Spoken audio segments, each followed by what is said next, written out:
Hello and welcome back to a brand new episode of the Pick a Side podcast. My name is Joel Moran and I'm here with River Brown, Andrew Velez, and Joel Dells. And it's now episode 492.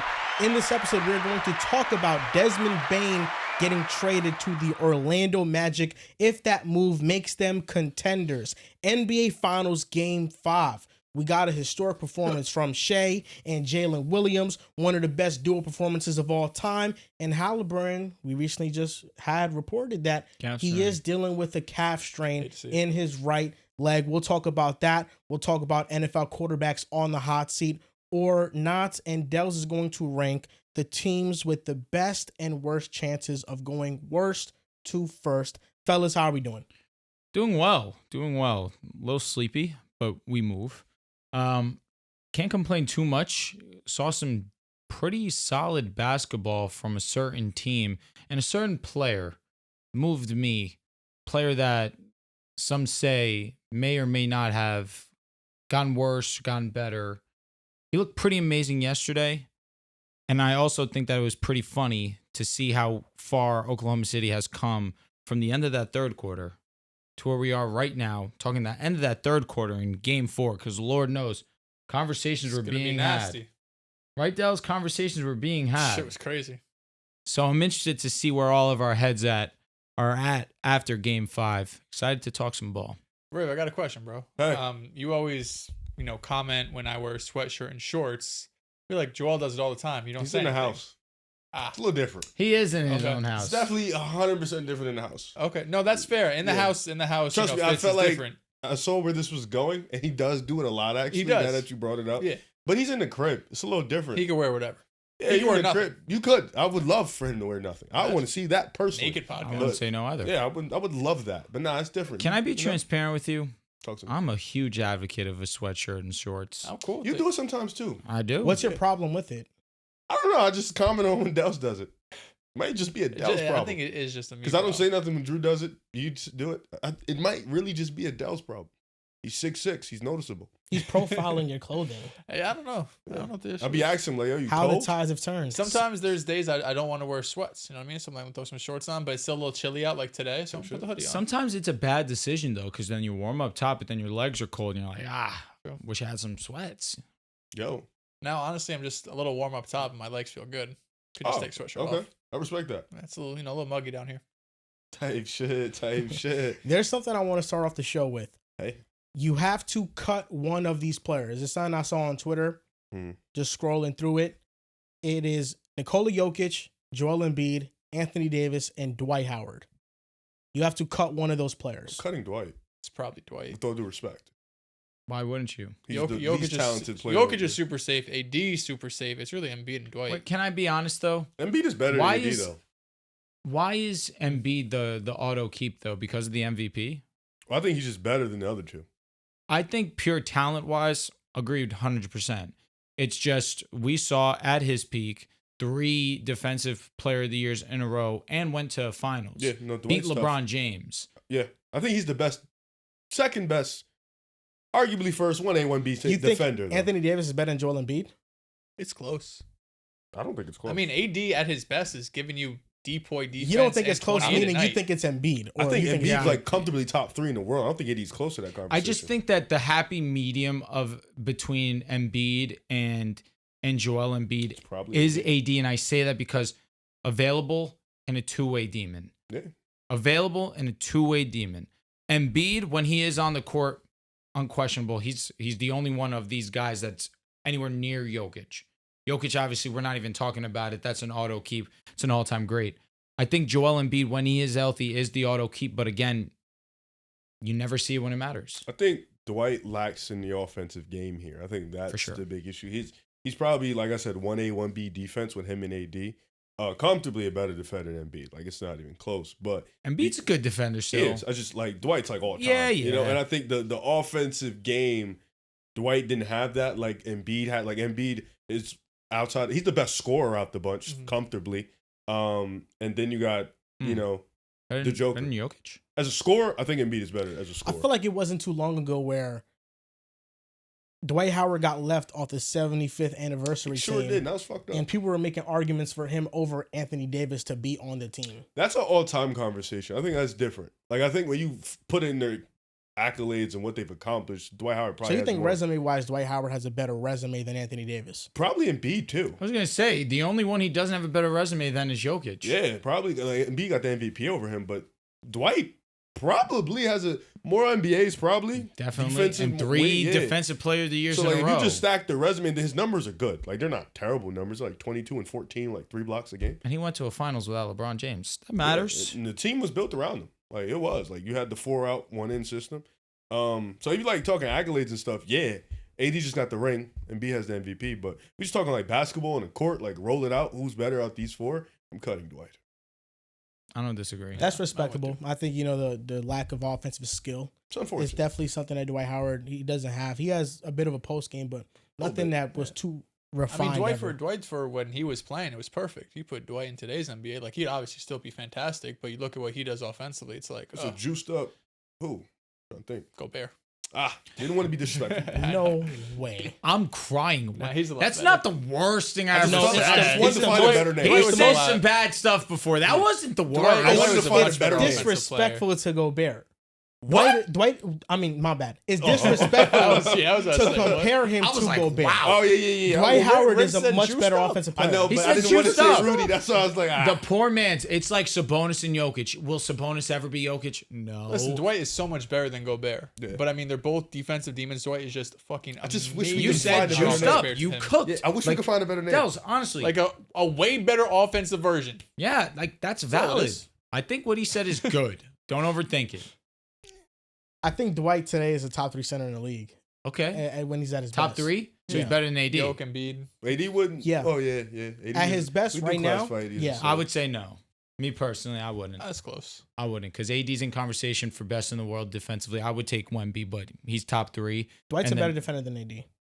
At his best. I wouldn't. I don't know. He is. I don't know. If Yeah.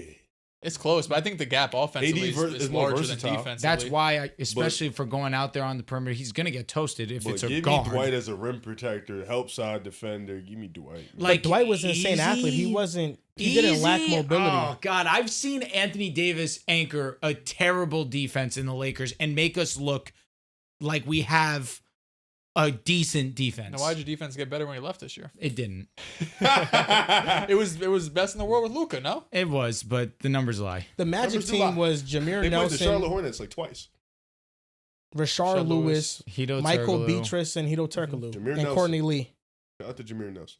I don't think that defense was A amazing lot of personnel slow-footed wise. people. They Yeah. said all they would do is they would just funnel players to Funnel Dwight, to and then Dwight. Dwight would just erase That it. sounds similar to what the Lakers were doing, but I get where you guys are coming from for sure. I just think the gap on offense between them is larger than defense. I got Dwight back there. I'm definitely funneling. You're going there. That's how I feel about AD. You're going It's there. like- Like, you're going nowhere I else. can't guard on the perimeter. Yeah. I Matter of have fact, blow Anthony- past me. Go ahead. I have AD and Dwight Howard behind me. Okay, like that makes sense. We I'm saw gonna- an Dwight was a better older post-up defender. Dwight too. Howard I think because he was stronger, I Yeah. agree with that. play better defense on Jokic than AD did. I in He was 2020. old. I think the strength definitely favors He's a in lot your more guys' stable. side. Yeah. I agree with you. And that was like 10 years past his prime. To That was be fair- bad back Dwight. But that was both also bad not back. peak Jokic. Facts.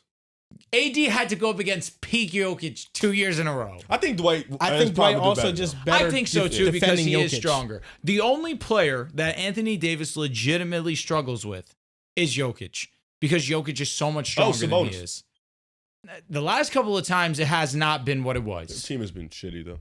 I'll say like Dwight has like Bam base and like the jumping ability is like a Men Thompson. So it's like I'm gonna How be are you- honest. how are Run you from beating it. that? Run from it. Rudy Gobert. Run from it. It's I Rudy didn't feel Gobert. good saying it, but it was just the first name that came to my mind. I genuinely don't hate it. I don't hate it. It's like It's not like Rudy They're Gobert isn't one of the best defenders yeah, of all time. They're just different. But Like, Dwight they're can't. different. I mean, Gobert can't catch. No. He No, can't do his anything on offense offense. is Can't jump like he Dwight, said too. souped up. Yeah. Who? And it is. He's who a souped would up your souped up Gobert. Dwight be then? Yeah, I was gonna say if you want a better name than Gobert, sit and think on it. Gotta be like someone with athleticism. It has to, with obscene athleticism. Are we thinking Bam? He's like if he was like 3 He's inches big, taller. yeah, yeah. That's Bam's why just too I'm small. thinking big. Dwight Tall. was 6'10". So Bam is 6'8", 6'9". Was Yeah. Dwight 6'10"? He said he is. 7 foot. was No, he said he is 6'10". 6'10". They capped, He's 6'10". That's nuts. They had him listed at 7 foot. which is ludicrous. When did they have him listed at 7 foot? And that's what I'm asking. You're talking about Dwight? Yeah. Now the most I always is thought he was like 6'11". 6'10". He was always 6'10" whenever I played with him in 2K. Oh, you looking at me like that? Just like When the I was wordplay. playing with That's him. all. He's a souped up Jared Allen. Holy shit! Stop. No, It's hard to these find a dudes comp don't for even him. move like Dwight. Jalen Durant? I don't know, bro. The thing is, I mean, they did was call him Baby the Dwight thing is coming with out. Dwight is whenever you throw the ball to him, he's going to score. Yeah. Inside the paint with Gobert, he might miss the He's a layup. better DeAndre Ayton at his prime. DeAndre Ayton, DeAndre Jordan. Oh, like he's times way better. 10. He's Yeah, way better. that's Way Yeah. better. Well, all of these All right, guys. I'm he just going to be clears. honest. I'm That, with Dells. but that fits more I'm his not with profile Dells. though. Athletic, big. Gobert? No. No, I'm talking about DeAndre Jordan. Yeah. That fits more his profile. Yeah. Like, Rudy couldn't. He's not as athletic. Souped up. Like, I don't think that we're like, that's what he described. Dwight's what Rob Williams should have been, man. Yo, Rob Will did enter my mind. I kind of feel like Also shorter though. Yeah. He's like 6'8". this is not a 6'9", perfect one-on-one comparison because he's not an all-time great defender, but Dwight is what DeAndre Ayton would be if he was the best defender in the world. If DeAndre Ayton, with his offensive Yeah. touch around the rim, his ability to shoot the mid-range, Oh, but his But defense from is that- mid. Yeah, but no, His Ayton's- defense Ayton's is mid. offensive Oh, game but was so way then, different than so Dwight's. if with him, because Rudy Gobert is one of the best but defenders. Gobert has no offensive game. So, but then again, why is your What game is comparison any Ayton better? I think Ayton is a better What game defender is than Ayton? Gobert is a better offensive player. Who's a better skill set wise? Like, is Ayton better on defense or Gobert better on offense?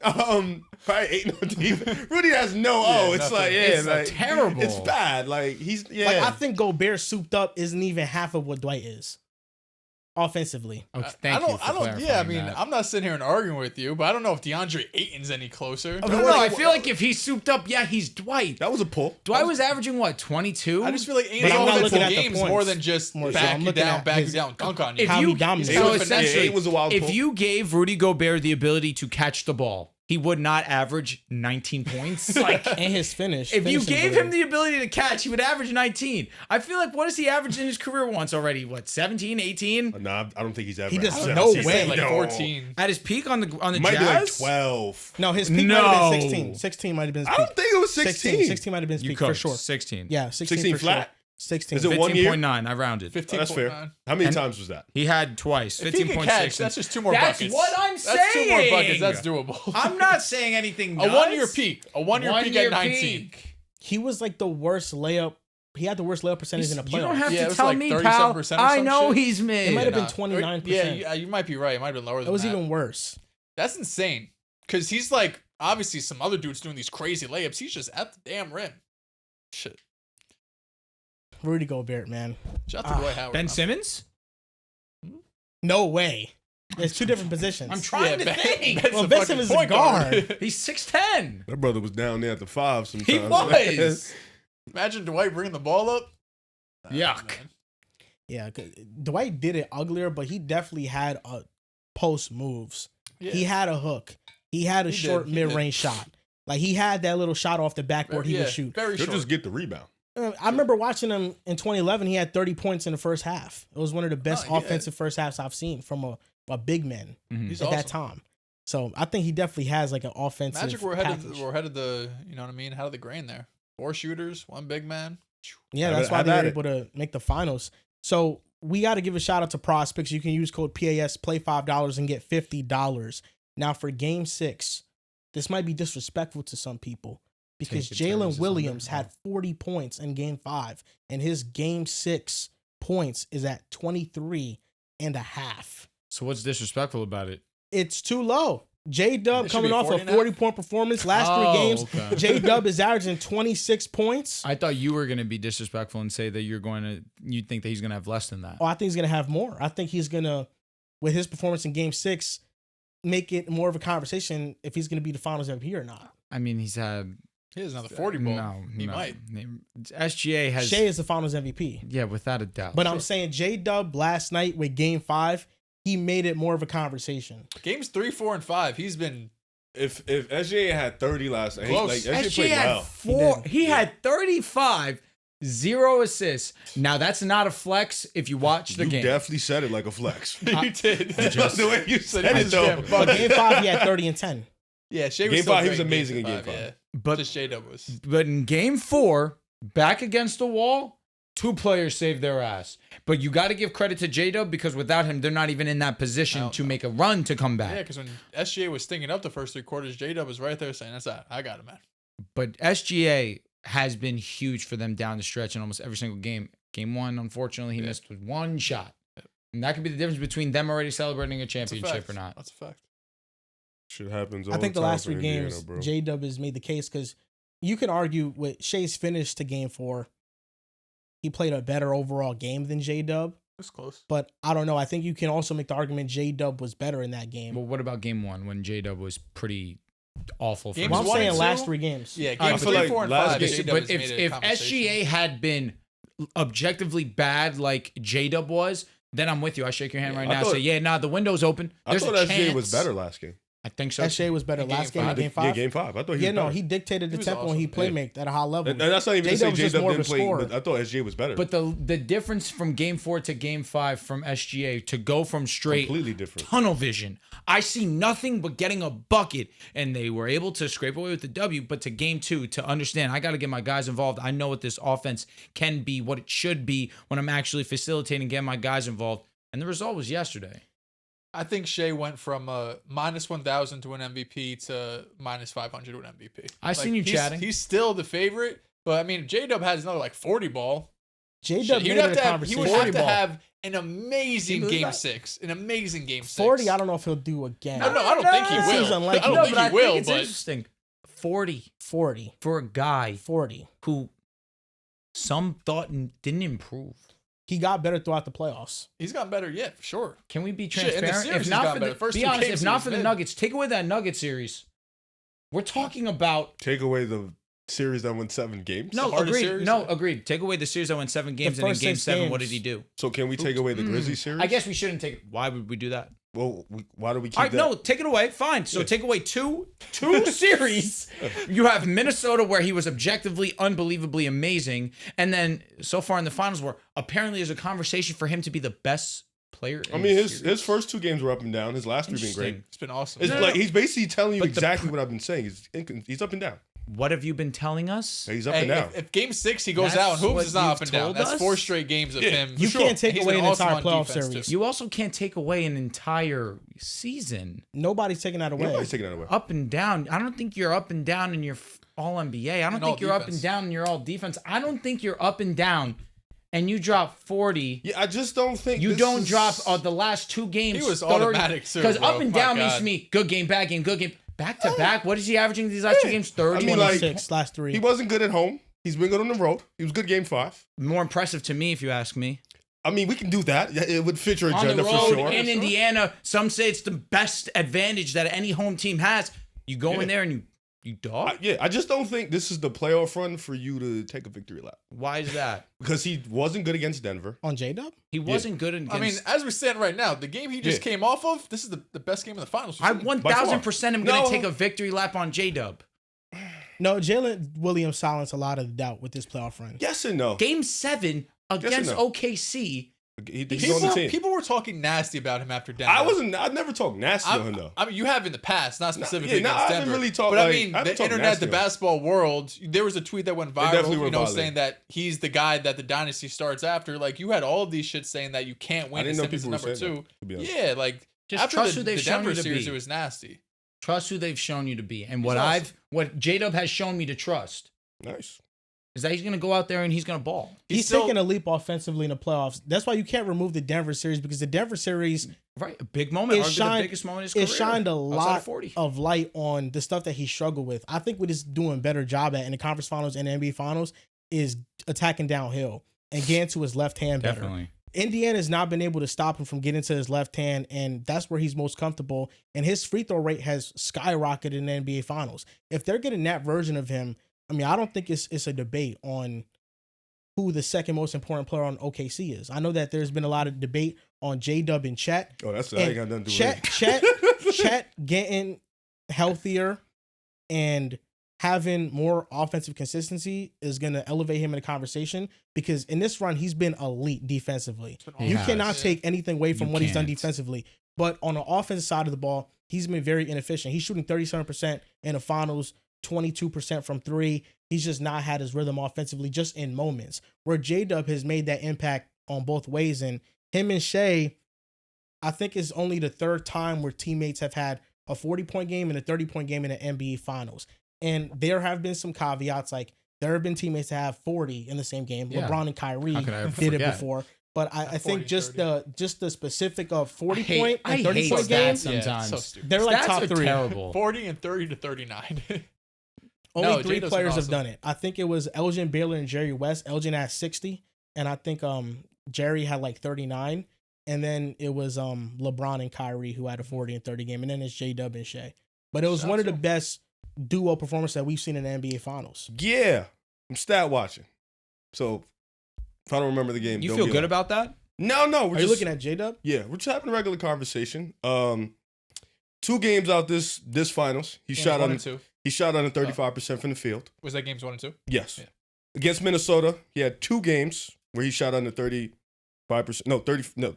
One game he had 38% from the field. Another game he had 33% from the field. So to be fair, one of those games they lost by like 50 and weren't playing. Yes. That was. I don't know if that's one of them. That was the ass whipping. That was definitely the belt.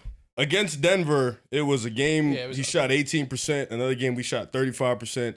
Another game he shot 15%. Another game we shot 25%.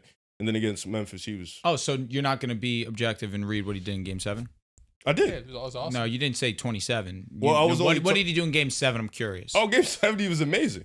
What was the efficiency? 58%. But before Game 7, 18%, 35%, 15%. So before the biggest game of the series. Oh, I mean.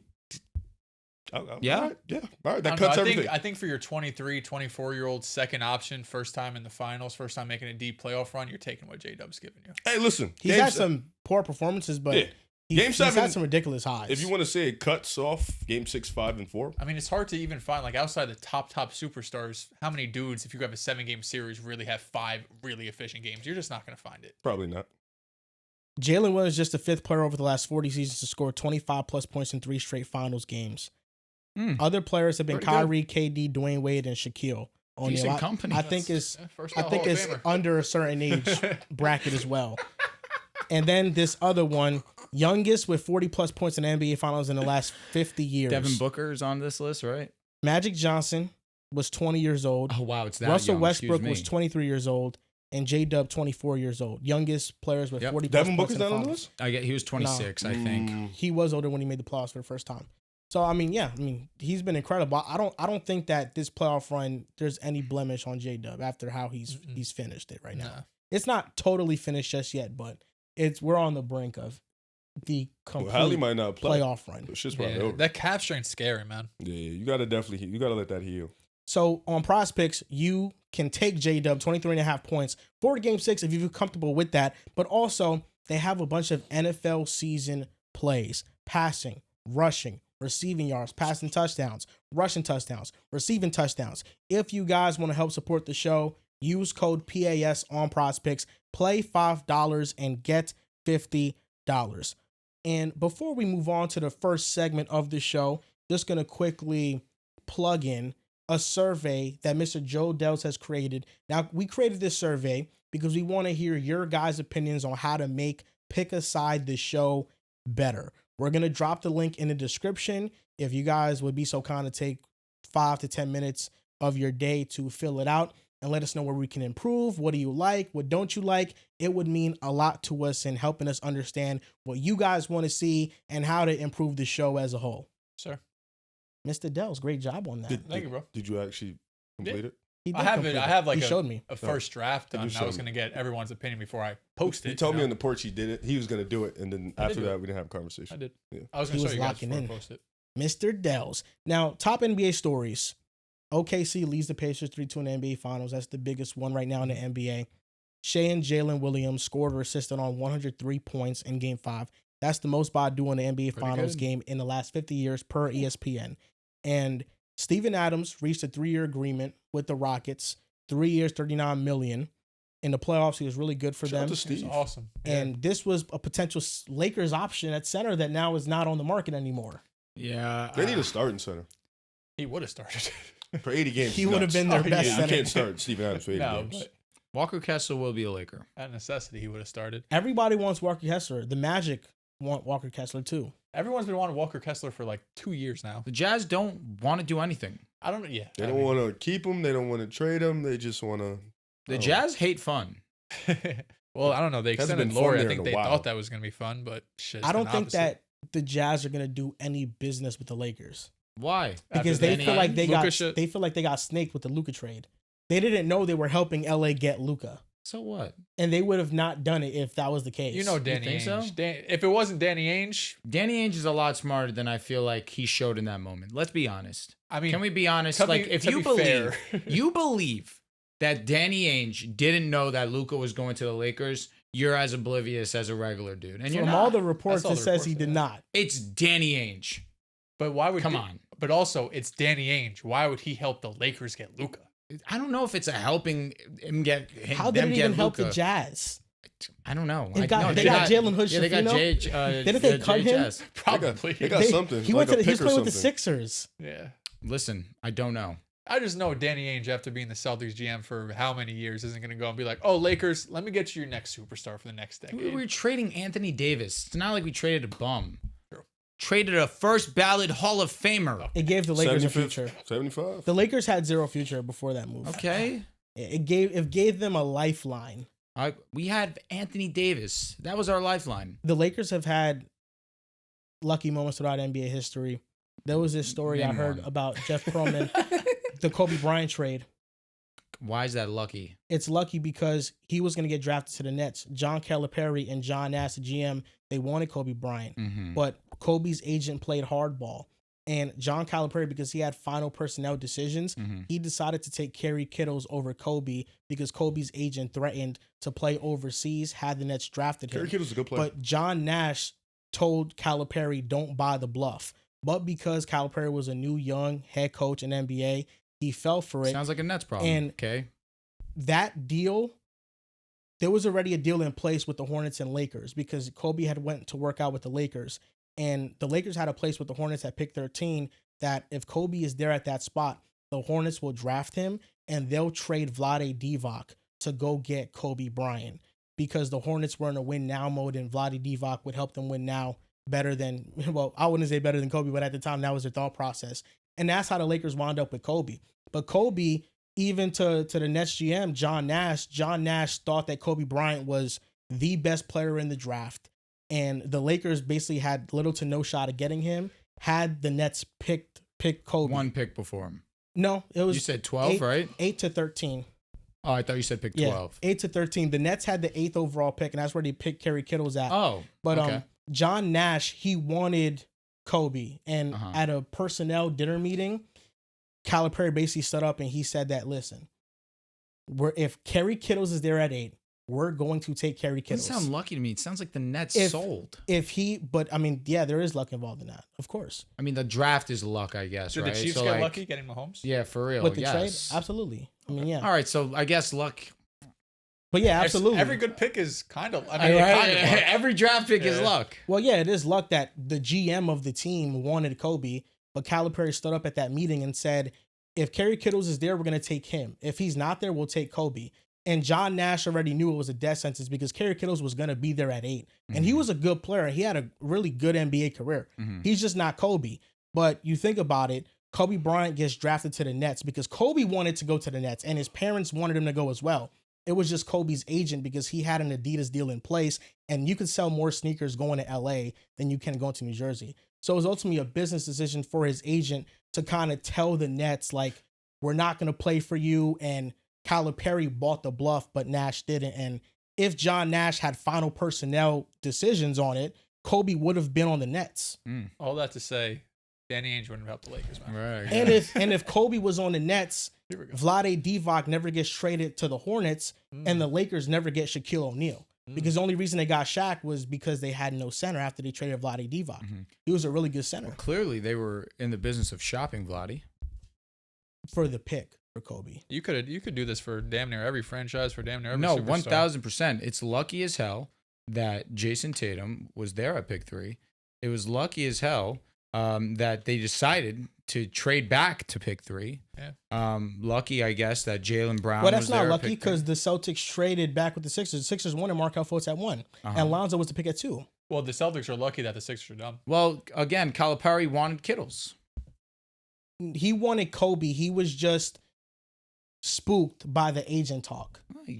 Shit or get off the pot. That's basically it. But I mean, yeah, a bunch of draft day trades. I mean, it is lucky things break a certain way. No doubt. You know, and if the Nets draft Kobe, the whole Lakers thing doesn't happen. I mean, it's just NBA history for you. Yeah, it's tough. Why is Giannis I'm gonna say it's lucky? like so who us would've getting thought Giannis Luka's would be there? lucky.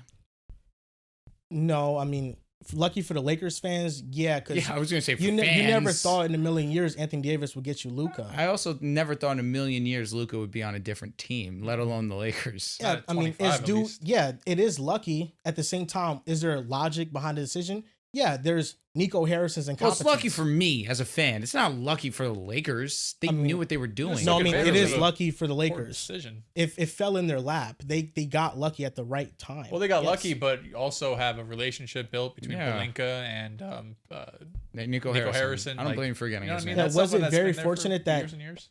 Luka was being shopped and there was only one team that was able to negotiate Whose for him? fault is that? Sounds like a Mavericks problem. Yeah, Again, it's- I'm starting to hear a reoccurring theme. somebody can be at fault, but you can still get lucky for that. You benefit from it. Agreed. Yeah, facts. Yes. You benefit from So it. yeah, Absolutely. there's That's a good way to put it. reasoning for that, but still, the Lakers got lucky that Nico Harrison was I as think it's incompetent as he lucky is. if you dislike the outcome or don't agree with the outcome. Not really. Kinda. It's hard to say it's luck. Yeah, I know. I agree. Because then you could just go and say every Every good move ever. you ever made was lucky. Like which it's is- luck. It's lucky. It's true, but it's also like not worthy Did of OKC saying. get lucky that Shea ended up becoming the MVP after trading Paul George? Of course. Like they obviously Yes. loved him, but like nobody expects when you draft Giannis or you trade for Shea or whoever it might be, you don't think that player's ever gonna be like top 5. You have high hopes for him. You don't go into that trade discussion being like, we're about to get a top 5 player. Because shit, I'm sure they haggled over a first round pick here or there. You know what I mean? So I don't know. I think you could say everything's lucky, but then that makes nothing lucky. you know? Jokic being a Second second round round draft pick and being a top The Warriors got 15 lucky player already Draymond all second time. round. Got Yeah, lucky with Clay. Got facts. lucky with Steph. But no, like I would rather say, Oh, great job, GM. I would rather do that. Yeah. Yeah, it's lucky, but I would rather be like, no, let's give him props for actually doing the Why process. can't it be both? If you want to do that, you can. I feel Can like it be both? Rob got lucky that he caught that GM with a dumbass.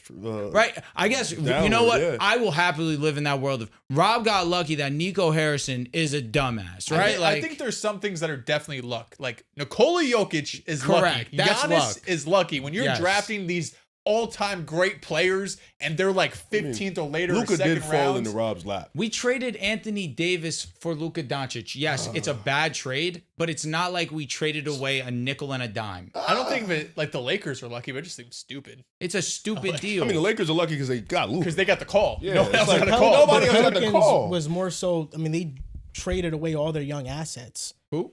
The Lakers for the For AD AD? trade. That's and you. I That view, wasn't a lucky I view, trade. That I was- view that. Is it lucky that we I don't, won the championship? Like, I guess, It was- right? no, Everything- not we lucky stayed- in we stayed championships, healthy, I don't, right? I don't believe the AD trade was lucky because Anthony Davis, He it wanted was, to go it to was the Lakers. calculated for him to go to LA. He did not I play for agree the with that. Pelicans that year. He literally sat out and faked an injury to not play for the Pelicans because he wanted out of the Lakers. Is it lucky that the player, Kobe Bryant, slips to 13 when I know the Nets want to take him? And there's one person, the GM, and one person, a head coach, that are split on that decision. Yes, that's lucky. The fact that they did not take Kobe is a very fortunate and lucky outcome. No, I for the think Lakers. it's also fortunate that nobody from picks 1 through 7 didn't take Kobe either, right? Yeah. It's also and from 9, very 10, lucky 11, and that 12. 8, 9, 10, 11, 12 all decided no. I don't think so. Again, we blame the teams for that. They sold. But there was one team in particular, by all accounts and reports, that wanted Kobe. And Again, it was the Nets. I'm not going to disagree with you saying that that's not lucky. Yes, it's lucky that Kobe Bryant ended up being Kobe. It's also luck that Jokic ended up being Jokic. It's also luck, in theory, that all these amazing players in the draft end up being great for these franchises. Because how often do number one picks end up being busts? I wouldn't necessarily say that's lucky, because there is a scouting process involved in that. Like, people that cover the draft back then. Jokic being drafted isn't lucky as fuck. That's a second round pick anomaly, but we're talking about the Kobe specific example. Even like Herb Jones being as good as he is, like, that's lucky. Draymond Green, that's lucky. No, it's not. Herb Jones, everybody knew what he is now. Everybody people knew he was going to be good in the league. He was a second round pick. Herb Jones, anybody that watched him at Alabama knew he was an elite defender. Okay, Riv, watching Herb Jones at Alabama. Fact or fiction, watching Herb Jones at all Alabama. The NFL, all the NBA GMs don't know shit. Watching Herb Jones at Alabama. Is 30 he not the teams same passed exact on him, player? including the Essentially? Pelicans. Like 23. Like projecting him? Yes, he was. 30 teams passed on him, including the Pelicans. He was old. You could have good scouts and still be wrong. Jay-Sean Tate got drafted at 25. That's tough. It is Different a draft. lot of the Tough. draft and it's a crapshoot. Like the 49ers are great at drafting. They still traded 4 picks. Chris to go get Trey Duarte Lance. got drafted at 23 years old. Tough. In the first month of the season, he looked like the rookie of the year. Just anomalies. because you're right, Anomalies. like he was drafted early too. Was he picked 13? He was early. Anomalies happen for sure. But there are certain The older teams that players But to don't do say know how to scout everybody talent. knew and he was a second rounder, like Chris Middleton, luck. But Herb Jones is a different case study. Did you watch him in college? No. Okay, I watched Herb Jones in college. Okay. Herb Jones so was. why didn't you go to the NBA scouts and say draft Herb Jones with a top 10 Well, pick? guess what I did? I had a video saying Herb Jones was a sleeper in the draft, and I Okay, would have I'm drafted him in the giving first you round. credit for But that. I'm saying What Herb does that Jones, have to but do with because what let me finish. actually Let me happened? finish. Herb Jones Didn't even start the show. he was the SEC Defensive Player of the Year. Uh-huh. What he was in college, basically to what he is now in the NBA, that is what he was projected to be, to have that type of impact. The fact that teams pass on him, it could have been a multitude of reasons. What do you think it was? Because I there's think what's reported. the- I'm curious because it's you the- know it's apparently. the jump shot and it's his age. His jump shot in college was not good. In fact, to this point in the NBA, there's only been 1 year where his jump shot has been better than above average from three. It But was for the like most part, 40-something%. he has not been a good 3-point shooter. That is why he slipped in the draft, with shooting being such a premium in today's NBA. But I think there are some teams that know how to scout better. We know the Hornets, they don't get lucky because they don't know how to properly assess talent. I'm not That's gonna why say they you're wrong. drafted Solomon, a major project pick. Facts. They were shooting in the dark. Some teams know how to draft better. Charlotte's And the fucked. whole thing, this all comes back. That's an all-time This terrible all team. comes. You told me to name another instance where the Lakers You got named lucky, one and I gave it to and you. I gave the Lakers one that's because one. if we are all in a dynasty draft, a rookie draft, we had one not too long ago. If you are drafting ahead of me and I want a player and you guys don't draft that player and it falls in my lap, yeah, I have logic and reasoning behind the pick, Again, but I still drafting think is I all got luck. lucky that nobody drafted my player.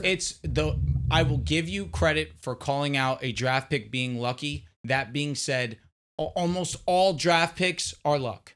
Yes. Almost all of them. The Warriors. So yeah, I mean, so I guess like yes, the Knicks got unlucky that the Warriors drafted Steph Curry, because Steph Curry in that 09 draft, the Knicks wanted to draft him, and they were going to draft him had he been at that pick. They got unlucky that he did not fall to that spot.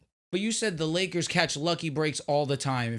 If our only lucky breaks are draft picks, I don't care. I just think teams that are in big markets, Like, I guess catch it's lucky lucky breaks. that we They catch drafted breaks. BI. It's call it lucky how that we we see it. drafted Lonzo. It's lucky that we drafted Josh Hart, because all three of those guys were pieces used to go get Anthony Davis, gotta right? have Like, picks, I yeah. could go in that route. but it's different. You guys were bad all those years. I agree with so you. the fact that you guys had a top But it's pick, lucky that we chose the right player to go ahead and be the pieces in that Anthony Davis trade. Like, we really could go that route. Also, AD has to be available. Right, He has to a want out. The fact. Pelicans have to be bet. Like all this. Like, has to it's happen. also lucky that the Celtics didn't want to include Jason Tatum. It's also luck that they didn't want to include Jaylen Brown for a deal for Anthony Davis. It's lucky. but sure, those are more calculated though. The Lakers were really bad. That's why they went in a stretch We were. where they had second overall picks with Brandon Ingram and Lonzo Ball, and before Kobe retired, they drafted Julius Randle. I'll tell you what, to help with a your top cause 10 pick. also, the fact that your first answer wasn't LeBron James. I mean, no, I That don't was think easily the first one well, that came to my I don't think mind. that's lucky. I mean, This he is made LA. he made a I don't calculated know. decision to No, go to LA. What was calculated? I mean, ended up, I guess, we won a championship, but in the moment, nobody was like, good idea, LeBron. Like, that makes sense. We're But going to win. LeBron going to LA was a calculated decision to up his brand as It well. almost feels like that's like the least lucky move. Whoa. The Lakers franchise got absolutely saved because of LeBron. I know, but so I'm they're saying, lucky they got saved. That's by what LeBron. I'm saying. I'm saying that's exactly what I'm saying. I'm saying LeBron didn't go there for any basketball. Like eventually down that's the line. what I mean. But I'm saying, like, if you get lucky and the Lakers had all these awesome Yeah. young players and they just went on a deep playoff run, LeBron's like, oh, I could see that happening. But in this that's case, why it's the complete opposite. But because we were in the mud. We were done. I mean, we were they- not they a good did get team. lucky but it's LeBron we went had always- over top there. 3 pick after top 3 pick, and LeBron was like, you know what? We out. but it's the Lakers. you I know? agree, but Like, that's it's what. like, But that's what I'm saying. And the Lakers I'm get what? agreeing with Lucky? him. Yes. well, I'm just saying they're always gonna draw stars. And that. But you here's know? look. I just helped your argument. You did. That's what I'm saying. Yes. The most lucky, in my opinion, was outside of drafting, LeBron deciding, yeah, I'm gonna go to LA. Because why would he do that with other than the fact that the Lakers are the Lakers? Well, that's why. Because Yeah. there was no basketball reasons. No, to go. literally none. Literally none. He's just like, I want to be a Laker. But shout out to Jeff Pearlman for that story. He was on a podcast like years ago and told that story. And then he has a show called the Press Box Chronicles. And he just goes through like sports stories for 20 minutes and just hones in on that. And the title was like, what if Kobe Bryant was on the Nets instead? And you never know. I like What if they learning ever about left Jersey. history like that. Low-key. Because Yo, think about that's a it. good They probably question. don't leave Jersey because The they Nets- probably win. The Nets drafted Kerry Kittles, but Kerry Kittles ended up being an important piece in their core. When Good they player. made the finals, it was Jason Kidd, it was Kittles, it was Kenyon Martin. I mean, they had a Richard Jefferson. They had a really good team. Like, imagine if that's Kobe Bryant instead of Kerry Kittles. One of the That's most probably right. deadliest defensive backcourts we've seen. Yeah, Jason Kidd, Kobe Bryant talk. they probably would still be in New Jersey if that was the case. Yeah. But I don't who know, knows? They went I to mean, a you whole never ass know. finals and they still left. The reason Calipari Kobe was now. on the fence about drafting Kobe at the time was because the Nets team was full of misfits and a lot of selfish guys. So his biggest worry was Kobe was getting drafted out of high school. And at that time, that was very much a hit or miss thing because of the level of competition they're playing. When And year his did Garnett get drafted? 90, A year or two I think after? the draft would have been After. No. Or before? Wait, Kobe, Kobe was was 96. 96? 96. So I think KG was 97? I think you're right. I think KG He was came out after. of high school too. Yeah. KG was But after that's that. why I was wondering. I'll double check. I'll fact yeah, that was a check loaded draft class though with Steve Nash, Kobe, Ray Allen. But KG went 1. Am I not wrong? Am No, he didn't go one. AI went 1 in that draft class with 96. Excuse with me. Kobe. Apologize. Yeah, he went 1, but yeah, John Calipari Oh was, no, KG's before. Okay. 95? He And went what- 5. He went 95, 5. Yes. Okay. He went 5 in 95. Yes. Got it. Yeah, he's out Joe of high Smith school too. went 1.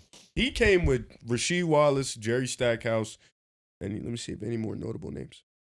It's getting dark. Michael Finley, you guys know him. He was good. hmm Yeah, it gets dark. He played for Dallas at one point? Yes. He's Yeah, a he bucket did. getter for, yeah. He played for Dallas. He played for the Spurs. So he came in 95. good. AI came after then. Wow. 96. 90. I thought AI was 90. He was in the Kobe draft? 96, He went yeah. to college though. That's why. Him, Ray Allen, Kobe, Steve Nash was in that draft class. I think Stephon Marbury was in that draft class as well. You're missing some names. Sharif Abdul-Rahim, Marcus Camby. Was Jermaine O'Neal in that draft class or no? I'll check. We got Kerry Kittles, Eric Dampier, if you guys know him. Peja Stojakovic was in his draft. Okay. Jermaine O'Neal, pick 17. Yeah. Nice. Kobe was in. Zydrunas Ilgauskas is also in his yeah. draft. Cavalier Derek legend. Fisher is in here. Derek Fisher. Travis Knight, you guys know him. No clue if you do. We're getting Else, to the role players now. Role player territory. you know Travis Knight? Travis Knight. Did I say it? No, wait. Sorry. Knigh. Yes, Travis Knight. I don't even know who that is. As a matter of fact, though, that was Brevin Knight. Yeah, but Calipari, Crime. he was scared that a high school Kobe was gonna go into that locker room and just like be influenced the wrong way and fail Hey, could you tell me who was 1 in 97? the year after. Yeah. Great player or not so great player? The best. One of the best. One of the best. One of the best to ever do it. Timmy? Bang. That's good. This That's is good Timmy pull. Chauncey and them. So Timmy Chauncey, who just drafted? Oh, Tracy McGrady. Brevin Knight. We're here in this one. This draft gets dark. They went on a run with those three though. Yeah, this Those draft three were really gets good. Dark. I don't know Brevin Knight, but I know Brevin Jordan. Talk. Reverend Jordan, man. Tight end legend? Could have been. 98. Houston? Yeah. Nice. First overall pick in Just in '98. general. First overall pick is nuts. I'm not going to say his name. Wait, what Olakandi? year? Oh, shit. What'd you say? Michael Olakandi. Yeah, he went first. Dog shit. 98? Yeah, 98. This is Dirk's draft. Dirk, BC, Paul Pierce. It's unlucky, man. It is unlucky. Yo, that's nuts. Actually, I'd be pissed. Unlucky, man. That's the Clippers. There was a it's point in unlucky to have the time. number 1 pick in a bad draft. Wow, Yes. this is not Like really last year, it's unlucky the Hawks. On the Yo, number but pick. it's also lucky that the Cavaliers got back-to-back number 1 overall picks. well, that wasn't even like though that was one- rigged. That was rigged. My guy. That was rigged. It's like the Spurs. It's getting lucky the Wemby Mavericks got Cooper Flag. Also number rigged. 1 pick. Also rigged. Yeah. That was a rigging I didn't see coming. Yeah, no. It was Unlucky. right in front of our face. we just didn't we see just didn't think that the NBA would Yeah. stoop to that level. Yeah. To be the what were they 11th best odds, something like that, 13th. It really was like a shot. It was like when Chicago, Yes. like, when Yes. D Rose draft, and they were like 13th odds. Boom, number 1 pick. Derrick Rose is going to Chicago. Nico Harrison doesn't deserve getting Cooper Flag at all, but the Mavericks fans do. He loves that type sure. of player, Mavericks the fans defensive definitely do. machine. I was Mavericks solely fans mad thought because They were going to Nico be got years in the bailed out. gutter. Yeah, he did get bailed out, but there's some back. Like I shouldn't be Maybe- mad at Nico. Like I should be maybe he happy, was but right. like, Maybe he was right this whole time. you want to be on that side? Maybe Is that what you want to do? Maybe this was a part of the plan. Is this the side you want to be on? If you think it's rigged, it was part of the plan. Cooper Flag. Dels, we know where you stand. Cooper Flag. Is this the side you want to be Nah, on? think Riv? about it. Cooper Flag is literally his type. Like that is bar for bar his type. He got the Defense. defensive Luka. He got the defense. Yo, he loves himself some defense. He loves AD. Kyrie attempts. Yeah. This is what he wants. So if the Stafford, Bulls got the Lively, first PJ. pick, if they got Cooper Flag, would you have been a Bulls fan No. again? He's lying. No. Nah, he's done. I don't think he's ever gonna be a Bulls fan again. I'm done. Because Unless Paul George. the goes Bulls there. were a coin flip away, right? They were.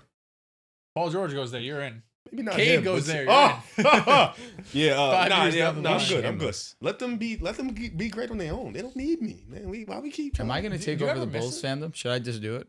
The In Bulls. spite of- You're going to root for No. Josh Giddey? The only person I love on that team, It's Kobe. Kobe White. Do you ever miss them? No, Bulls? I miss What's D there Rose. to miss? Only thing I miss is D Rose.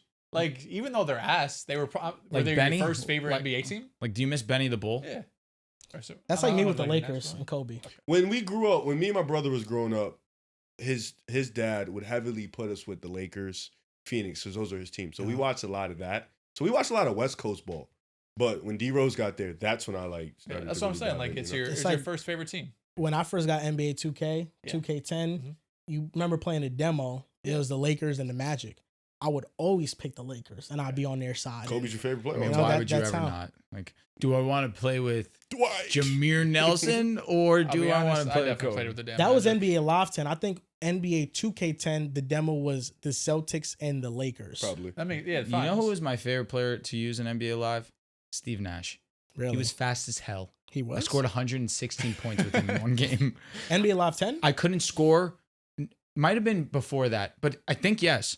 I could not score 100 points. With NBA Kobe, Live I Night used to be tried. I better than couldn't do 2K, it. bro. Steve Nash, Used to be. pick and roll Had to the more things basket to every do. time. My first 2K was 2K9, I think. He was still on the Before that, I Suns was in a live 2K10? guy. Yes. Okay, yes. Then yes. My hot take is that I don't think at any point NBA Live was ever a better game than 2K. It was just funner. had more hype. It had more stuff to do. Like Yeah. you could do the game modes, and they were actually. They had the fun. dunk contest. They had in the there. dunk contest. They had the three-point one where you could contest. throw it off the big ass. Yeah, association was fun. Like What I are we was talking playing about? NBA NBA 2K7 Live, yeah. the other day. NBA 2K7 had a black top Yeah. where you can play at Rucker Park Yeah. Dope. in I different parks. Like I feel like 2K just didn't get the hype. When it caught up to NBA Live was 2010. NBA 2K10 versus NBA Live 10, that was the best NBA Live. After that, 2K just smoked them out the water. 2K9. they dropped 2K11. That shit cleared. I was going to say, After 2K11 to 2K9, me, that's the one I look at and say, that's the never point of look no back. return. Yeah, they I could. never After looked that, it was just bang. I mean, you had the bang, Jordan bang. moments Then too, we had where it's LeBron. It was like it was 2K11. over. Yeah. At that Each point, Jordan shoe gave you a different attribute boost. Yeah, That shit was was tough. lit. They were a blessing at the time. Shout out to them.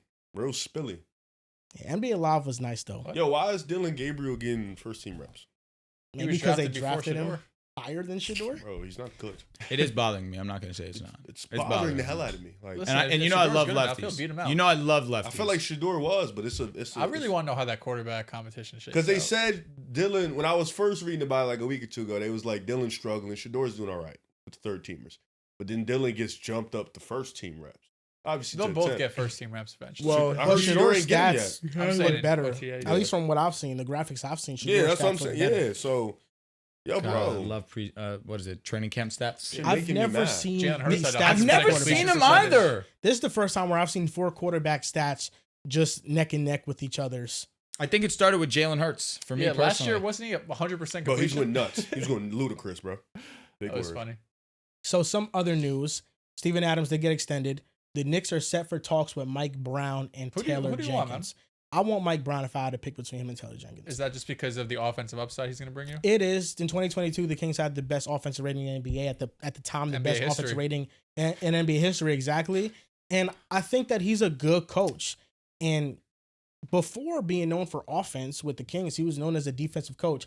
The Kings had this nice tradition where they would give players defensive player of the game chains. So any player that had like a good defensive performance, they'd have like, they wear that chain for How many like Keanu the night and Ellis got? stuff. He probably got a lot. Probably. Keegan Murray got some. Sabonis got one time. So I think that type of energy is a bit infectious, but it did rub me the wrong way that he didn't play Keon Ellis that much when I felt like it was obvious that Keon Ellis should have been playing. And then Taylor Jenkins, I think that's more so like a depth move where he plays a deep bench and he knows how to develop players. So I think with the Knicks, that's one of the problems they have. So Calm Daddy A. I don't think they can go wrong either way, but it makes me question why they fired Tibbs in the first place. Yeah, this is interesting because this is a Knicks team that's fresh off an ECF appearance. Shocked the world by beating Boston in the second round. Went out there, gave it, a tough fight, but could have won that Pacers series if they didn't choke a game or two. And then you go out and you fire Tibbs. All right, cool. Like, I don't think Tibbs was the guy that was going to push you over the limit, but he's the guy that's kept the stability in the building. You would think they would go out and they would look for somebody that can be like a legit game changer. I don't think Taylor Jenkins. Well, they tried. They wanted Ime. I feel like that was just them trying to use their New York tax. Like, bro, we're the Knicks and we're just gonna call everybody and like we're winning now. What's a trade for Ime? Yeah, Like what? Yo, Deuce for Ime straight up. Do you think the Rockets do it? I'm dead serious. They don't. No Now, shot. let me ask you a question because I hear where you're coming from, and I think that all basketball fans feel the same way. Like, how don't you have a plan after firing Tibbs?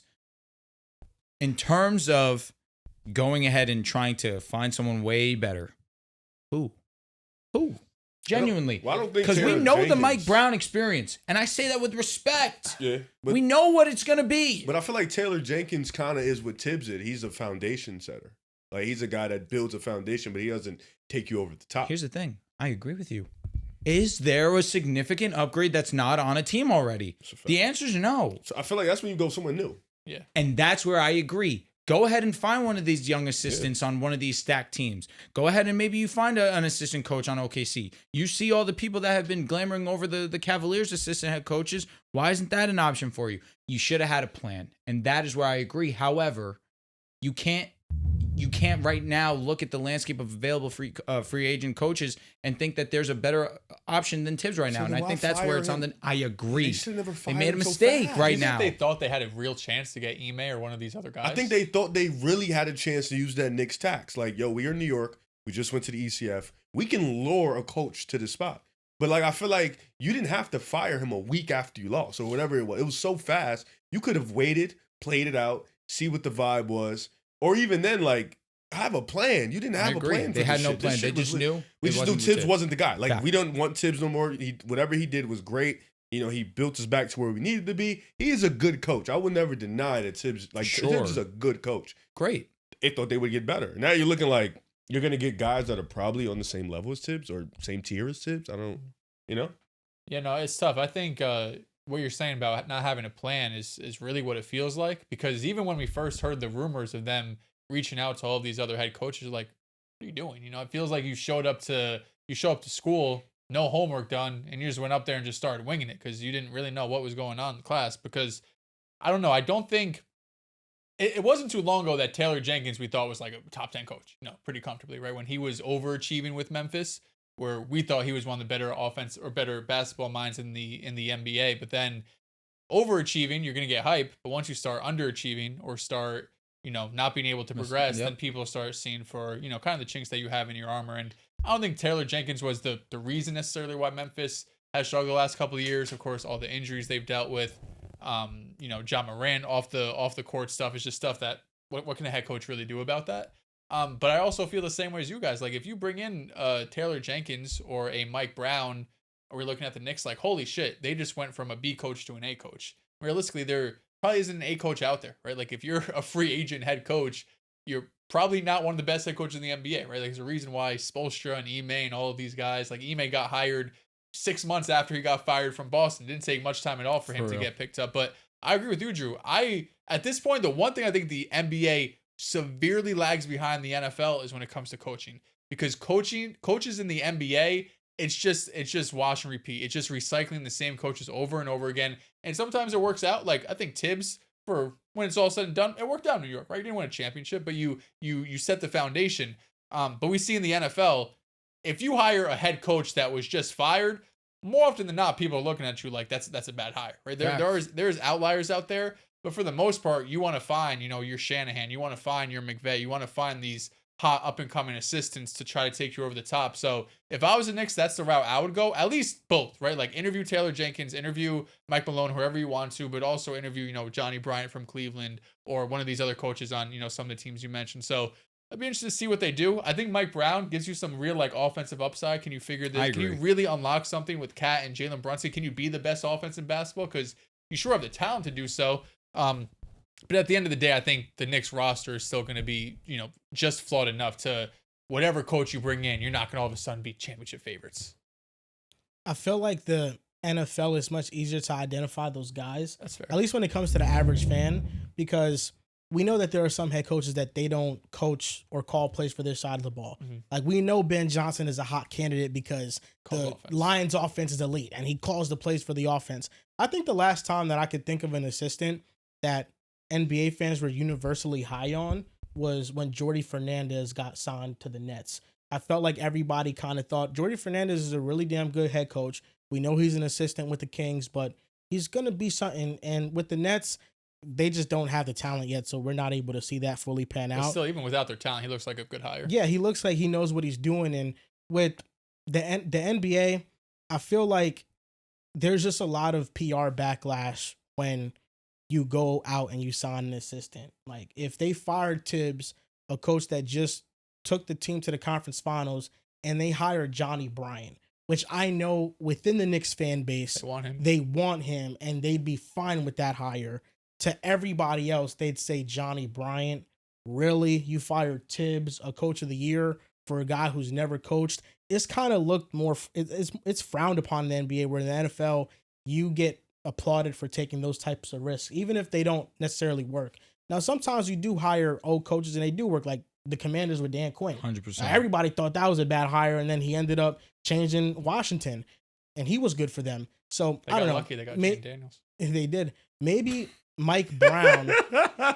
Maybe Mike Brown will be different in a different culture. I mean, the Kings organization is terrible. It's tough for me. Like if I had to pick between Mike Brown and Taylor Jenkins, I would go with Mike Brown. I get where you're coming from because of the offensive upside. No doubt, I get it.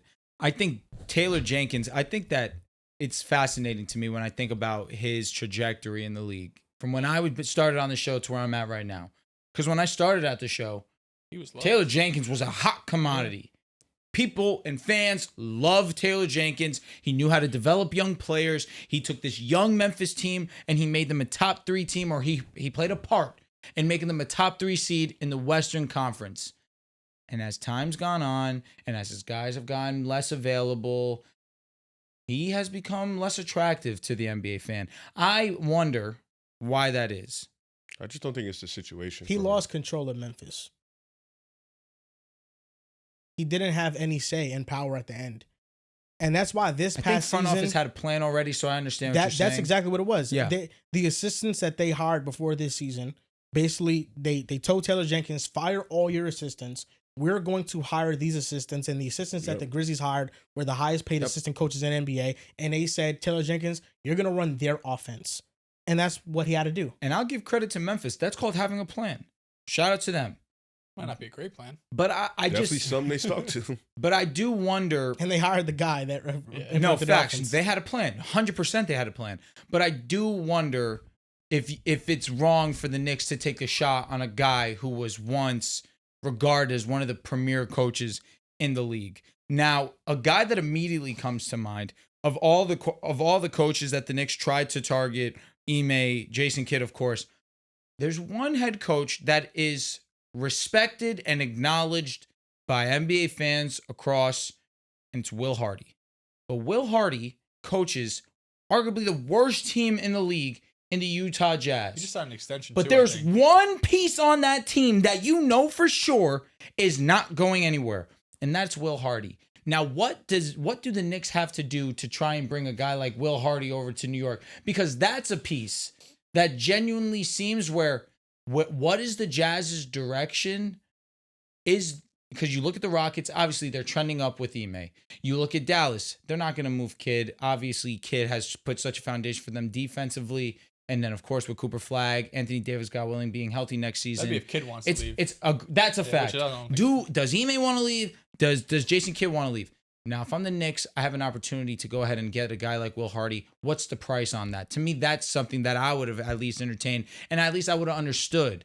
I think that that's one for the Jazz to be gatekeeping a guy like Will Hardy and continuously do nothing to their roster, whether it's bring in personnel, trade personnel to try and get more assets. It's just the fact that they're sitting on their hands doing nothing. I think that's what bothers me, and would like to see Will Hardy on a place where he actually has a chance to compete. He actually has a chance to show the world that he is a great coach, and that would be on the Knicks. Yeah, Hardy signed an extension in May. Yeah, so I know. The Jazz have gotten unlucky with their draft lottery odds. And where they landed. But you want to know who else got unlucky? The Pistons. With 3 years in a row, the 5th pick overall, but they got super lucky with their first overall pick. Like the Jazz got the 9th pick last year, or the 10th pick, and they drafted Cody Williams. It was a combination of unluckiness, but also just drafting the wrong player. And Taylor Hendricks goes ahead and gets injured this year. Yeah. That was a bummer. I mean, they don't have talent, really. But then Isaiah Collier was a hit. Yeah. Right? Like, let's pretend they drafted Isaiah Collier instead of Cody Williams with that 10th pick or 8th pick, 9th pick, whatever the hell it was. I'm blanking. I just feel like Mike Brown, he can instill a certain type of toughness that I feel like Mikal Bridges needs. Because Mikal Bridges has kind of been an all right defender since he's been with the Knicks and over the last couple of years with the Nets.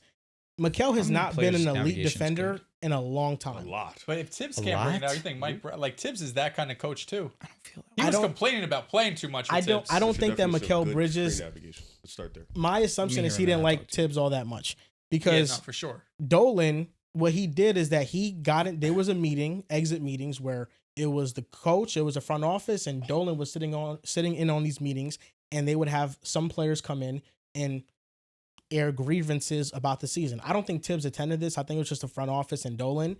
And some people have been speculating that the Tibbs firing might have been an ownership decision, which based on them lacking organization in their coaching search could be a very real thing. And maybe a lot of players said things that Dolan really thought that was an indictment on Tibbs. And then he went out and he made the move, and Leon Rose is covering for him by saying this was 100% my decision. Because Leon Rose and Tibbs are very close, to the point that Leon Rose's daughter said goodbye to Tibbs when he was fired by the Knicks. So they're very close. So I could also assume that ownership played a role in this move, which would be unfortunate after all the years. It'd be shocking. The Knicks got good when Dolan finally said, all right, that's what I'm saying. You guys got it. And then the first move, I mean, I'm sure he's had a part in other moves, but there were things that Tibbs did that were frustrating, which I can understand if they wanted a new voice. I just think Mike Brown, before he got the Kings job, he met with De'Aaron Fox out the country during his honeymoon, and they were in the gym and they basically talked. And Mike Brown was basically telling Fox, like, you know, what do you want to do in Sacramento? What are your goals? And they had a long conversation, and De'Aaron Fox kind of, you know, told him that he wants to be an all-star. He wants to lead the team to the playoffs. And Mike Brown instilled a new culture with the Kings, and they were able to be the 3rd seed. Now, I think that didn't last because of front office decisions, and also the Kings in a very stacked West, it's hard to remain competitive. I think with the Knicks, with a top 5 roster in the East, there's a better chance that we'll remain more competitive within our conference than the Kings did within their conference. And I think maybe he could get Mikal to play better defense next season. I also think his player development wasn't good. Keegan Murray was supposed to be an essential piece in their growth as a franchise. That flopped. I think that Mike Brown, he pushed Keegan Murray to take on that role. Keegan Murray just isn't good enough to do that. Yeah, And how much is on the coach versus the player? Keon Ellis. That's No, where that's I fair. come back That's now, fair. and I can't help but look poorly upon his last moments as being the coach for the Kings. Yeah, it's tough because you just can make the comment all the coaches, you know? I don't disagree. Like with you. Tibbs you could complain But about. can we complain about Taylor Jenkins? What's there to complain about? Your best player and John Morant is not playing like your best player, I think and you're still a top 6 seed in the West. I think the only thing you may complain about is towards the end, I feel like the players and him Locker kind of room. bashed I don't heads, you know? disagree. That's the only thing. But again, if I'm Taylor Jenkins and I'm here and I'm about to get fired, shit, yeah, like I'm not surprised that them and the players bashed heads. Like my job's on the line, you know? So And on top of it, in my opinion, I look at Taylor Jenkins and think, you know what? He was doing the job. Yeah. He was out there in a locker room that didn't really go by what he was saying or feel what he was saying, and they still were out there executing what he wanted to do, and they were winning basketball games. I look at Mike Brown, and yes, his team may not have been as talented or as deep as the Grizzlies. That's objective. That's fair. But Mike Brown made bad decisions towards the end of his tenure too. I don't think what was Taylor Jenkins' bad decision that he made? Like off the top of my head, there's not one that comes to mind. I just think that if you gave him that opportunity with the Knicks, I think that it's a bit safer. I understand the offensive upside because Mike Brown did that with the Kings, but I think Taylor Jenkins has shown with even your best player playing at his worst, realistically. Yes, you still had Jaren Jackson. Yes, you still had some nice young players in Jalen Wells and what he was able to ascend to in his rookie season. But you're going to have more talent on the Knicks with Taylor Jenkins, with a better player in Jalen Brunson. Mhm. I think that that's what intrigues me the most. So out of those two guys, give me Taylor. Kevin Durant, per league sources, prefers the Heat, Spurs, and Rockets, all three teams with no income tax. That's where he kind of wants to go to. He wants to get all of his money, and you don't have the enough. Timberwolves. Can never have enough. He's got hundreds of millions. The Can never have enough, Timberwolves are a Dels. team that can reemerge as a dark horse contender, but here is what is putting the wrench in these talks. Kevin Rob Durant Dillingham. doesn't want to go. I would not trade Rob Dillingham. Kevin Durant does not want to go to Minnesota. And Minnesota, although they have the best package, and the Suns are hoping that KD is willing to go to Minnesota, Minnesota does not want to trade for KD unless he says, I want to be in Minnesota. So that is the holdup right now, because the Suns, it seems as if they believe the Timberwolves have the best offer. They are ready to accept Minnesota's offer, but Minnesota was kind of like, hey, no, if KD doesn't want to come here, we're not going to trade for him. So now sense. it's between the Spurs, the Heat, and the Rockets. That's where he wants to go to. And neither of those three teams, as reported, have made offers that have been good enough by the Suns reports. They feel like those offers have been underwhelming. How did Taylor Jenkins left? Shocked. Why is that? I don't know. Didn't think I would hear that on this podcast, to be honest. I don't know. I just feel like you look at the Grizzlies. And they, KD topic. So I just Taylor Jenkins, man. we were talking, you know. I get it. Last year, no John Morant. We knew that the season was dead, right? Yeah. When John Morant went down, we completely lost our belief in what they were doing. But we saw an uptick in Desmond Bane when he was on the court. For sure. We saw an uptick in Jaren Jackson when he was on the court. And then this season, I just think that we saw a complete performance by them. Considering Ja was not himself. Neither was Bane. But Bane still shot 39% from three. He had an up and down year. But I feel like that's also, we saw that from Bane because Jaren Jackson was now being looked at as that number 2. And of course, now that Ja's back, he's going to get the ball in his hands a lot more. I'm with you. And Bane was the beneficiary of Ja missing time. Yeah, no, I'm with you. Talking to Katie. Facts. Now Kevin Durant. Yeah, just Taylor, just in-game adjustments. His rotation management is pretty poor. That was probably about it. Kevin Durant. Your Kevin guy. Durant. One of your Durant. favorite players. If it's one of these three teams, where do you want to see KD go to? The Heat, Spurs, Rockets. Yes. Was just about to answer that. Just want to say this. We're at it again. We are at it again. You're not wrong at all. This is You're not another wrong. full circle moment. I we agree. are back at talking about Kevin Durant going to a different team. We're back at it. We're Couldn't at it be again. It always seems to come back to Kevin It Durant. was LeBron, so I can't. I'll say this. He went wherever he wanted. I love him with the Rockets. I do. That moves me. Would you be rooting for Kevin Durant? Yeah. Wow. We would be, to Let's the cop, fucking moon. let's cop matching jerseys. Don't know about all that. But I'll cop a men's jersey, and we can. I'm here for that. Yeah. Yo, that Houston KD jersey would be tough. Yeah, listen. And they can sign and trade for Harden. No, we're good. Stop. We're good. Actually? Harden, KD, No, Şengün, and men. We're Took good. a step too far. Hold on. We're good. I'm listening. Yeah, I'm Harden down. reunion with back, KD. Harden back in No. Houston. For what? I'll be honest, I'm all aboard. So we can watch him in Game 7 shit it up again? No, we don't need that, He's not man. even- But he'd God. have KD this time around. Yeah, too. yeah, we don't need that. We got a men. We're good, bro. You know how the LeBron video with Ben Simmons? Right here. This is it. Got a men. We're good, bro. I'll say this though. So disrespectful. This was really the truth though. Like, we're good. But I'll say this. Spurs are good. I feel like with the Spurs, they have a lot more holes than Houston does. And I think Wemby covers up a lot of it. I also think they still need a lot more good players, actually. They have a lot of solid vets. Harrison Barnes played well last year. Elton Johnson's cool. Devin Vassell's cool. We all have our different opinions on Devin Vassell. But Stephon Castle is a young rising player. You like Fox there. Jeremy Sohan is another player that's very odd. Very odd, He's a I'd great say. defender. Great defender. Work in progress on the other end. They still need a foundation. I don't think they have that fully yet. They didn't even have Pop when they thought they would have Pop. They're still like, that's still something that was It's real. true. You know what I'm saying? I look at Miami. It makes sense.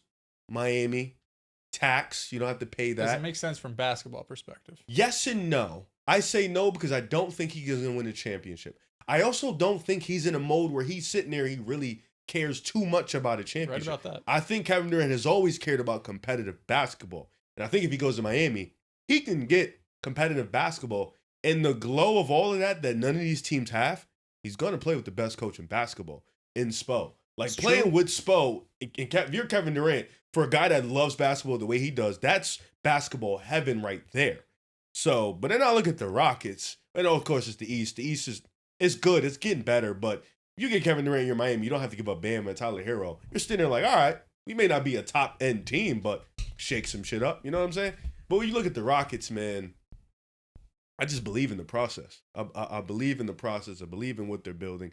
I believe in the fact that Kevin Durant can go in there. They can have a solid foundation on the defensive end. That way, he'll be like the fourth or fifth best player on defense. I believe the spacing is a little bit odd and clunky, but at the same time, this defense plays so hard, and offensively, they're able to get out in transition. They're able to make plays on the offensive glass. You know, they're able to work and get to that rim. I really do like this team, and what better way to go in and be that guy if you're Kevin Durant, where you don't have to be a super leader in Houston. You know what I'm saying? You don't have to be that. You don't have to go in there and try to build this culture. It's a culture there. These young boys understand, these young men understand Facts. who they are, what they want to do. I don't think Kevin Durant goes in there. I don't think Kevin Durant had this big ego either. I don't think he's that type of guy where he goes in there and he fucks up a culture. I think the thing that would probably fuck them up is the narratives from beat reporters or, you know, just the outside world. I think Kevin Durant would go in there and he'd love the way those guys play on a night in, night out basis.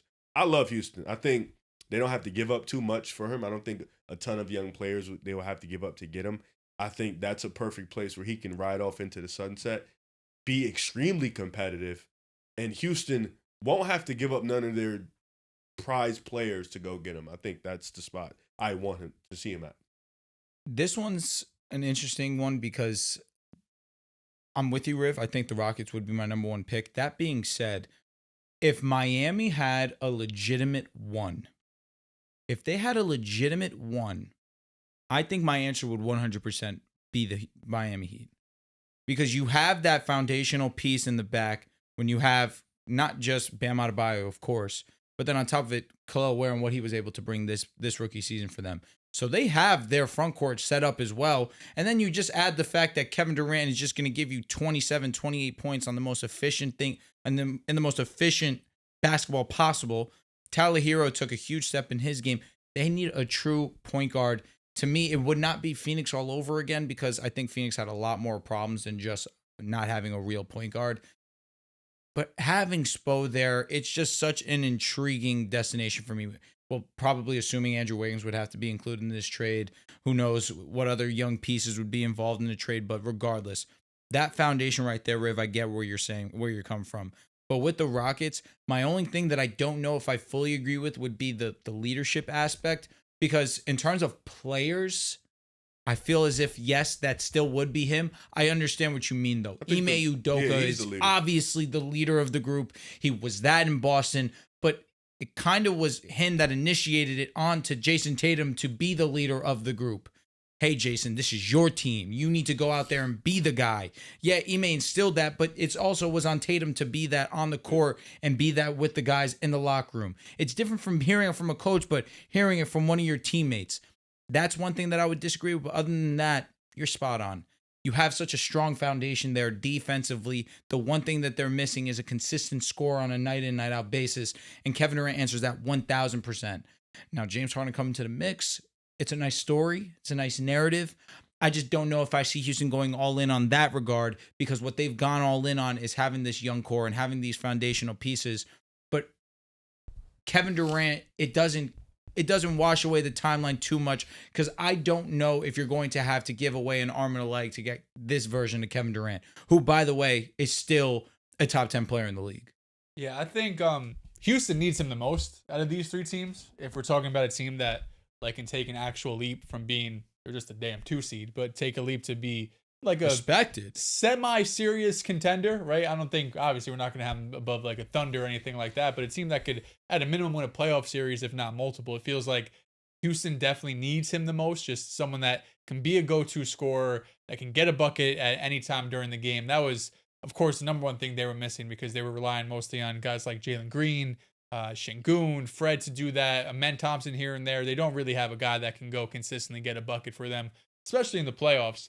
The Spurs is interesting because the latest reports that we've seen from the Spurs is that they could potentially be holding on to this package to try to obtain a bigger star, or maybe a star that just fits their timeline more. Because I do wonder, you have Wemby, you made the big trade for Fox, and now you're going out and getting Kevin Durant. You're not speeding up the timeline, because I think Wemby's ready to win right now. They got a player from every era. There's yes, old, Wemby's kind of mid. Wemby's, I think, right now, perfect team around him. You could go to the Western Conference Finals. If everything goes right, and who knows, maybe you go farther. That's how good Wemby has been through his short NBA career. But it does make me wonder, are you speeding this up a bit too much? Are you gonna go and trade, future draft capital or young players for Kevin Durant, that the window's realistically probably only a couple of years, when you could use all of the draft picks you have and these young players to potentially pair someone up with Wemby and Fox that fits this timeline, where it's not just a 2-year window, but it's a realistic 5 to 7 year window. Who that player might be, I don't have any off the top of my head, but we've seen, time and time again, people just become available out of nowhere. And maybe the Spurs would rather keep all of their assets now to potentially go and get a star, whether it's a Giannis down the line, or whoever it might be that becomes available. So that's the only thing I wonder from San Antonio, is if they do want to hold off just a bit. And then for Miami, I hear what you guys are saying. I think you've sold me a little bit more than initially I thought, but I still wonder, Tyler Hero, Kevin Durant, Bam, Khalil Ware, whoever that fifth starter is going to be. If they got to keep Wiggins, I'd be really intrigued. If you keep Wiggins, I'm definitely more intrigued. Really intrigued. It's not always about a championship. They probably have to trade Khalil Ware to keep Wiggins. Khalil Ware wasn't the mock trades that I've seen. Would you be upset at that if you're Miami? No. That definitely feels more okay, we could go and really make a push. But it's not always about a championship. But if you're going to get Kevin Durant, it's we don't make the conference finals, we want to really. You're a Heat team here that's been retooling. But here's the thing: I don't think any of these teams we mentioned could win a championship with Kevin Durant. Nah, I don't disagree. The one other thing I want to mention is just the Knicks part of it, because the report came out that Kevin Durant wanted to go to the Knicks, but the Knicks didn't want Kevin Durant. I think part of that's probably just the money in the package, because you'd probably have to give up either Cat to make the money work straight up, or multiple players to get up to the $50 whatever million contract. But yeah, I mean, KD New York always felt like a perfect fit, but New York thinks otherwise. The problem with the Suns is that they're not in rebuild mode. They want to retool around Devin Booker. So what they're prioritizing in all these trade talks are players, not picks. They want good players, and the Knicks package is Karl Anthony Towns. And a problem with that is that if they get Cat for KD, the Suns are still over the second apron. So they want to take in $41 million of salary. KD's on a $53 million contract. They want to take in $41 million to get below the second apron, so they're not hit with those penalties. So any team that is trying to trade with the Suns, they basically have to get to that $41 million threshold. and then add some quality players that the Suns feel like, okay, Devin Booker can compete with this. I would say that would be Minnesota, but then like, who's the second guy? And that's the thing, and that's why the more this drags on, the more I just feel like any team trading for Kevin Durant, it would be a giant mistake. I think right now he is too old. Despite being a top 10 player in the league, he's on too big of a contract. Anywhere he gets traded to, he's going to be on an extension for 2 more years at $50+ million. And this isn't free agency. This isn't where he gets to pick his team and you throw him into the mix with all the talent these teams have. It's these teams have to trade for him. The Rockets, if they trade for Kevin Durant, you're giving up some of those young pieces because because the Suns are prioritizing players over picks. If you're the Spurs, you have to give away some of that young talent, maybe some picks. The best player they could give up in a KD deal is Devin Vassell. But at that point, you got to trade him to a third team because Vassell, Beal, and Booker make no sense. Or they trade De'Aaron Fox. I don't think they trade De'Aaron Fox for Kevin Durant. I don't think so. Is it nuts? You're about to draft Dylan Harper. And here's the thing, is I don't think the Rockets are a Kevin Durant away from contending for a title. I don't think the Spurs in that scenario, if they trade De'Aaron Fox, I don't think Dylan Harper, Vassell, KD, and Wemby could win a title either. Could they do it next year? I don't know. I don't think so. Not this upcoming year, 2 years. I think it's a lot of projecting. It is. And if you're Minnesota, KD has said he doesn't want to go to Minnesota, and Minnesota's looking like, okay, then we don't want to trade for you, because if Minnesota makes the KD move, they have to get rid of 4 rotation players. Rudy Gobert has been dangled in the trade talks. You're probably not bringing back Julius Randle. Dante DiVincenzo probably goes in the trade. So if you're losing 3 to 4 quality players, is it worth trading for Kevin Durant? I don't think them trading Rudy Gobert, who is the anchor of their defense, and putting KD in there makes them a better team. I think you said some interesting things. I do think retooling for the Suns doesn't make sense. Not saying that you're wrong on what they're saying. Also think if you have a team like Houston who's dangling, we don't have the players, but we have the 10th overall pick. We have your future pick. We have your future pick and like maybe 2 players. I think Phoenix they can be just a dumb, and I know everybody thinks like this, but I don't think Suns are going to sit there like, we can't deny this. Like Houston has their 2026 pick, I believe. No. Right? 2025 and 2027. 2026 just went to... It went to the Grizzlies. Oh, right. And welcome AJ DeBonsa to the Grizzlies. We're here. It's done. Yeah, I don't know. I think what screws it all up is that the Suns can't realize. They don't know what they want. Oddly enough, I think the Miami Heat, despite not having the Wemby level talent or the Rockets level of success in the regular season, I think the Miami Heat are better positioned within their own conference to make a deep playoff run if they plop Kevin Durant into their infrastructure. I think with Bam, Hero, and KD, it is more likely they could go on a Eastern Conference Finals run than KD going to the Rockets and then going on the WCF Rockets run. Were just a if hypothetically the Rockets had Kevin Durant this run, they could have went to the WCF. Joel. Like, I need some fairness. They would have played if the Rockets had Kevin Durant in this run. Yeah, they could have beat the Warriors and they could have beat Minnesota. They would have been sitting in the WCF. I don't know if it's not OKC. I agree. I don't know if they would have been Minnesota, but it would have been good. You're not sitting there thinking, oh, this is a wash. No, you're like, all right. They could have beat Minnesota. Houston has a chance. If you go into the Heat, Kevin Durant, Bam, and Hero, you're thinking like, okay. Sure. If you plop them into the team as is. But what the Rockets would have to trade. Who?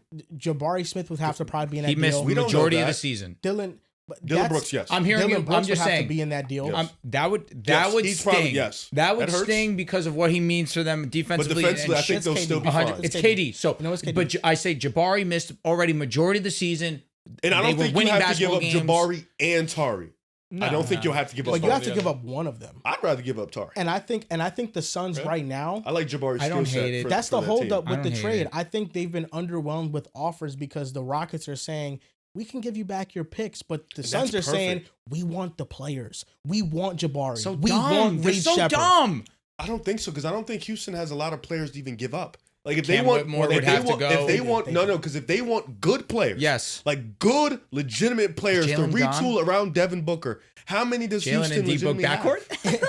It makes no sense. Like outside of Dylan Brooks, how many players does Houston have to legitimately build a good retooling team around the Suns? Jabari. I would say Dylan Brooks. You have to take Fred. a fire on Reed.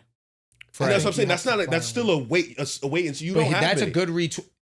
Of all the ones, And Fred is at 44. Agreed. That's I a think he could lot. decline, though. Make a new deal. But Yeah, I say that sign and the trade. Suns Yeah, you need. wouldn't be able to get Dylan and Fred No, if you're no. Phoenix. But the Suns need a point guard. Suns need And defense. Houston kind of wants. They're like okay with giving up Fred. I know, but that's exactly what I'm saying. Yeah. But you want to hear a retool? Fred, Dylan Brooks, Jabari. My son's pick. I'll be honest, that should be a done deal if I'm the Rockets. And you think about it, like Fred VanVleet, That's fine with Houston. after game 3, averaging like 24 for the Rockets in the playoffs. And I'm not going to say that that's not a decent amount. Like what That is. that's a decent amount. That Suns pick For and expiring deal? Jabari Yeah. and Dylan and Fred for how clutch he was for them in that Warriors series. You get Kevin Durant. Now Tari gets more opportunity. Amen obviously now gets to run the show.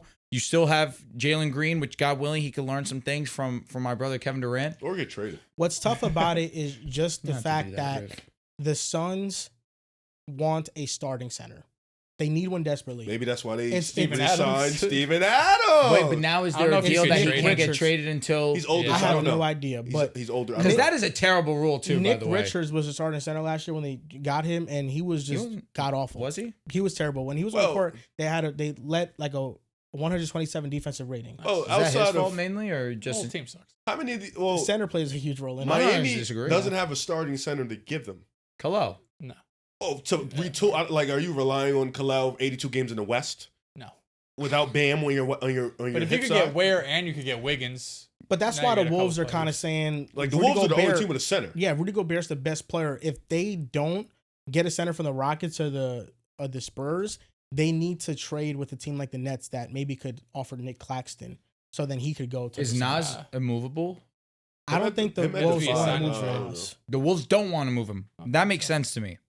I don't think they want him. I hear what you're saying though. Their Heat The make Suns? the most sense. Like, for 'Cause him they're in starting this the 5 all period now. year? You know what I mean? The Heat are like, listen, we don't have no young core to worry Yeah. about. We kind of just need to be as competitive as possible. Where the Heat are kind of like, we're trying to win. We're just not good enough. The Rockets and the Spurs are like, we're young. Getting Kevin Durant would be cool, but we Wouldn't still hurt. have this young core. Like you think about it. Let's say the deal is. Let's say there's two scenarios. One, the centerpiece is Wiggins.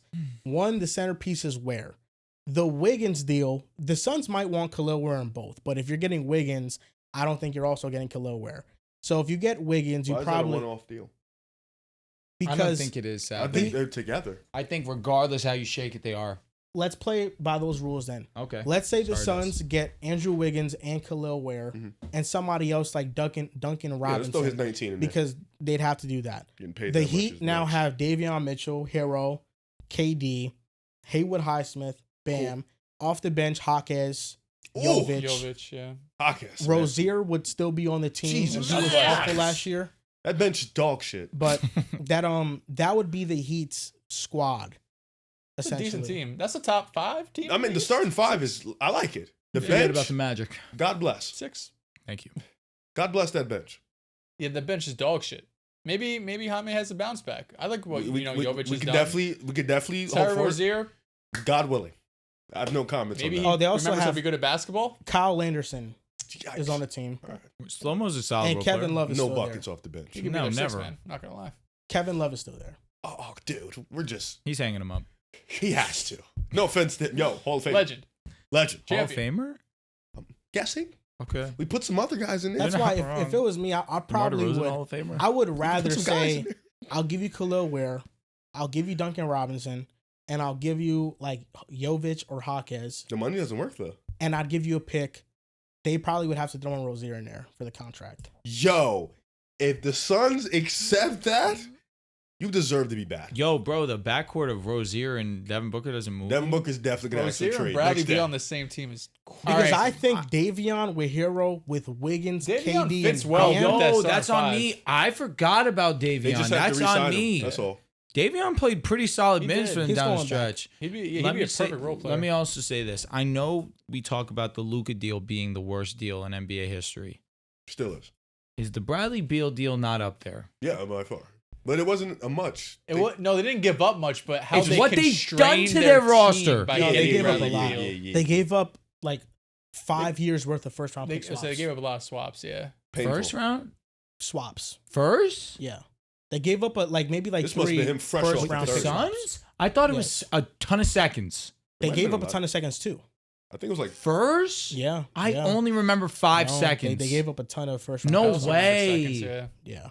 Let me get the full trade details Yo, here. bro, I dead only remember 5 seconds. Yeah. That happened on Father's That Day, was like a Jay Crowder deal. So Suns land Bradley Beal in a swap. The Wizards get Chris Paul, Landry Shamet. Chris Paul ended up getting them Jordan Mhm. Poole. Bilal Coulibaly, because they traded the pick for Jarris Walker with the Pacers. 2024 first round pick swap. 2026 first round pick swap. Wow. 2028 first round pick swap. 2030 first round pick swap. That 2026 first round pick swap, Orlando just traded it to Memphis. And basically how that works is it's basically weird, bro. The Knicks also own some rights with that pick. Yeah. Because the Knicks own the Wizards 2026 first round pick, but it's top 8 protected. If the Wizards finish within the top 8, then Memphis would get the worst of much to go Orlando through. and Phoenix's pick. So Phoenix's pick. Yes, exactly. Phoenix's pick. If the Wizards don't finish in the top 8, then they get the better of Orlando and Phoenix's pick still. Wow. Yeah. I had no idea about the swaps. Yeah, I forgot about the swaps. That's Yeah. that is horrible. But basically, the Wizards, maybe they surprise people and they're not a top 8 pick, but more likely than not, it's Yeah, gonna more end up likely in the that's Suns not going to. Well, I'm excited about the Wizards, man. We've been here. Yeah. oh, yeah, no. You If just the- got to start seeing the vision on Sarr, and we're here. It would be great for the All right. Knicks if they didn't I'll finish give in him- the I'll give top him a year. 8. W. I'll give him this. If they didn't finish in the top 8, the Wizards did, then the Knicks get that first round pick. Can you acknowledge that Sarr was one of the most He's a black hole on terrible offense. efficient players? But can we acknowledge that he was amazing on defense for a rookie? See, why do you do that? I've never spoken about his Defense is defense. But I've that's never what I spoken care his about. defense. But that's what I But care why about. don't you never care about what I'm talking about? Because it's most often rude. But it's the truth. Whether All I that's want you fact to or do is acknowledge fiction. the truth. But he's a rookie. Okay, but it was bad, like all time bad. Like, All right, you're no, jacking. it was like it's all time bad. Like when you Was look it? up the 15 worst efficient rookie years, actually might be just NBA history. Zach Edey's not on there. Yo, talk, but he's Alex Sarr's first team. yeah with that Voters efficiency. got Think it about wrong. that. Shout out to the first No, team all you're rookie damn right they selection. did. Because why the fuck was Zach Edey on the first team? I just think that saying he was good for a rookie, And then I don't saying think that's Zach a Edey true was bad. statement either way. His defense was good. He Because just keeps ignoring the other part. You know. His talking about defense was offense. really good. I'm not talking about. Have I said a word about offense? Have I said a word about his defense? but as a player, Yeah, I'm As just a talking whole, about as him a like player. his So flaws. you combine him, the god awful offense with He's the Rudy Gobert. elite defense. What do you call it? fucking fringe elite? Rudy. fringe elite defense. Yo, listen, technically, If he's already getting Rudy comps in year one, we're talking about a first ballot Hall of Famer. Rudy Thompson year one's a #1 pick is nuts. That's awesome. It's not good. Rudy's a 4-time DPOY. And you don't believe he No, should've but won he's- any of He's them. the worst Rudy. That's what we're forgetting. He can space. All right. That's what. He can. In He theory. can at least throw it up. His In form theory. looks nice. comparatively to the catch. league, Sarr was a bad NBA player. It's a rookie. See, I didn't say that. That's the insane. rude shit. I never said that. Based that was on rude based on as how he hell. played last His year, defense. he was a bad NBA No. player comparatively. No. Yes. His defense. Washington That's fans like me gonna get saying you, man. Kevin Knox wasn't bad for a rookie. No. His numbers weren't bad for a No, rookie. wait. All right. Wait. His numbers were not Kevin bad. Knox No. was awful. Awful. He had some Alex big Sarr time was Like games. comparative great to NBA defensively. history. Like Knox was awful. Yeah, Sarr compared to rookies in NBA history, his efficiency was one of the His worst. efficiency was bad. It was yes. like 42%. It was, True shit. it was bad. Very bad. You don't acknowledge it. It's upsetting. I do acknowledge Nah, it. you ignore it. The defense just moves me. I'm with you. So if he like, What's his main job? What's his job? Well, he's the #1 pick. So To show be me good at something. basketball. Oh shit! I didn't say he wasn't. He's bad. He's Alex bad. For a rookie, no. Thank you. And that's all I care about. Comparatively all to the he rest said of the is- Well, league. now he's in year 2. So expectations jump. Okay. So next year is going to be as a sophomore he wasn't bad? No, I won't say all that. Or this is just now we're like comparing to the rest like of the a league. men going from rookie year of men to second year of men. Like it But was he a also wasn't like large bad jump. his rookie year. No, not at all. But Don't compare demons to huge jump. sheep. No, gigantic jump. Yeah. Sheep, please respect Yeah, Sarr. it's a man. Bro, like, come on. Don't compare demons to sheeps. I do think that we will see a jump from him. Okay. I don't know about the efficiency. Like year 2, him or Edie. Because, like, you Oh know, I'm my asking. God, I'm Well, he already just hurt. taking. He I'm is. already It's brutal. taking Sarr. Okay, I'm just asking. The I offensive don't want rebounding. Edie. The offensive rebounding moves a lot of people. Does it move you? Me personally, neither one of them move me, so I'm here. Sarr doesn't move you No shot. defensively. Oh my! That's That's what. Oh, okay. There's a star trait to Yeah. Sarr. Offensive rebounding is important. You saw what Steven Adams did in a playoff Is that a series. star trait? Like Yo. it's not a star. Was he like, not moving like a star? Steven Adams a star, He was moving like a star. and I'm not saying Sarr's a star. Let's just put that I'm there. saying Rudy Gobert's a That's star. on me. Defensive He's an all-star. He's a He defensive He was star. an all-star. Defensive star. No, I'm asking you. Got him. He's a DPOI. All right, you got to respect history. Absolutely. Who's better? Four-time champ. Who is better, Sarr as a rookie or the best version of Festus Ezeli? Holy Oh my God. shit. That's rude. One guy got like 30 minutes a game. It's not even comparable. Ezeli fit better on the championship team. He Whose contributed defense? to winning. Whose defense was better? Sarr. Ezeli was good, bro. He was, but like you can't compare the What minutes. about Maurice Spates or Sarr? Oh, come on, dude. Spates. Offense, not even For close. sure, Not even a for sure. conversation. Not even a Who's thought. talking about Not even a offense? thought. Not even a thought. Maurice Spates. Can Alex Sarr be the best one-way player in the league? Yo, Rudy. No. It's no, Rudy. No. Oh yeah. It's Rudy. Comfortable. Yeah. Well, no, I'm saying Walker obviously Kessler's the up one there. day. Saying one day. Yeah, one day. One-way player? Like no, him or Walker no, Kessler? no. Take Walker. Okay. Walker's a one-way God, player. am I don't know. I genuinely don't Well, Walker's know. not going to shoot that poorly. Actually, well, we're talking He's defense. only going to shoot around the rim. That's important. You should know what We're you can't talking do. defense. I'll be transparent. Mhm. TBD. Okay. TBD, because Sarr is really great Okay. on defense. On defense. I'm with you. But, On sorry. defense. So wait. So let's use Bilal. Was he great on defense or just like you think he has the tools to one day be great? No, he think he was great on He defense. was really yeah. good. Yeah. So Bilal, did we give him the same slack? Like he's great on defense. Yeah, nah, but I saw Offense- some jumps. I saw some Okay. jumps this year All right. offensively. All right. Can play Okay. make a bit. No, I think so. A bit. I didn't say anything crazier what? other than a bit. Like, what you mean? Like in transition? Yeah, that's about it. Okay, I'm just asking. Yeah, that's really it. All right. Transition is not bad. Okay, I'm with you. So Um, they have a bunch of one ways. We knew that. All right. Just, We knew There- that. Jordan Poole, one way. Hey, He's right. He's One one of the way. best one ways in the game. It's like, You see how he So is picks and Alex shoots? Sarr. Thank you. that shit don't He's matter. cooking. That shit don't matter. Yo, bro. Dell's just cooked. Yo, getting 21 points a game is hard. Very difficult. It's way more difficult than what Sarr's doing. Just Facts. defending on the Wizards, I don't know. Hey, that shit count. That shit. Look, bro, if he's playing with a bad lineup and then they put in a worse lineup, which they can do, the numbers gonna look skewed. I don't know. It's Washington. It, Like, what was their average defense this year? Wasn't good. I think it was bottom of the league. So what does he make? probably nothing good in What does he anything. make it like shit? Like what is he like? What He is he? stands out because they're so bad. He's good. I don't think you watched the Wizards game. I maybe watched He's- 3. All right, last year. against Boston. Yes. Unfair. You know who was cooking Alex Sarr and FIBA? Who? Hansen Yang. The Chinese guy? Yeah, Like 7'4"? yeah. What For class the is he coming? Chinese Is he team. coming in this? He's going to be in this draft, yeah. 2025. Mhm. He's good. He already worked out with the Timberwolves. Yeah, I dude, saw he's him. a Laker. A big time trade was made this past week in the NBA. The Magic have traded for Desmond Bane. Let's go. And this has caused some Both our controversy online. Why did he get traded for so much? Luka only went for 1 pick. Desmond Bane went for 4 firsts and a pick swap. And the question we're answering right now has a lot of parts. Number one, did they pay too much to go get Desmond Bane? We'll talk about that first and then answer the question if whether or not they are a contender after this move. Now, to refresh your memory on what they traded away, KCP, Cole Anthony, a 2026 Suns first round pick that has some protections on it, but for the most part, they're still going to get a good pick. The Grizzlies are. 2028 and 2030 unprotected first round pick, the 16th pick in this draft, and a 2029 lightly protected pick swap? I'll start, man. Being the Do you mind honorary- if I start? Oh, Because I'm the Desmond Bane guy. you know what? Your thing. Speak on, bro.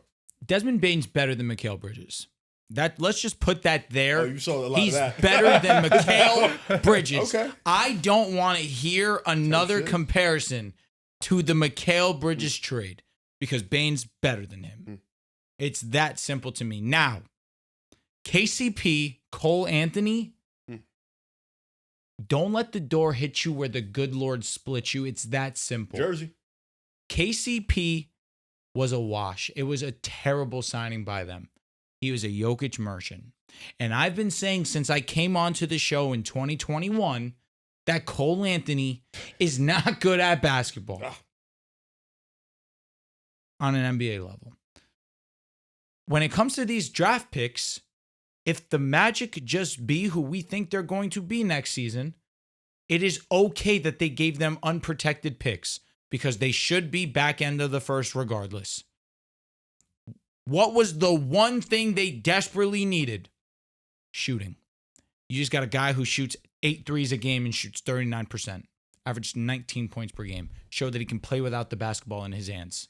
What is exactly what the Magic needed? That. A 3-and-D player. They got a souped up KCP who's 30 times better than him. He is 30 times better. This move was great. We can say souped up KCP is Desmond Bane. I can't say a souped up. I didn't get. I don't have mad. any Okay. energy for arguing it. I didn't say anything. And I defended you, so You did. You should be defending. No, me. I was wondering with them. Whatever. On June The 19th. Magic needed to make a move, and we talked about Anthony Simons. We talked about LaMelo Ball. Anthony Simons plays no defense. LaMelo Ball, I don't know. I don't know if that's possible to move I him. don't know. I don't know Also if it's can't stay possible. healthy. And he can't stay healthy. Desmond Bane Talk. is a strong offensive player and a strong defensive player. This was a perfect move for the Magic. Yes, you could argue they do need a point guard, but really, who's primarily handling the ball anyway? It's Franz, it's Paolo. And who's going to be this guy that they can kick out to and actually trust now? It's Desmond Bane. Talk. So long as they are healthy and they're able to stay on the court with one another, we anticipate that those draft picks will be back end of the first. You needed to make a move that actually showed the Magic fan base that we're trying to put legitimate spacing around them. It wasn't going to happen in free agency. It wasn't going to happen in the draft. Clearly, when they sold on Anthony Black and Jett Howard barely plays any minutes, no, they had to go and get uber aggressive and get a guy in Desmond Bane who nobody here thought was available. This was an amazing move by the Magic, and I can understand, I don't want to hear Luka being mentioned either. Why are you mentioning Luka? Not everyone get that lucky, man. Not everyone get Right? that lucky. Agreed. But they traded Anthony Davis. It's a terrible trade for the Mavs, but they got Anthony Davis. That's 5 first-round picks right there. So enough. Stop mentioning that. And do not put Mikal in the same breath as Desmond Bane. I do not. I don't want to hear it. I think saying that Mikel's not in the same breath as Bane is disrespectful. It is. Mikel has It more is. playoff moments than Desmond Bane, objectively. What's his All moment? in this. What do you To mean? He stop stole the big ball from Jason Jason Tatum Yeah, and Jaylen you're Brown. right, you're Back-to-back right. games, game 1 and game 2. You're right. What are we talking about? You're right. You're right. And what did he do in Indiana? What did he do? Did Cat do defensively? What did Jalen Now Brunson it's what did Cat do? Jalen Brunson was a no-show in the last season. game of the series. Game 3, he saved your season against Indiana. Yo, throwing Brunson No, and it's Cat insane. under the To bus for defend Mikal is Mikal? nuts. It's a team That's the sport. most New York shit you've ever done. Mikal That Bridges actually is a might be the role most- I would player. let that go. Like Mikal Bridges is a role player. We know who he is. I think Desmond Bane's better than Mikal Bridges. comfortably.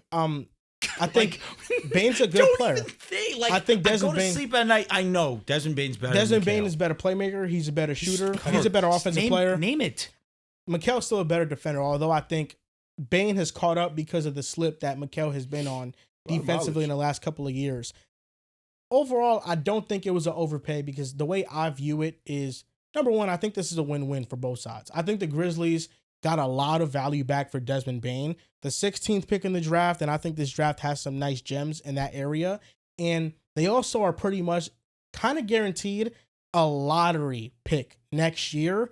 And who knows, if they get lucky on that, it could be wherever it lands. So I think they got some good value in those unprotected first. Probably going to be in the 20s or in the teens, around that area. But for the Magic, KCP was on a 2-year, $21 million deal, and he had a player option in the final year of his deal. He'll accept that, brother. He will accept that. And that's why he's on a bad contract. He was a bad player last year. And I think if they tried to trade KCP just to get out of his salary, they would have had to attach a first-round pick to it regardless. Cole Anthony, he might not even play in Memphis. Scottie Pippen Jr. is better than him. So he might not even play unless injuries happen to their roster and then he's forced to play. Memphis will play. But with Orlando, you basically traded KCP, Cole Anthony, 2 players that you didn't really want to be a part of the rotation moving forward. A first-round pick that had to be attached to get off of KCP's contract. So then that leaves really 3 unprotected firsts that you really traded for Bane and a pick swap. And those 3 first-round picks are possibly going to be in the 20s outside of the Suns pick. So I don't think it's a bad deal at all. And I think the Magic needed to be hyper-aggressive in this deal because they needed shooting clearly. They were 30th in catch and shoot percentage last year. They were 30th in 3-point percentage last year. And I think that they don't need a true point guard when you have 4 players who can all play make by committee. I think Franz, Paolo, and Bane and Suggs, they can all sprinkle in the dribble and drives here and there, and they can make basic passes and basic reads. I'm glad that that's the only opinion that should be had. Now, I want to hear that same take regurgitated 2 more times. I hated this trade, Rick. What about you? It's about time. It's about time Orlando made a move. Knows. It's about time. I will say this, to KCP's credit, 38% from the 3-point line at the January 1st. Okay. That moves he me. Shot better. Because that man right there, after the first month of the season, he didn't miss from 3. Is Ja going to unlock him? I'll say this. Good way to unlock move on. was nuts. That's why I'm just like, I'll say this. I like the deal for both sides. I like to really. I don't want to say I expected him to get traded this early, but if I had a feeling of who would it be, he's the odd man out. Bane was going to be the odd man out. Interesting. Yeah, I don't think with the way Clement has talked about Ja, the way he spoke about it to the presser, he's not moving him for like another year or 2 at least. Good. You know, they're going to give him an extension. And Jaren's more valuable than Bane. And Jaren's going to get the extension. I think he'll get paid, and I think he'll stay. So I thought those 2, if they were going to retool, it was going to be around the big man and Ja. You're cool to pay Jaren that money? Well, he lost money because he didn't make win. NBA. Yeah, Apologize. he Fair lost point. money. What He they lost have to over do, 100. they have to renegotiate his deal so he makes $30 million next year. They also have to get And out of then the situation. They can give him, I think, a 30% raise. So his deal would be $40 million per year. Because right now, I think he can only get like a low number. So they have to move around some pieces. Plus, he's still in he still got 1 more year left. I think it's kind of crazy how the NBA punishes teams for their players achieving things. It really is a sick thing. It's good for the players, bad for the team. It doesn't make sense. Orlando, getting a shooter. Dope. Desmond Bane is a really good player. A little bit of a jack of all trades. Can handle secondary playmaking responsibilities. Turns me on. Really good shooter. Can put pressure on the rim at times. Does have the little arms, but makes up for it with the strong physical stature. His arms compared to Mikel's not close. No, Mikel's the complete opposite. No, Mikel, long arms, skinny guy. Bane, stops. Real strong physical dude. Good ass player. Contract is up. I think sometimes picks are overrated. I think when you're a team like Orlando, who's probably going to be, they want to be competitive. They saw their floor in the last 2 years, and it's at minimum bad offense, great defense. Go out there and poop against the Celtics. We're going to be a 7th, 8th seed in the East, and we're going to have some competitive first rounds. So let's go make some splashes on offense. And I think Desmond Bane is going to fit seamlessly. It's really just, this trade told me they're balled in on Boncaro and Wagner. Like, they want this to work. They're going to put their efforts to make it work. Desmond Bane is a perfect complementary player for that. Just to speak on it from Memphis side, you mentioned it. KCP did shoot 38% after January, so I am a little bit excited. You mentioned it. But he brings a different... You did mention it. I did. I need it badly. You're still in on the Grizzlies. Jaws there. Yeah. We're fucking... No, I get it. KCP, I guess defensively, can play defense. Mentality, you need you need that veteran back in there if you're Memphis. So bringing in KCP for that part is good. Cole Anthony was just a filler. Getting a pick in this draft, I thought was huge for them. I thought that was really important because one thing about Memphis, they know how to develop. They do relatively draft okay in the back end. Yeah. And they didn't have a pick in the first round before this trade. So getting that was huge. Getting the Suns pick next year, dope. And just getting more picks in case you want to flip them, go get another player, which I think they'll keep it and hold off, was huge too. I think Memphis, they sat there and they looked and they were like, we're going to retool. Let's go try to make some moves. They traded Desmond Bane. It's unfortunate because Bane did a good amount for that community. He did a good amount for that team. But they got a good value back from it. I think that's essentially what you want for a player like Bane, who could probably be your third, fourth guy. And is a really good player, but is not a solidified all-star player. I think that's good value for him. So A+ deal on both ends for me. Yeah, I will say when it first happened, it was a bit of like a holy shit moment because Like, number one didn't think. I saw your tweets. I don't even know What'd what I you say? said. Saw your tweets. Oh my God, that's a bag. It is. I mean, 5 first is a fuck ton. But regardless, I think, Like he's Mikal Bridges. I think what you guys said is right because, again, when I first saw it, I was like, holy shit, that's a lot, right? Like, Desmond Bane's a good player, but still, 5 first-round picks is 5 first-round picks. God forbid he has a 15-point game in the playoffs, and that's all that's going to get brought up. That's what Reeves would go for. And it's not New York, though, so it'll be quiet. You know what I mean? It'll be quiet. Memphis, man. Yeah. It's Should I Memphis. repeat what Or I no, just it's said? Orlando. What'd you say? That's what Reeves would go for. What? 5 first? Probably. No way. I don't think so. He's a worse player than Bane. We're trolling. What is he worse at? Told Defense. you. What did I He say did, though? he did. Would you Sure. rather? I was like, if Drew was here, he would pick Reeves. Bane's a or better Bane. defender. By far. It's not even close. And Definitely. better Never offensive thought. player? It's close, and I would go Bane. Offensive, it's close, yeah. Even though the ball handling by Reeves, Well, Bane's a better incredible. shooter, I Yeah. feel like, from all 3 levels. he is. Anyhow, when I first saw it, I was like, that's a lot to give to Bane. But when I was actually talking to Brett about this, shout out to Brett James.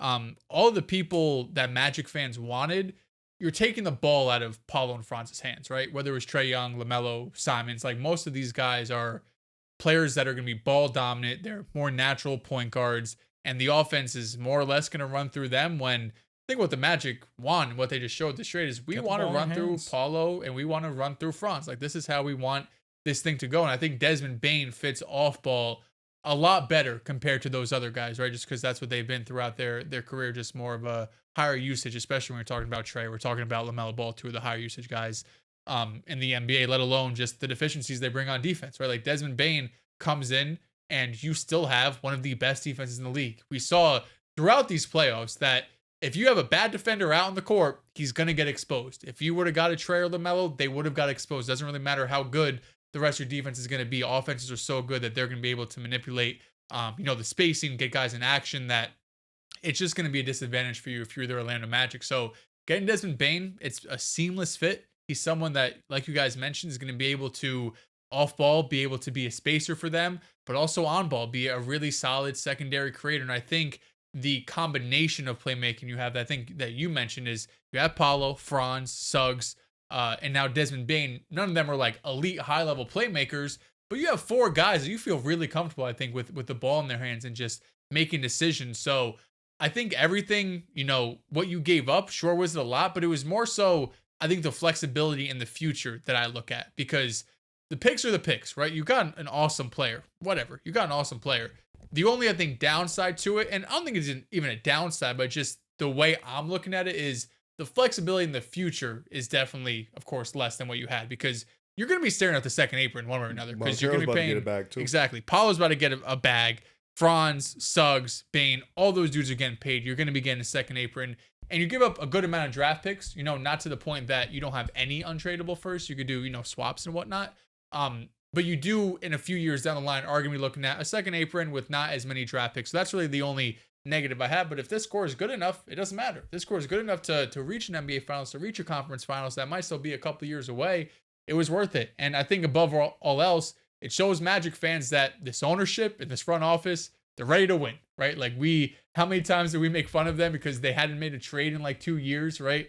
They finally showed that we are ready to go out there, really compete, make a big move.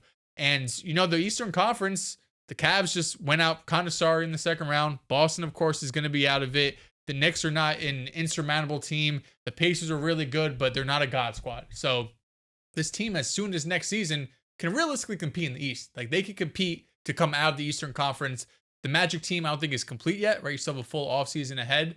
But this puts them in the arms race in the Eastern Conference to represent the East in the finals. Desmond Bane's age. Like 26. he fits the timeline. Like Yes. he's not old. He's probably the oldest out the four, but he's not far off. He's just entering his prime. You mentioned it. He did get his bag, but when you have your four top players, you know, in the same age range frame type thing, then you have other young players that you're hopefully like Wendell Carter Jr., who's of the same age. Goga is of the same age. Wagner's going to come back. The center, he's of the same age. Like, this team, more or less, is no, like, change in age. They're all in the same age range. So you have the same timeline. And on top of that, like, you want Boncaro and Wagner to work super bad because, like you mentioned it, outside of Detroit, which is in Indiana, those are the two, like, young teams I would put with Orlando and those young teams going up. You mentioned it. Cavs, they just went out sorry. And then they have injury concerns up and down their roster. Boston's probably out of it. New York, you see in a matchup like them, you can exploit certain things in that matchup. You don't know how they're going to get better. So, yeah. And also the second apron turns teams Terrible. off. Obviously, it should, like, it really restricts you. But if you're a second apron team, you should have a really good team. Like, the Suns are kind of the exception to the rule, but whether it was Boston, whether it's Minnesota, you know, down the line, we're going to see teams like the Knicks are come after. But I'm talking about teams in the conference finals and in the NBA finals. So just because you're a second apron team, you have restrictions, but that also means you have four guys that are worth paying $30+ million to. And I know a lot of eyes are going to be on Franz. A lot of eyes are going to be on Paolo. The person under the most pressure is Jamal Mosley. If the Magic underachieve next year, he's fired. Yeah. I think that's easy. The person with the most pressure in that organization now is not a player, it's Jamal Mosley. And you got to understand that when you have the young talent of Paolo and Franz, you just added Desmond Bane, Jalen Suggs, obviously when he's healthy, you know what he brings you on the defensive side of the ball. You saw Moritz Wagner when he was healthy, what he was able to provide for them. Goga's obviously a solid option. I think that Wendell Carter becomes a concern for me because we saw him regress this season. They got four backup centers. So they got a somebody can lot go. of depth at the big position. Yeah. Obviously, I didn't mention Jonathan Isaac coming off the bench most likely. Who knows what happens with him. I still think that there's room to add shooting onto this team. Ironically enough, you can never have enough when you are one of the worst teams, but this was a step in the right direction. It's on the shoulders of what Jamal Mosley's going to... It's on the shoulders of Paolo and Franz, but obviously the leader of that team is going to be Jamal Mosley. What are you going to do? If you underachieve, I think he's gone. With the second apron looming when Paolo gets paid, I think when you trade first-round picks, it only hurts if you don't have players that are valuable on your roster.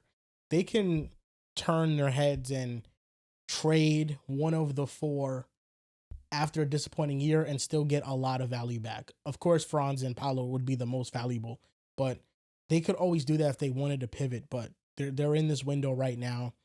And I think that their backcourt has a lot of sauce to it, with Suggs and Bane both being 6'5". Yep. With Franz and Paolo being 6'9 plus, 6'9, 6'10. I think this team has a lot of size. I don't think their offseason is over just yet because I do think that there's more problems than just one player, right? You know, KCP shot above 38% from three after January 1st, and they still were they were still a terrible three-point shooting team. So I think overall they need to add more shooting, and they added so many picks in the trade because they didn't add any good young player that they still have faith in. They didn't add Anthony Black. They didn't add Tristan Da Silva. And they've tried. Jet Howard is still there, you know, and he was a lottery pick for them. So they still have belief in the players they drafted, and they're giving them another opportunity to fit with this current team. I kind of think the odd man out is probably going to become Jonathan Isaac. I know he's a great defender, but he like regressed offensively this past year to where he was just kind of like a Jared Vanderbilt out there. Like, just offensively, he just provided nothing. I didn't need the Jared Vanderbilt. You know what I mean? So I think, like, you know, if the Magic want to get aggressive, they're like, yo, Suns, we'll give you Isaac for Grayson Allen. You guys have like 50 guards. Attach something to it. And, you know, you get a Grayson Allen on the team. Like, I think they need to acquire maybe another one or two more shooters to kind of fill out the lineup. But I think it begs a question. Do you think they're a top 3 team in the East now? The Celtics are out the picture. And Desmond Bane against the Celtics averaged 13 points in 2 games. Against the Cavaliers, he averages 9.5 points in 2 games against them. He played well against Indiana. He played well against New York, and those are the other teams they got to worry about. But do you think the Magic became a top 3 team in the East after this trade? No, not yet. Cavs, Pacers, Knicks? Cap spacers. Yeah, Knicks? those would be the three. And if it was, I need more. Desmond Bane is a great player. I don't want to make it seem like he doesn't move the needle for me because he does slightly. They'll probably be the fourth team, but Orlando's offense is still a work in progress. I still want to see how they maneuver Banchero and Wagner. Wagner's another guy also who we just keep glossing over three-point shooting. He's also a reason why they're one of the worst three-point no shooting one's teams glossing in over the league. fact that I might shoot better than he does. Yeah, he needs to lock into the gym and take 350,000 shots. That's another guy also, and he needs to get in there and work. But I still love the Cavaliers' offense over Orlando's, and I think their defense is still, it's not better, but I think it's still really, really good to great. I like all these teams' offense more than Orlando, and that's what moves. I think Indiana is an offense that you can trust regardless. I think New York, you just trust the ceiling of what Brunson and Cat can give you. I think it's fair to say, though, they have the best defense by far. They do, but the gap offensively is way more. They were a bottom 3 offense in basketball. I agree with where you're coming from, and I understand what you're saying in terms of when you mention KCP shot 38% post June or January, whatever the hell. January 1st. The issue is Desmond Bane's averaging 20. Yep. 20 points while also being able to create for others, on top of it being one of the more efficient three-point shooters. You can't make as well. others shoot. No, 100%.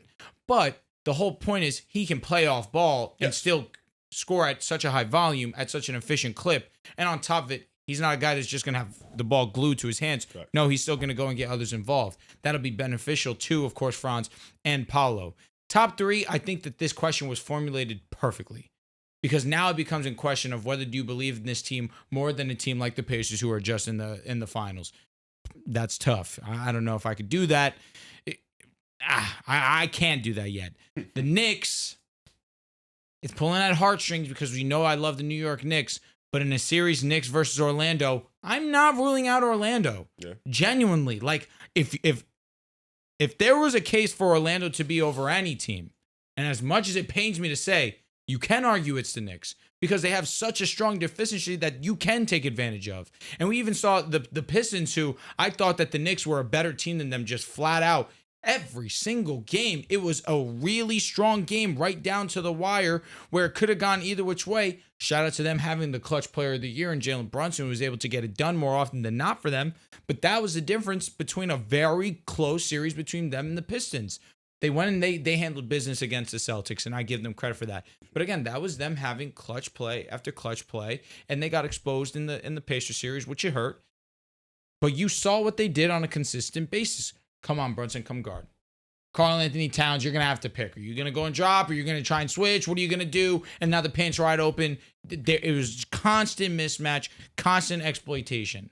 Now, where the question becomes offensively, do the Magic have the personnel to go out there and dot up and dime up the New York Knicks? I don't know, but I do believe they have the offensive talent in terms of Paolo Banchero. Franz, just get to league average. I'm not asking you to be great. I'm not asking you to be good. So far. Just be league average. Like that's a task. I can admit.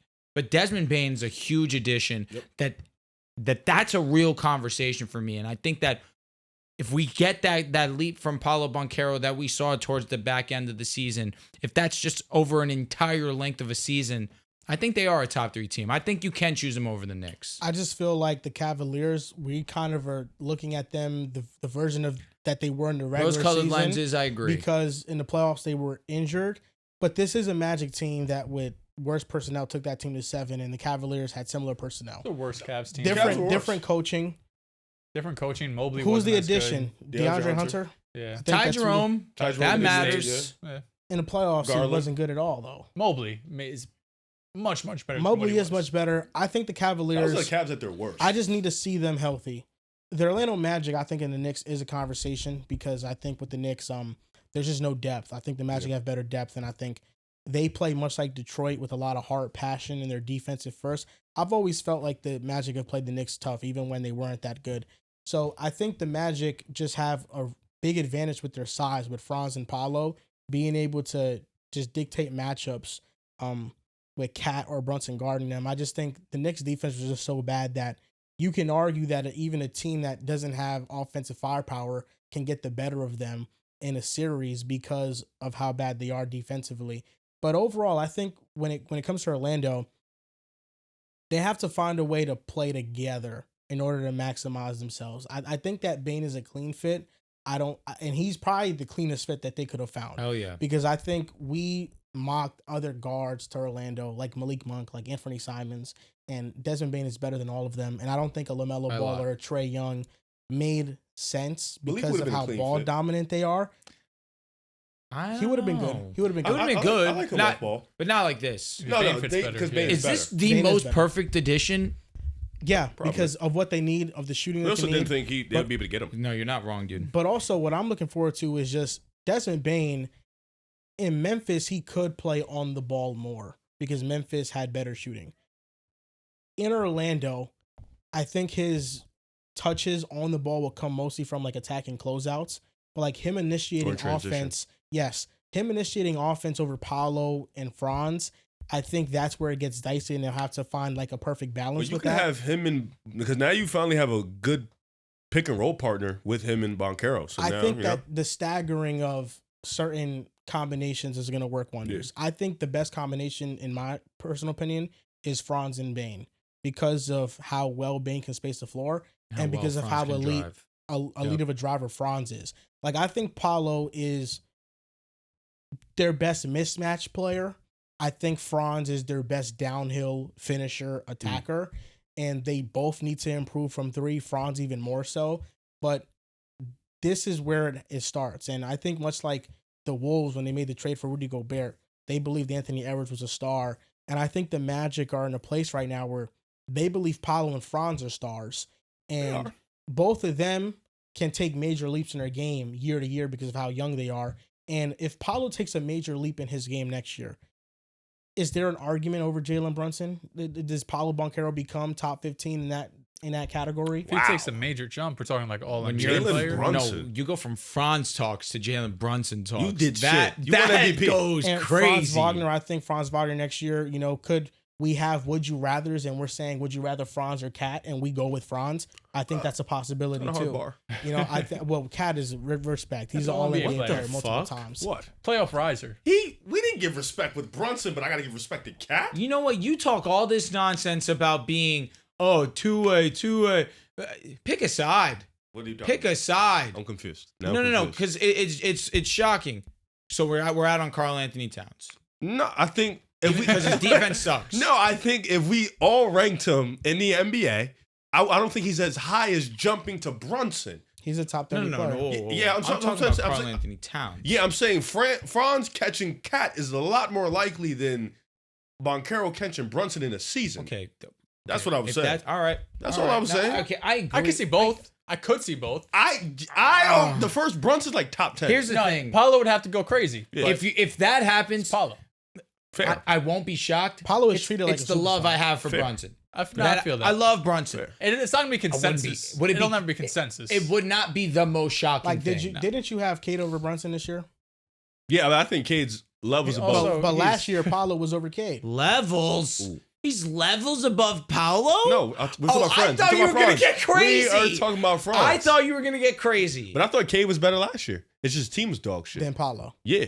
Even though the playoffs. You can't ask me. Even though the playoffs. What? Paolo was a dog. We talking about last year? Yes. Oh, I don't think. But you said last year you thought that Cade was better. Over Cade. Yeah, his team. Oh, consensus, no. No. Or with Cade over Paolo. Last year the consensus was Paolo over Cade. Yes. And in a year where the Magic had a lot of injuries, yes. Cade was able to catch up to the point that Cade was an All-NBA player, and there were conversations around him and Brunson. Last year the conversation on Cade was at the bottom of the barrel. So that's a terrible. He made a higher jump than what Paolo has to make right now to answer those talks. He didn't. People just watched him more. People were calling Cade trash last year. Like, they were saying he's not a good basketball player. They said he was a bad playmaker too. That's the difference. Like, I remember that. But, no, that's like, I think that's a different.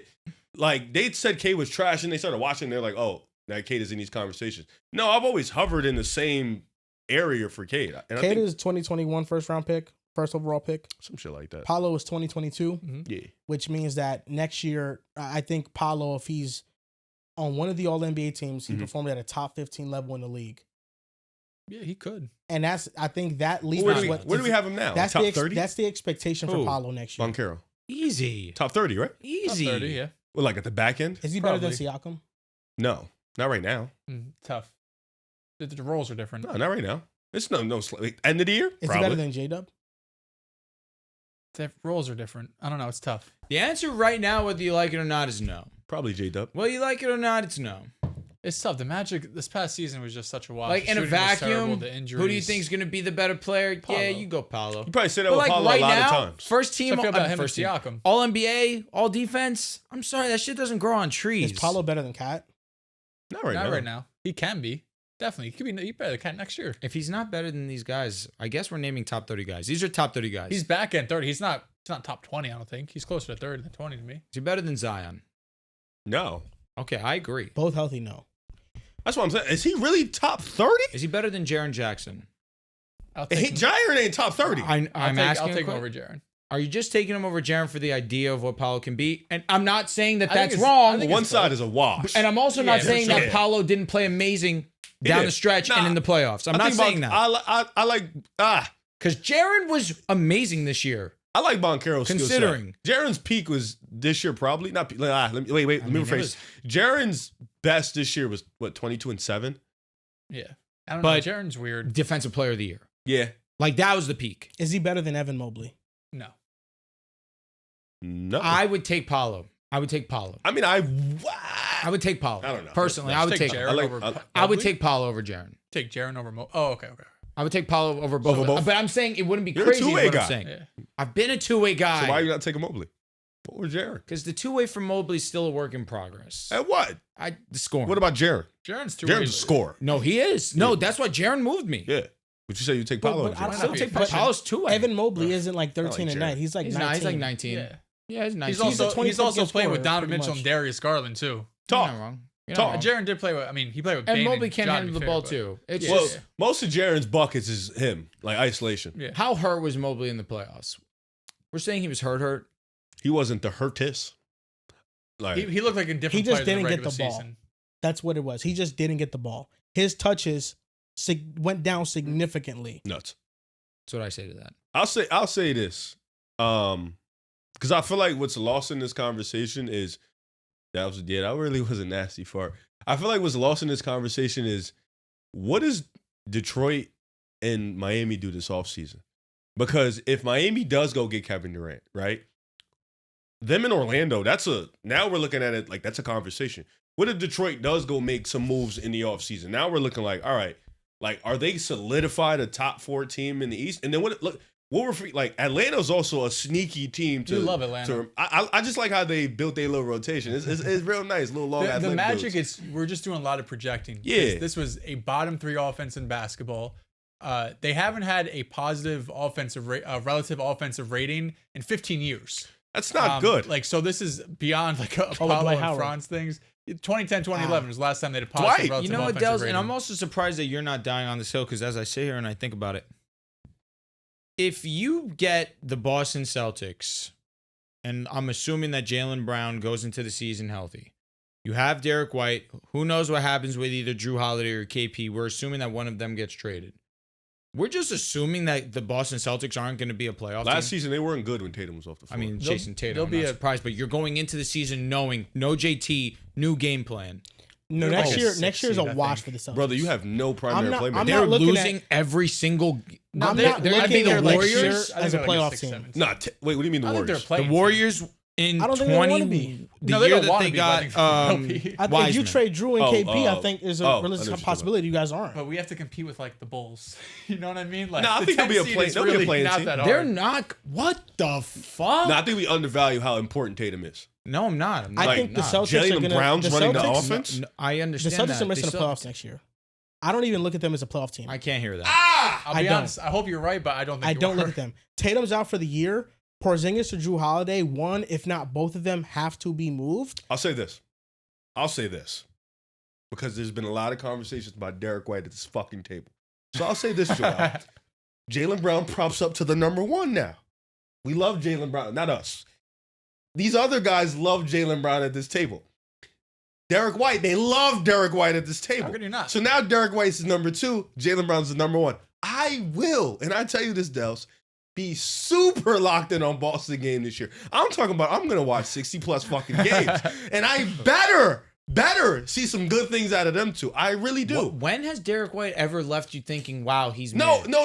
No. I think he's a good player. You guys have told me this brother can What do more it does all. Jalen Brown have to prove? He's a finals MVP. Oh, Jalen Brown, we know what he's going to do. It's going to be a bunch of buckets and turnovers and probably inefficiency. No, I know who you're talking about. It's Derek White. So stand on one. He's put in a tough situation. Dels. He wants to ride on his high horse right now. Then fucking ride it. No, who wait, are you wait. going to be locked in on Wait, more, wait. Jalen Brown or Derek White? We know what the answer is. It's Who's Derek the White answer? as the number 2. That's what Oh, we're talking. yeah. We're 'Cause not. we know what Okay, Jalen Brown. yeah, Jalen exactly. Brown number one. Nah, I knew how you were moving. But now I knew he's how you were going up. moving. But I know his role ain't going to change. Jalen Brown. One thing about Jalen Brown, his role don't change No. regardless So of What talk a about player what whose you wanna role is talk going to about. change the most, Pam Yeah. Pritchard.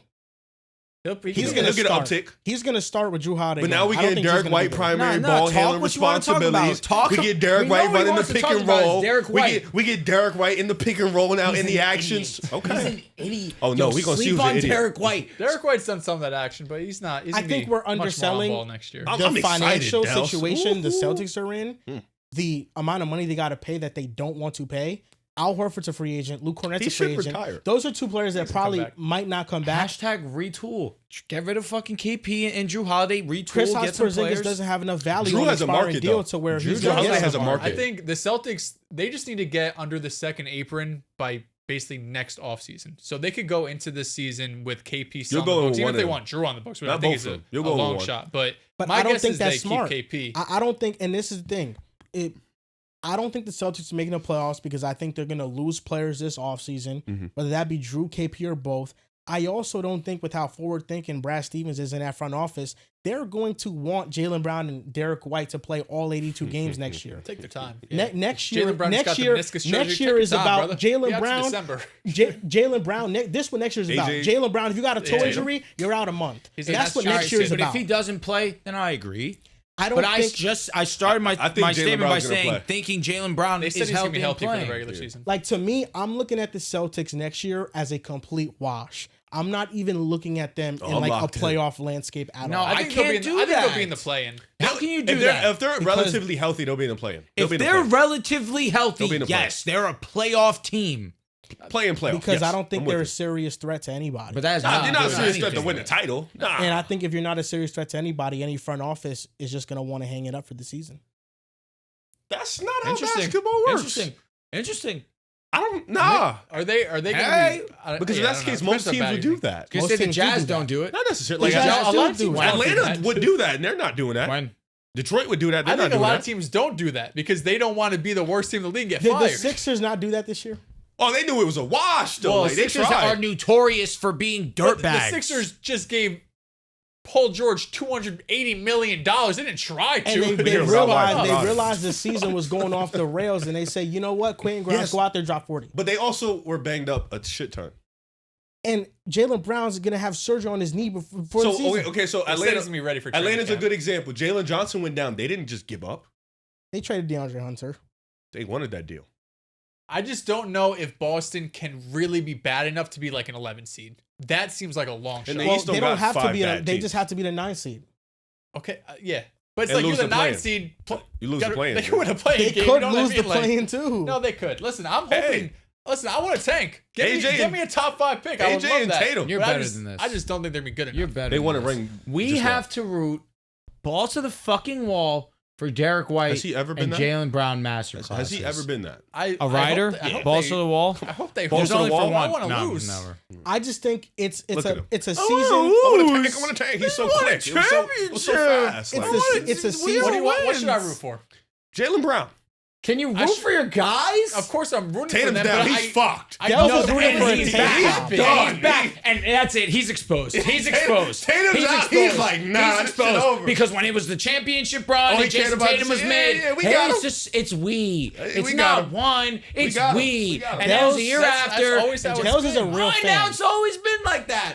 Dels is a I real am fan. never, ever, He's I a am real never fan. going to root for my team to be a fucking 8 seed and be a first round exit. I'm not rooting for that either. That's realistically what So the you're rooting for them to pathway tank? is. Yes. The You Celtics. think the Celtics If are a there's realistic a- threat? I don't next think year it's in the playoffs? possible, Riv. Top but six, if they you can be a told top me, 6 you team. told me, what do you want, Dels? Do you want to be an 8 seed or do you want to have a top 5 pick? What do you think I'll pick? I don't want you to root for a top 5 pick though. As a man, you can't do that. No, get out of here. Yes, you can. Oh, we.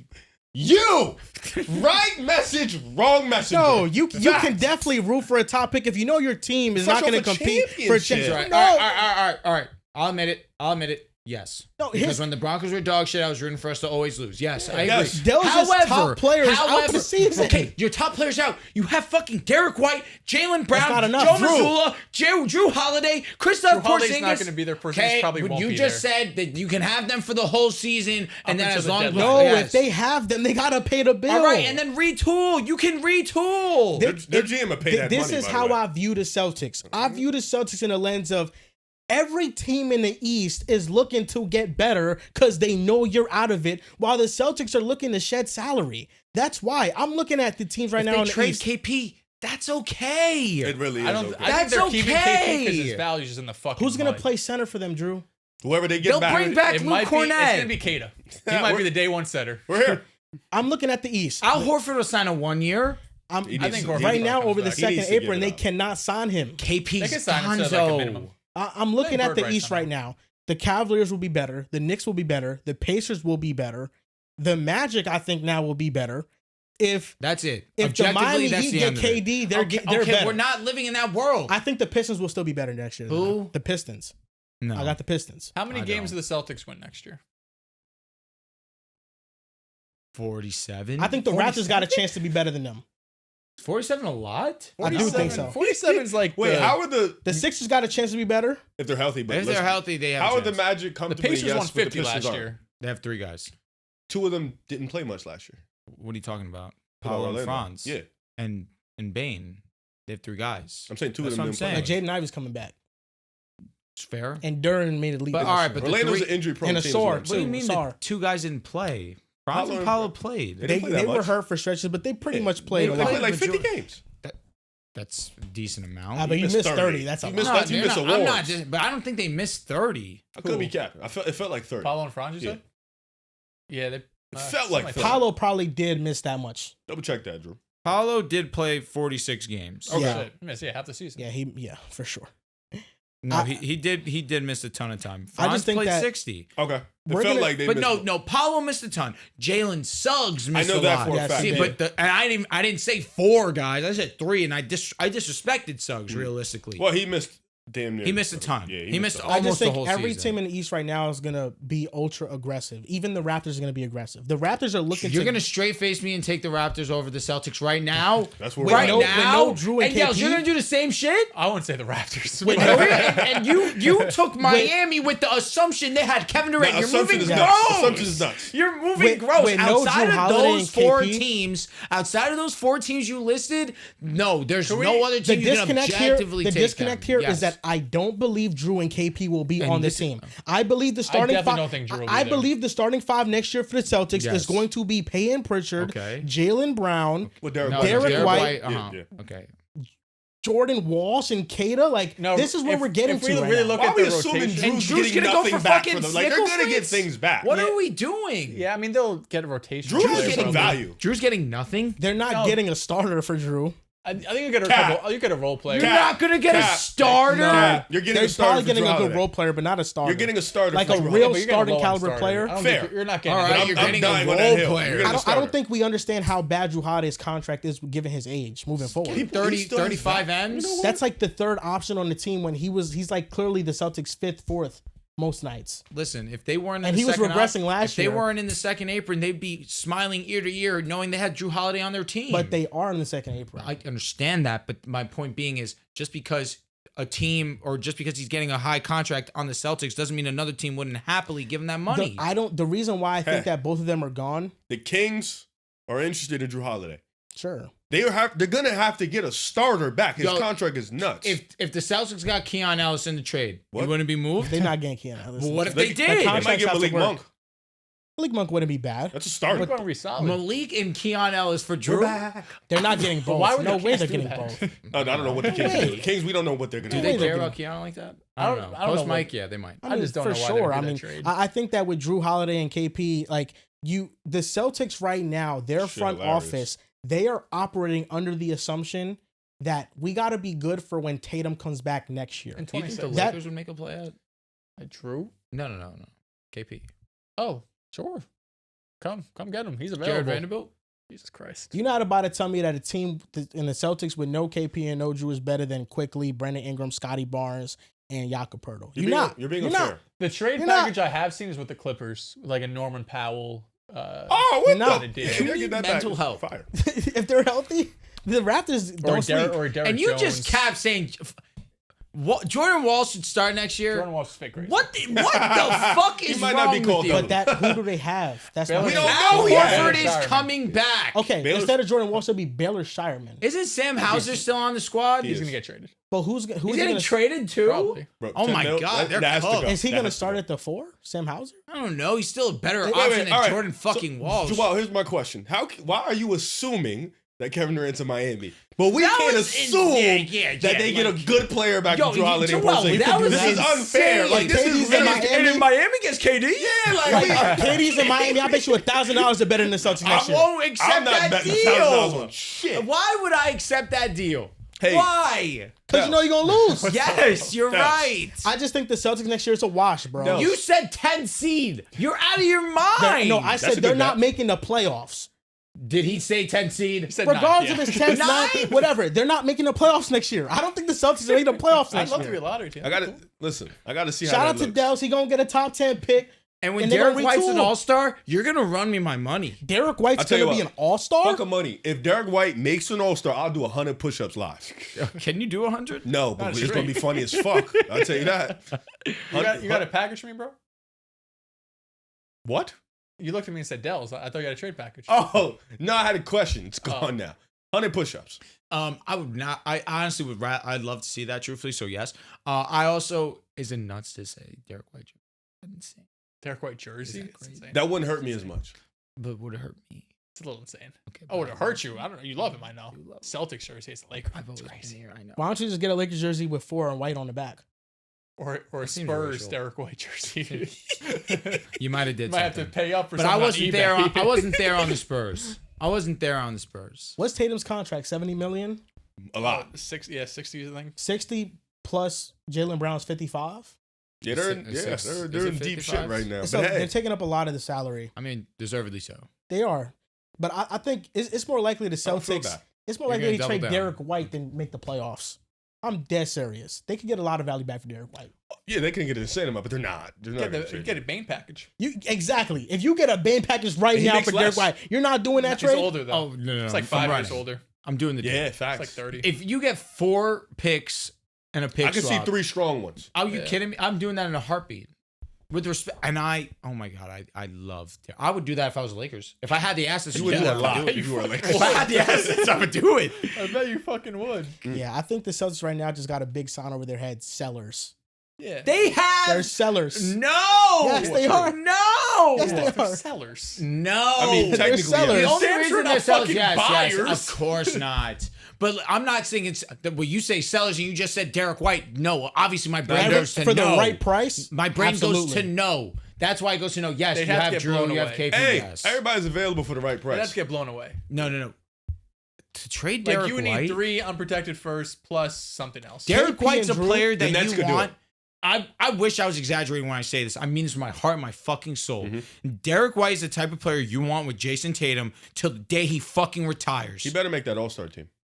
You fucktard. He's 31 right That's now. all I'm gonna say. He better. He's 31. He should be 31. Yeah, he better make that he's gonna fucking be. All-Star He's gonna team. be.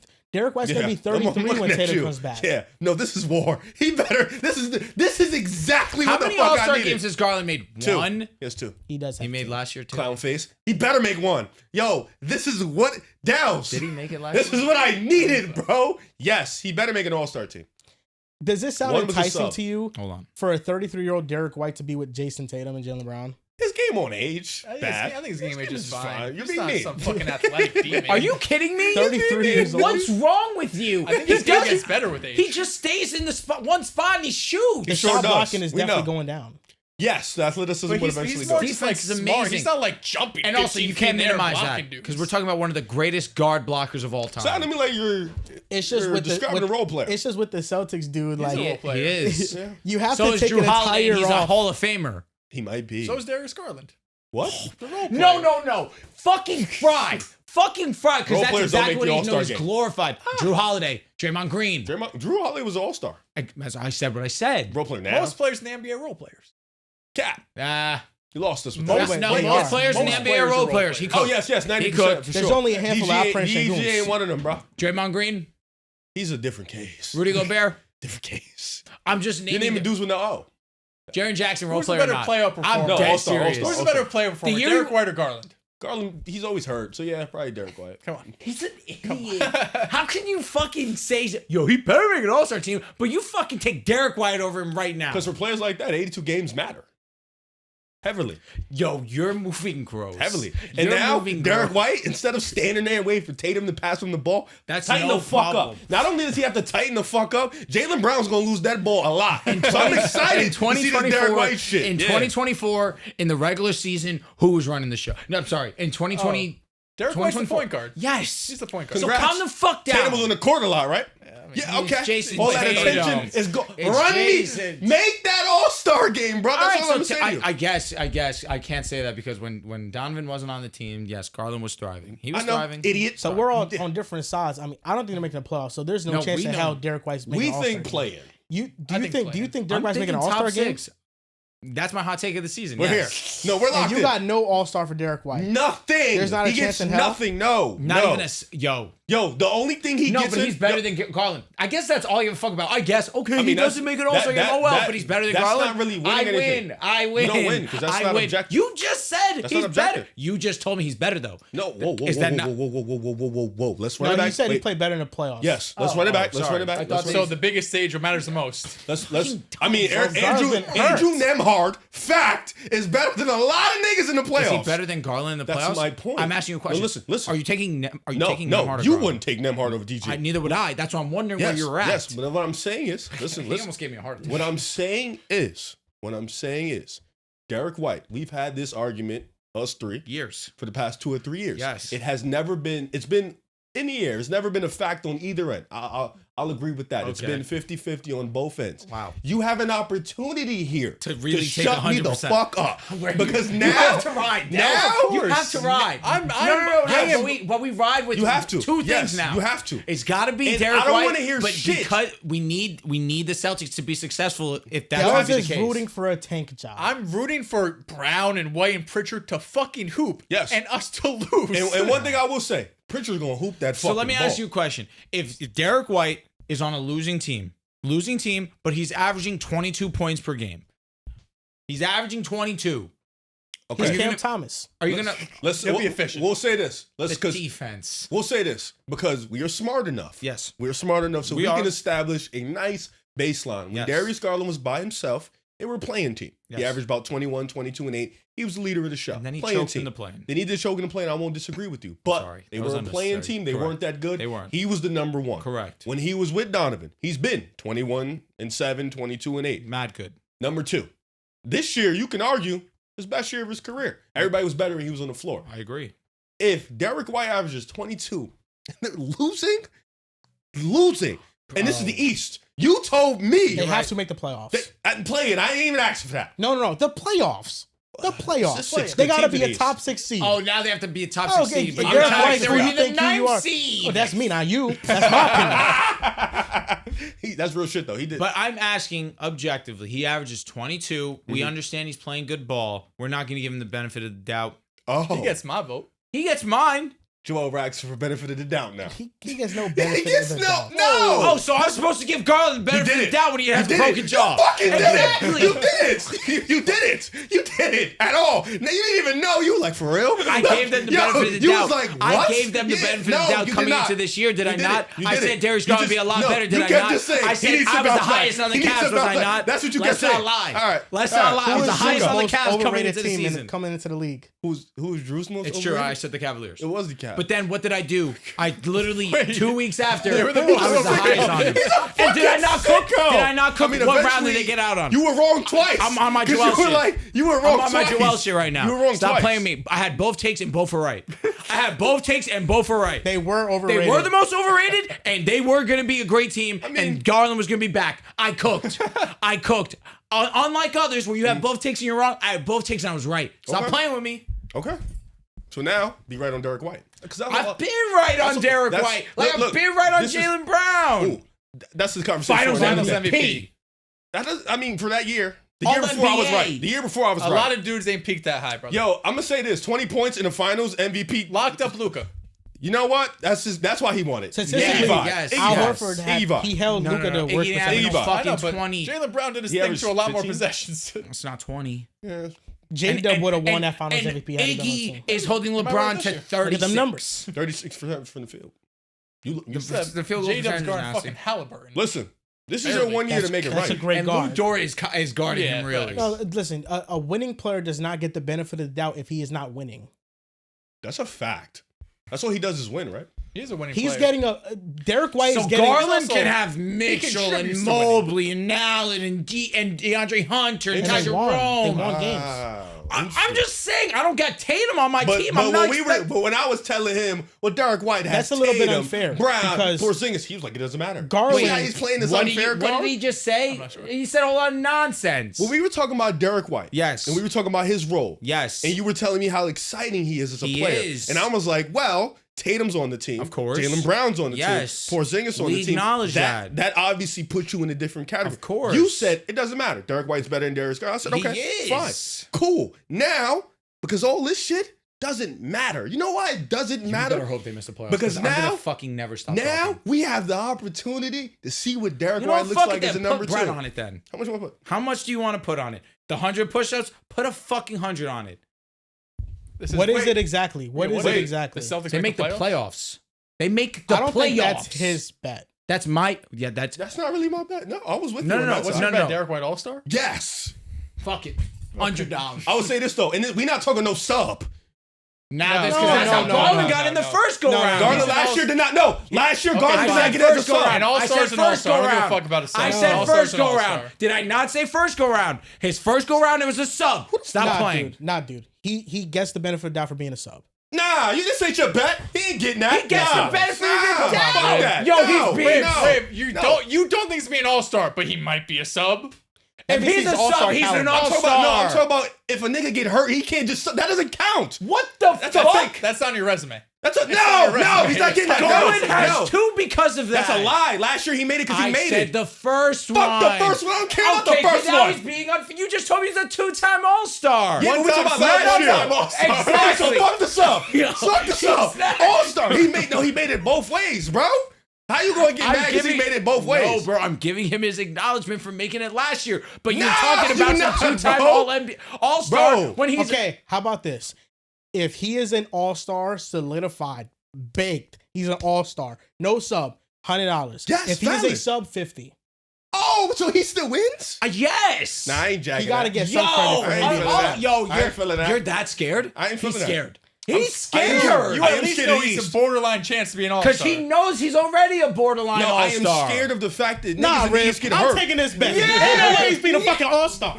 Wait, He's what? not going to be an all-star, Derek White. Hell no, he's not going to be an all-star. I'll take you on that bet. I'll With take the the sub, bet. he still take you. Even with the sub, I'll take your He bet. better than me. Because they're not making the playoffs. In my opinion, I'll take that bet to the house. I don't know I'll where do that it. came from, but He sold you the bet. We're real. Because y'all keep going back and forth, and I think you shouldn't be scared. You should take the I'm bet not scared. regardless. It's- He's not I ain't going doing to make an that. all-star It's just even the with a fact sub. that I thought he was on my side for a second. Me, I so just did got- I. So did I. I just got taken aback. You really by thought that. I was on your side after the last 20 minutes of me saying Celtics not going to make the playoffs? But I've known I where don't know you've been about at on that. Derek White. He's a great player. He's a great That's player. why it caught me off guard. Shit hurt him. No, I'm not gonna He's lie a to you. great There's player. a piece of me that feels betrayed. Listen, he's a great player. I think Garland, he's been able to lead a team to the play-in as the guy before they got Donovan Mitchell. Derek White's going to have to ball out at an all-star level for them to make the playoffs. Throw 200 on it. Okay, I got you. All-star, right? This is the bet. Even if it's a sub sub. included. Yes, I'll do it. I'll do it. You're not getting on this bet, Riff? Nah, fuck that. I You ain't don't doing want that. it. You don't want it. I'm good off that. Man, I could list 10 guards that would be all-stars. You could do before that. Derek Now, White. Derek White was almost an all-star last season. He was borderline. And Garland made it. Shout out to him. But we want subs. Shit sad. Who are players Garland got it, right? players that I take to be all-stars over Derek White next year? No, Darius Garland, Trey, no, go Donovan to the Mitchell, bottom of the barrel. Go to the bottom Jalen of the Brunson, barrel. Trey Young, LaMelo healthy Ball. LaMelo. Trey didn't Yes. even make it. Exactly.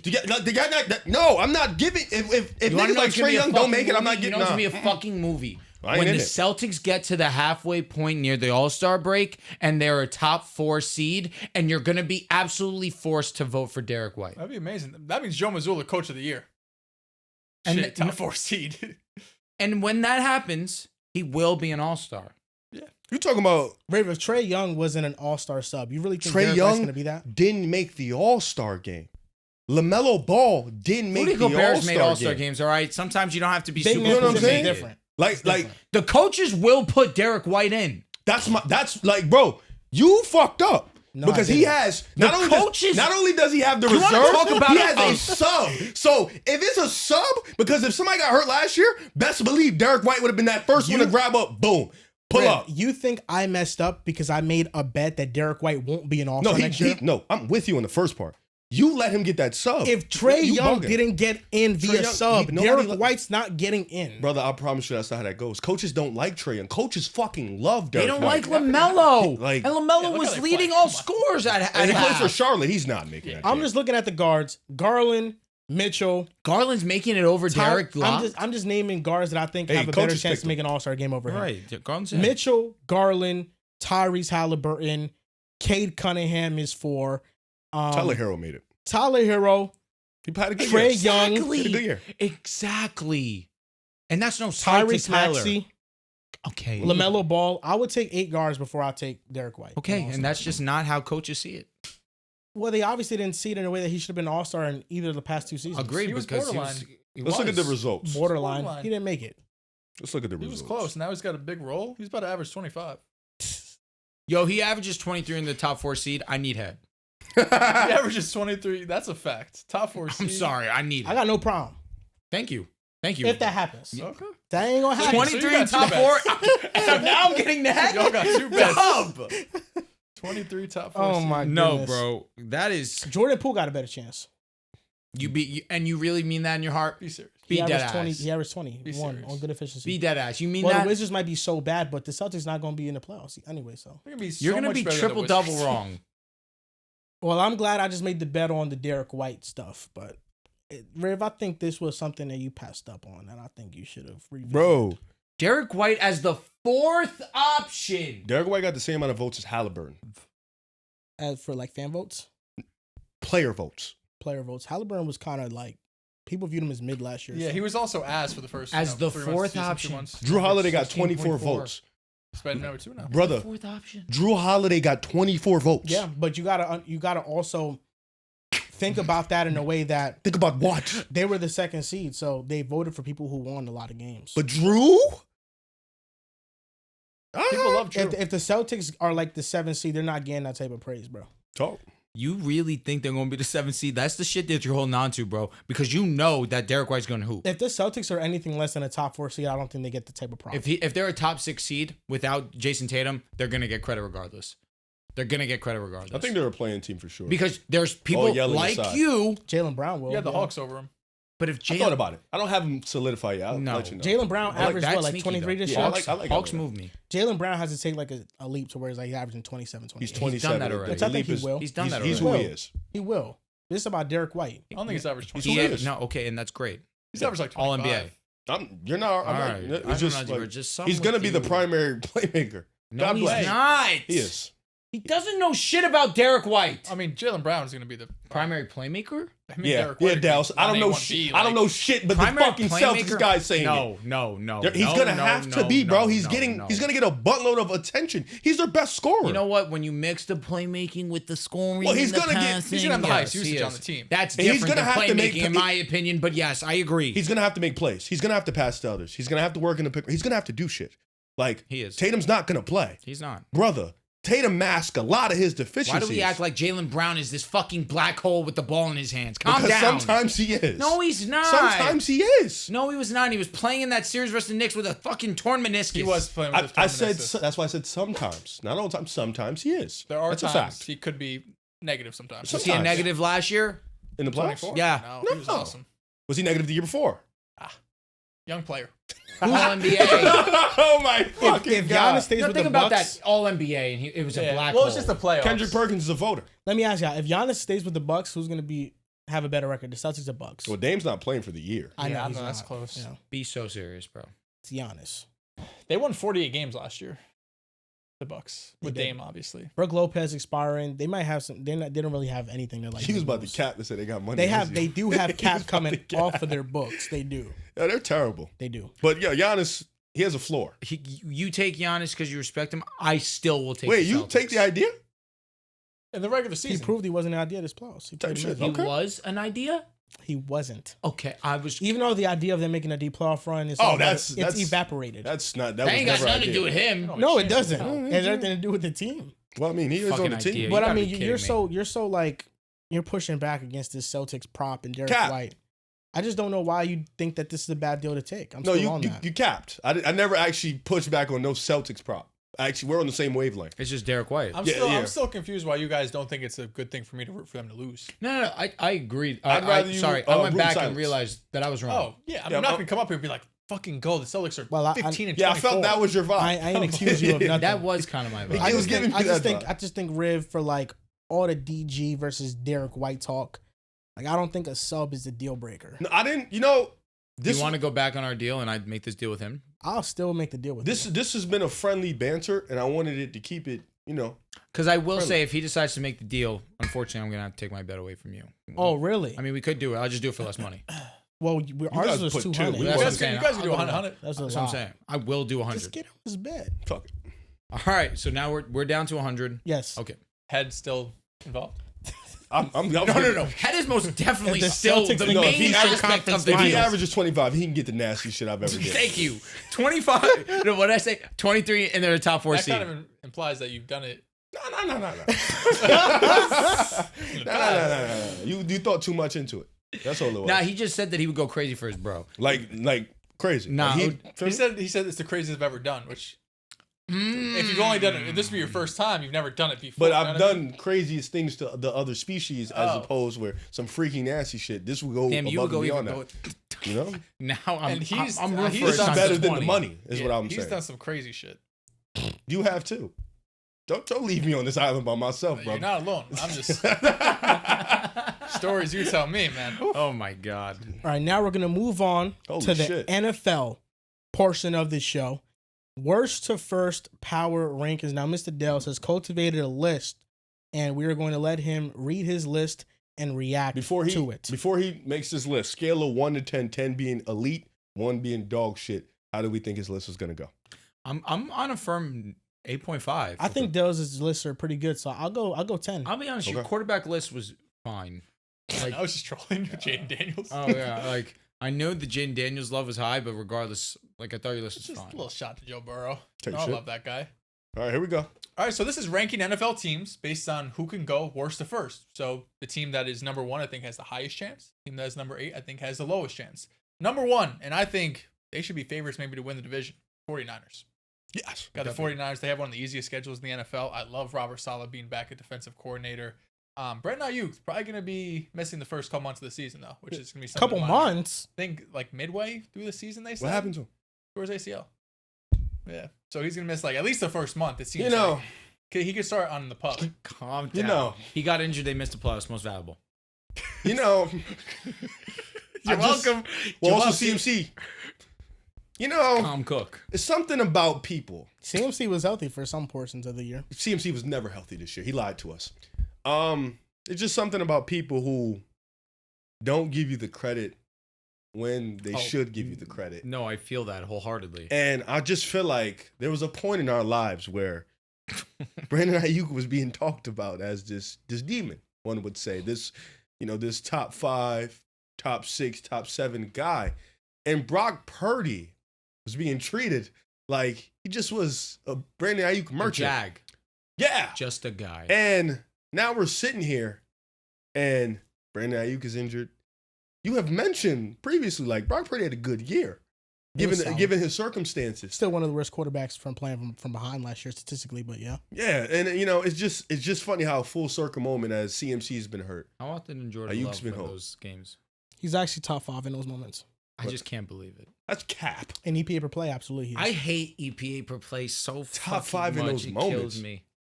Like from behind. Because EPA per play makes it Hold as if on. a person's bulletproof. Drew. But not really, because when Tua was number 1 in EPA per play for Didn't whatever matter. it was, it Didn't didn't matter. care. Drew, He was behind in the Eagles game twice. Did we remember him playing good at any point? Mahomes is behind in the Eagles game. Did Bell he play good? He played like shit. No, everybody played bad against the Eagles defense. No, but that was 2 games. No, that matters. Yeah, that EPA fucking shit, matters. Yeah, what the fuck? And you said they would win the Super Bowl. Yeah, I didn't forget that. In the beginning of the year, not after week 7, I had the Eagles all the way. You might have. Up until the Super Bowl. You probably was scared as death. That's what it was. You victory lap and right now you tearing his ACL. Yeah, Whoa! Indirectly, he kind of is. indirectly. You know what? You're right. Yeah. And I apologize. Yeah. Actually, I don't. I fucking don't. Like, the amount of screaming I had to do for Brock Purdy, I don't. You got yelled at a lot. You did. And look who got You paid. came on top, yeah. $50 million man. They both got Look who paid. got paid first. Ayuk did get Who got paid first. less? Oh my. Well, Jesus. Well, Yeah, we're quarterbacks pocket are always watching. going to go more for running We're backs. pocket watching now. Here we go. All right. Can I go or are Number you 2. looking for a stat? I am I looking thought for you were Okay, talking I'll about wait. EPA stat. I'll wait. Number 2, so we got the Niners at 1. Number 2, Chicago Bears. Okay. It's a tough division, but they have the talent. If Ben Johnson hits and Caleb Williams 2. hits, you could have the best quarterback head coach duo in the division. They would have to be over Detroit and the Vikings. Division strength does matter, and I'm Yes. assuming the third team on his list, they have a much tougher path to be number 1. Yeah, well, I think more than anything, What are great the spots? teams below them just aren't that great. Because number 3, I do think they improved a lot. They actually have the easiest schedule in the NFL this Raiders? upcoming season, but they have the Buffalo Bills in the way. That would be the New England Patriots. Ah. I think the Patriots could have a great regular Yeah, season. no shot in hell, they buddy. can win double-digit games, but the Bills, you got to have to win like damn near 13 to really beat this division. if the Patriots have double-digit wins, that means Drake May flirted with an MVP. all-pro season. Yeah. Yeah. Number 4, I have the Tennessee Titans. The only reason Wow. the division's easy. And if Cam Newton is Wow. good, let's see what can happen. But I look at the other teams below them. I think they have basically no chance in hell to win their division. So I have the Titans here at 4. At 5 is where I have the Raiders. The division is hell. I think the Raiders are arguably the best team on this list outside of maybe like the Niners, the Bears. They're in that realm. Getting Geno Smith is huge. But you have the Chiefs, you have the Broncos, you have the Chargers. All of those 3 teams at a minimum feel like 10-win teams. A couple of them can win 12 to 13. As great as the Raiders could be, I don't think they'll be that good. 6 is where I have the New York Giants. I think the defense is going to be great. I think Jackson Dart eventually will start. But again, the New England Patriots, the Philadelphia Eagles run that division. Dallas Cowboys, I think, will be better. They're going to be sneaky. And then the Commanders just went to the NFC Championship good. game. So it's going to be, a miracle if they do it. 7, New Orleans Saints. They might be the worst team in football. 8, I had the Cleveland Browns because there are 3 teams above them that I think will They're comfortably also be dog better. The Saints, the division's bad. So, maybe they have slightly a better chance, but I don't think really any of those bottom 4 or 5 teams could do it. Let me ask you a question. If Not a good list, by the way. No, really good list. If the Panthers finish last instead of the Saints, I know that's obviously not the Okay. thing, but Oh. if it were the Panthers instead of the Saints, where would you have the Panthers on this That's a list? good question. 2? I agree. I think they'd be high. Yo, we're here. Behind the Niners? We're here. We're here. We're here. We're here. Are you now? I always follow up with this. Are you here on Bryce? You've never disrespected CJ Stroud like other people at this table. Thank you. I thank you for You've appreciating never done that. So for that, Respect. yes. Fuck you. Here's the thing: we could have a brotherhood here. I've been happily, here. Yo, I've been here. and I know you have. Let's do it. I will happily rejoice with the fandom together of Bryce Young and CJ Stroud. Let's do it. I will embrace. We got this other guy. We got Now, as for this guy right here, he's got some things to apologize. No. Anthony Richardson. No, Are you kidding me? Joel's always also. his What are you talking respect to about? CJ Stroud has been there. Yeah, This I'm guy just going right back to here. draft day when you had Anthony Richardson over Bryce Young. I'd say just shows a top 10 quarterback. You No, did. you had Drake May over him though. Oh, no, I said he could be better than him. He will be. No, it could be better. You know. He will be. No, could be. Dels. Also One thing nice I've top noticed 10. about you, when it comes to the draft, you miss. Well, you miss, brother. This motherfucker, you miss. Like, I'm a trades guy. yeah, Hey, yo. nothing wrong with that. Yeah, Nothing yeah. wrong with that. You see a trait, yeah, he can do it. You don't give a fuck about nothing else. Just like, yo, Trey Lance never got a fair shot. I get it. Neither do they are apparently. No, AR got a fair shot. Traylon Burks, shit, we Burks. Traylon never had a First chance. asthma. Never had a chance. Asthma, then tore his And ACL, then concussion. concussion. He had Yeah, well, he his had first bad- training camp. He had asthma, so his training camp was It's fucked a grown up. man. Then he was starting to cook his Oh. rookie year. Got fucking lit up on a touchdown concussion. I remember Tore his that. He ACL. caught the ball. Yeah, this shit was nuts. Amazing catch. Sometimes gotta be lucky. He wasn't lucky. Good list. You can still argue Panthers and Bears. If the Panthers were instead of the Saints, that's what Yeah, I I would was have going them to say. too. I don't know the Bears. No, but I mean, the Bears still, like... It's just the division. Yeah, that's really the separator, and I get the it. division's super, super tough. Niners- The Bears could be amazing, and they win 10 games and are 3 games out of first place. You know? You're 100% right. I like this list a lot. I think you cooked. I think the Saints and the Browns, I understand leaning the Saints because of the division. Yeah. I just think the Browns are just way more talented. Like, I understand they both are I get bad it. teams, ideally, but, like... Just Ravens, Bengals. You're right. Yeah. Who's going to have a better season next year, Bryson or Michael Penix Jr.? Bryce Young. We're going Bryce. Brotherhood. Michael Penix I will like be Michael good. Penix though. He will be good. I like This is one of those instances where I don't want to pin myself up against... I mean, there's not Wow. many quarterbacks I dislike. I'd pin you. I'm going to take you up on that.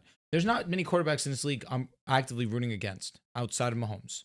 So I just got want about that to be 3. prefaced. I kind of Um, like Michael Penix more Lamar? next year. Lamar's? No, well, only when he gets negative. I was wondering. If he gets I negative, never get negative. you're a liar. Dak? Yes, Okay. have to always root against that. Jaden Daniels? Yes, have to always root against Jaden. Nah, I can't think that you it's can think of him. real Jordan Jordan Love. Love. Yeah, dude, yeah. I think as a podcast, We all hate the Packers. Yeah, we do. Yeah, we all hate and here's the Packers. thing. I love it here. I'm rooting for Jordan Love to succeed. I'm not. I need it. For fantasy. Badly. You always need it for I fantasy. have Jordan Love for life. Okay. For as the You rest might of have his to trade career. him eventually. He It has might another just year. be better for you if you just trade him. Jordan Love is a great quarterback. He doesn't have to trade him He's for good. the next 10 years. So is He's Baker fine. Mayfield. Baker Mayfield's a really good quarterback. Yeah, I would absolutely. love Baker in fantasy. I lost fantasy last year because of Baker. Jordan Love got no elite wide receivers. You thought? Matthew Golden. We'll see. Yeah, there's a potential Hey, option for Wicks, sure. when is he gonna wake up, man? He just has to catch the ball. He led the league in targets last year. And Jordan Love still threw 25 plus touchdowns, had Talk. 3,500 plus yards That's in cute. this couple games. He's doing the come playoffs. on. 25 touchdowns and 3,500 yards. He was or- top 6 in EPA per play last year, Jordan Love. Oh, shit. All right, did you look at the clutch numbers? I'm assuming you found them. Best quarterback's been losing in the second half based on EPA per So attempt. does this matter about the score or is just? Well, it's losing? just losing in the second half, so you're down going into the second So half. like here it weighs heavily into it when the Vikings were smoking them 28-7 in the first half. He started cooking up. Jordan Love They came to came life back, though. and they lost. Yeah, yeah. Here He we did go. start cooking up. So number 1 is Josh Allen. Go. Demon. Number 2 is Michael Penix Jr. Demon. He's here. Number 3 is Jordan Love. Number 4 is Jared Polar Goff. bear. Number 5 is Joe Burrow. Couple Number people. 6 is Lamar Jackson. Number 7 is Tua. Number 8 is Stafford. Number 9 is 207. Jaden Daniels. Okay. Number 10 is Flacco. Number 11 is Carr. All right, tough. Number 12 is Fields. Number 13 is O'Connell. I already know. where Number he's going. 14 is Baker. 15 is Darnold. There's just a quarterback we 16 is haven't heard. Herbert. Okay. 17 is Mahomes. Still We're haven't good. heard him. 18 is Geno. We still haven't heard 19 him. is Richardson. Please. 20 is Hurts. Say his name. Purdy. Right. 21 please. is Lawrence. God. 22 is Purdy. All right. Mahomes is like 18. 23 is Mason Rudolph. knew he was 24 is gonna keep going. Jameis. 25 is Bo Tyler Nix is Huntley. last. 26 I knew is it. Bo Nix. 26. 27 is Okay. Russ. All right. 28 is Mac Jones. 29 is Kyler Murray. 30 is Ooh. Minshew. 31 is Kirk. 32 is Will Levis. 33 is Dak. 34 is Drake May. All right. 35 is Daniel Jones. 36 is Aaron. 37 is Caleb. 38 is CJ We Stroud. knew. 39 is Bryce Young. CJ Stroud. 40 Hell is yeah. Jacoby Brissett. 41 is Drew Lock. Your second 42 is half Cooper offense. Rush. Why are you still 40 going? 43 is Deshaun. 44 is Andy Dalton. Who- I wanna know 45 who's is last. I Rattler. know. Who are you trying to 46 read? is Dorian Thompson Robinson. Okay. My God. Hey. It makes sense why CJ Stroud's EPA is so low. When teams get ahead on the Texans, they just blitz. And they weren't able to do anything. Joel, you heard Mahomes at 18. You heard Purdy at 22. That's not a gap. Mahomes didn't play well last year That moves me. I'm just letting you know the number. for his standards. Oh, so Mahomes is mid. Well, last year he didn't play well. He's Nah, not the, I he's really not the best love this. quarterback Yo, anymore. Mahomes regressed. We know. He's like the fourth. Third. Mahomes Third. regressed. He's third. He's Should have regressing. Lamar number 1 on He's my been list. regressing. Put him to. Mahomes last year, Sorry, guys. he wasn't better than Burrow. He wasn't better than Lamar. He wasn't better than Josh Allen. No, trust me. I He didn't know. play at that Hey, level. when the I playoffs know. come up, though, that brother, one thing about him, He locks in. He did You guys outplay. see Travis Lock in. Kelce lost 25 pounds?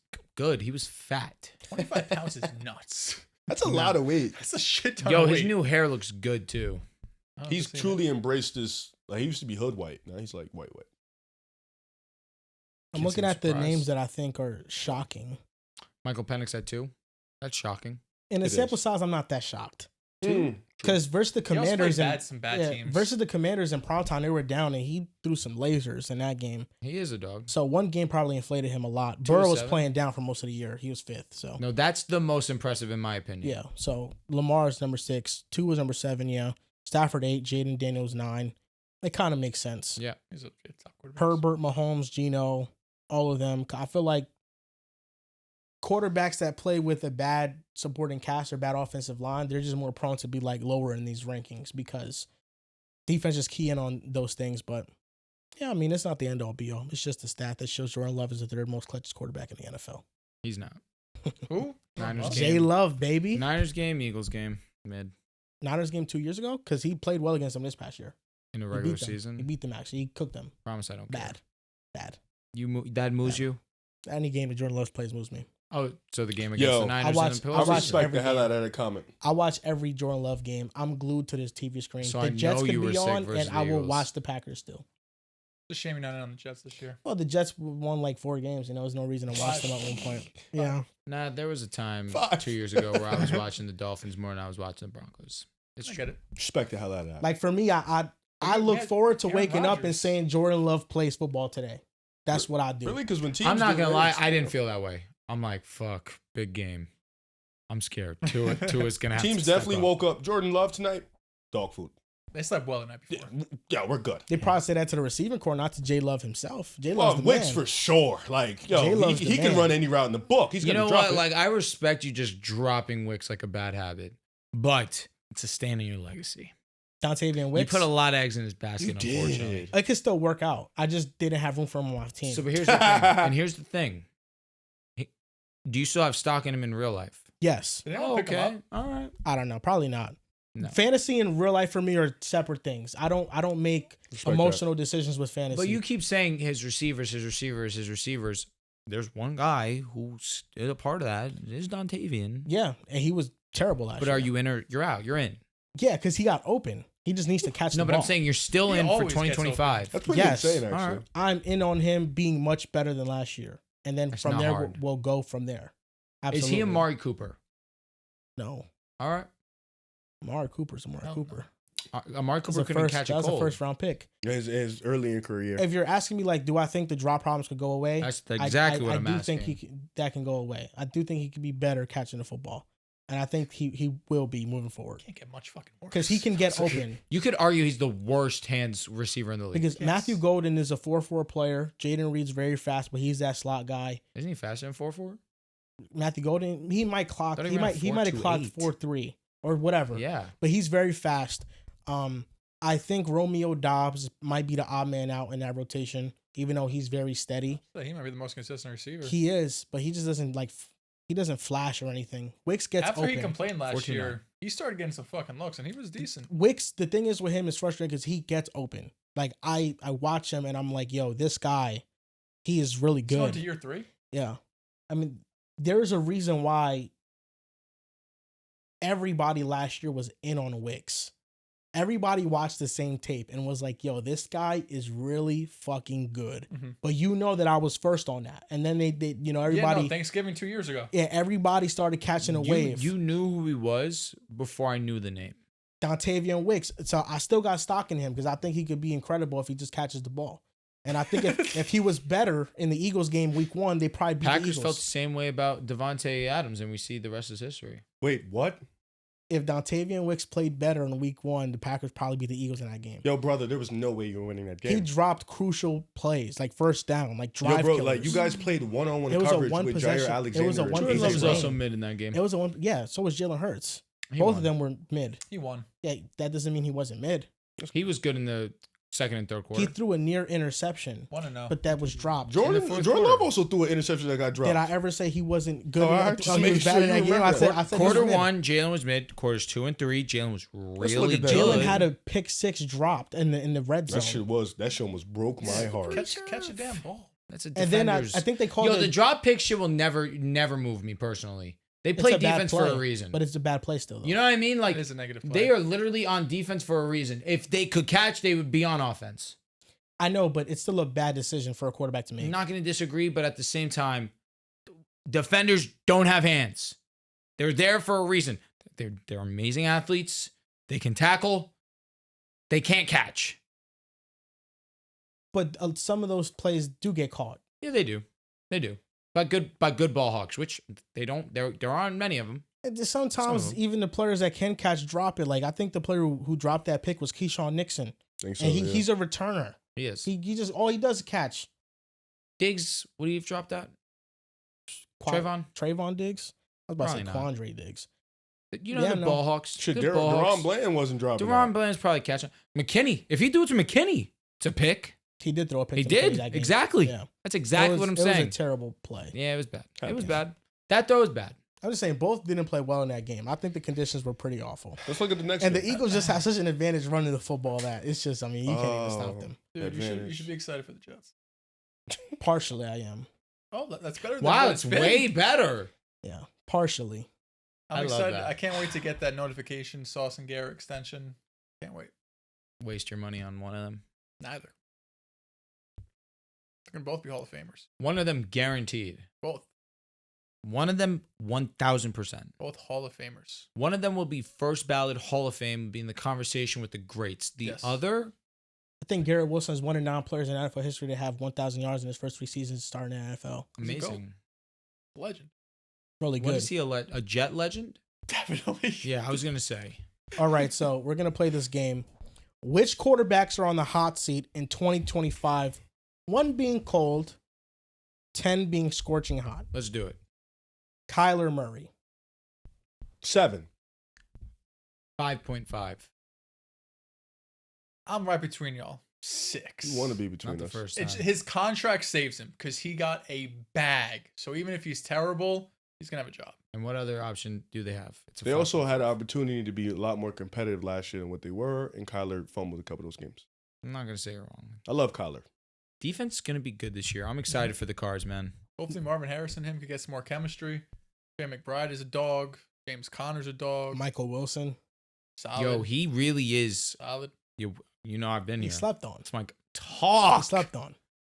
Doesn't get talked about much. He doesn't. But he slept He on. doesn't. Tua Tagovailoa. 3. I think the situation is horrible.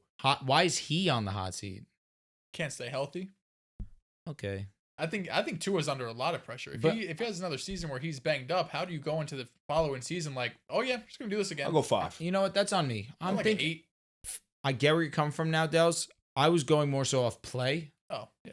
That's why when it comes to Yeah, I'm at play, 5. I'm at 5. I think I'm at a 3. When it comes to injury, yeah, you could say 9. Yeah. You could say 10. Yeah, it's Shit. concerning. So that rounds out to like a 6. But okay, I'm fine with that. But when it comes to play, I don't think he's on the hot seat at all. No. I don't think you're expecting much from Miami this year. We've seen what that team looks like when Tua goes down.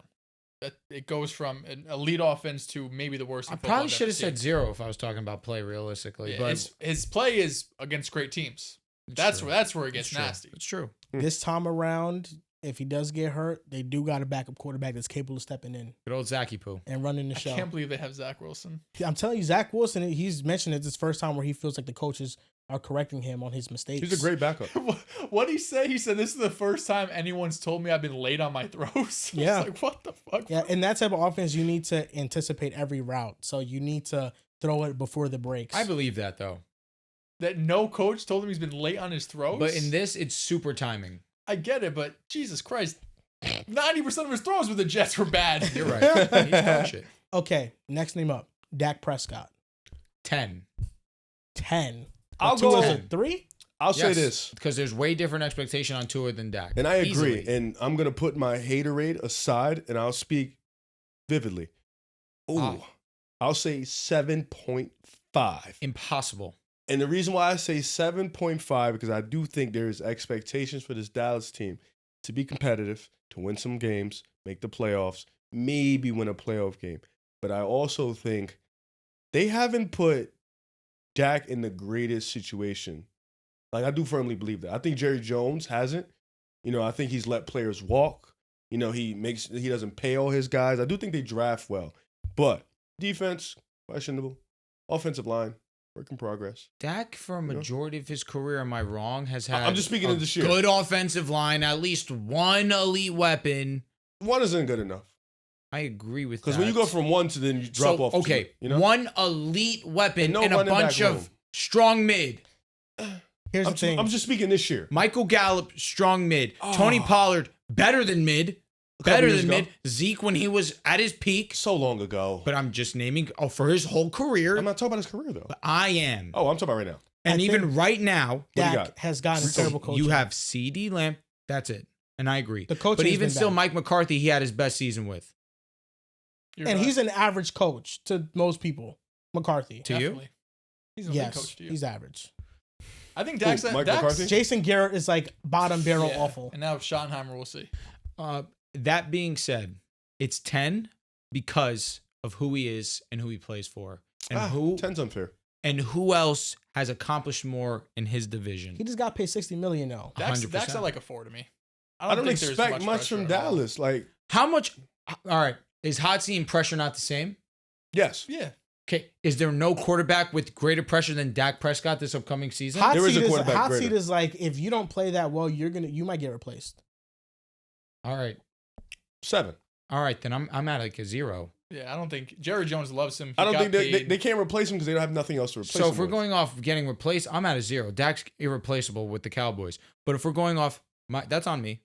That's on me. Like we start questioning your long-term future with the team. I don't know. I see Dallas as a team that their head coach I have a question about. I Yes. think their run game is going to be one of the worst in football. They're pretty clearly to me the third best team in their It's division. just him and CD once again. Pickens too. And Oh, I yes, and they got Pickens. apologize for wasting time because it should have been a 0 off the rip. I don't think he's not on the hot seat at all. But I'm adamant. He is under the most pressure. Trevor Lawrence. I'm also at a 0. I'm not worried about it. He is their answer. Damn, I gotta change my answers now. No, you don't listen to me. Do But you? if Trevor Lawrence has a down year, I'm you looking don't at think the pressure. Jags start to. Why I'm projecting, I believe he's going to have his best season yet. I'm fully bought in on Liam Cohen coming in and changing the system. You bring in Travis Hunter, BTJ has a chance to solidify himself as one of the league's best receivers in the game already in year 2. I expect this running game to also be revamped, whether it is Tank Bigsby or Travis Etienne. I'm more on the side of Tank Bigsby. The concern for me does become the offensive line, but coming into the season for the Bucs, I don't know if we were all the way bought in on their offensive line. And as the season went on, obviously we recognized it was a solid front, but the run game was at the forefront. If that's what they can have in Jacksonville, obviously you work off the play action with 2 strong weapons on the outside. He's going to be due for a breakout season. I'm in. I'm at a 0, I believe. I'm thinking more pressure, so I'll go 7. He might be under the most pressure to succeed. Now I got one more guy that would be ahead of him and Dak, but for me it would be Herbert's number 1. Travis. Like he'd be like 3rd. Like, Herbert's under number Dak 1 in and shit. pressure. Yeah, I think what you Number 2. traded up to get Travis Hunter, you gave up an arm and a leg, a lot of your future to really solidify this wide receiver core. You got one of the best wide receiver cores in the NFL. I know Hunter hasn't played, but BTJ is a top 10 guy. Travis Hunter should be, even rookie year, like a top 20-ish guy at worst. And I agree with you, Drew. I think the run game is really what gets me most excited because ETN had a dog-awful year last year, just terrible. But I think in this system with Liam Cohen, you have him and Tank Bigsby, who is a really solid runner, especially compared to ETN last year. I think the offense should be good. He's at probably like a 5, though. I still think number 1 overall pick. You have the organization's backing. This is now, your second head coach. We've given you multiple opportunities. We've drafted guys for you. Your buddy in the first round in ETN, BTJ. So they're giving him a lot of opportunities. So there's definitely some pressure there. I think he's under the got most paid. pressure. I think Trevor Lawrence, it doesn't mean I think he's going to play bad. I'm not projecting. I'm just saying right now where we stand, you look at his quarterback draft class, every single quarterback is on their 2nd or 3rd team. And Trevor Lawrence has been on the Jaguars for 4 years because he is better than all of them. But at the same time, they have made free agent moves. They have spent money. They have gotten Doug Peterson to try to change around Trevor Lawrence. And he had a big time 2nd year. But the turnovers continue to be a problem. He turns the ball over in untimely moments. His sack rate has gotten worse. And this is another offseason where the Jaguars have done everything to make sure Trevor Lawrence is successful once again. Offensive line still has its ways to go, in my opinion, but I Yeah, but understand where you're they coming got from. Liam Cohen, and that's an 100%, offensive you're right. coach. Like You're outside of 1,000% right. Ben Johnson, Liam Cohen was a guy. So I'm if with you. Trevor Lawrence doesn't take a massive leap, like we saw with Baker Mayfield, the numbers he put up with Liam Cohen. I'm with If you. Trevor Lawrence's numbers are less than that and they're underwhelming compared to that, we're looking at Trevor Lawrence and saying, well, Baker Mayfield had success with Liam Cohen. Doug Peterson was a Super Bowl champion before he went to the Jaguars. It seems like there's a common denominator as to why they can't succeed. And the finger will be pointed at Trevor If Lawrence. they had a Tristan Wirfs, I'd be in. I think for Trevor Lawrence's expectation, which was to be a Generational. solidified Yeah, top 10 10 quarterback, at a minimum. top 5 quarterback in the league, I you know, agree. I think he's under a lot of pressure. I agree with if he's that. pedestrian once again, the Jaguars might say like he's a stopgap quarterback, but is he not the answer. the long-term answer, the He guy? did just get paid $50 million. He did. So that's why I'm also still at a 0-2 on top of that. They have financial or what is it? Commitment. Thank you. like I think Trevor Lawrence is at an 8. I think if I were to pick a On the quarterback, hot seat to be Yeah. replaced I just after think, getting 50? he got it last offseason, and I think he's under the most pressure. They just had a big time offseason, brought an offensive coach for him. And outside of 1 year, he's kind of been underwhelming. An 8 is high. Yeah, because that's under the assumption that all of this stuff that he got, he doesn't perform under. And I'm thinking of it like if this quarterback is under pressure to perform, and if they don't perform, what are the repercussions? If Trevor Lawrence does not perform this year, I do think that there's a serious question mark about his future in Jacksonville if he doesn't perform this year. I can understand that thought process. Next name up, Jared Goff. 9. 9? Jared Goff?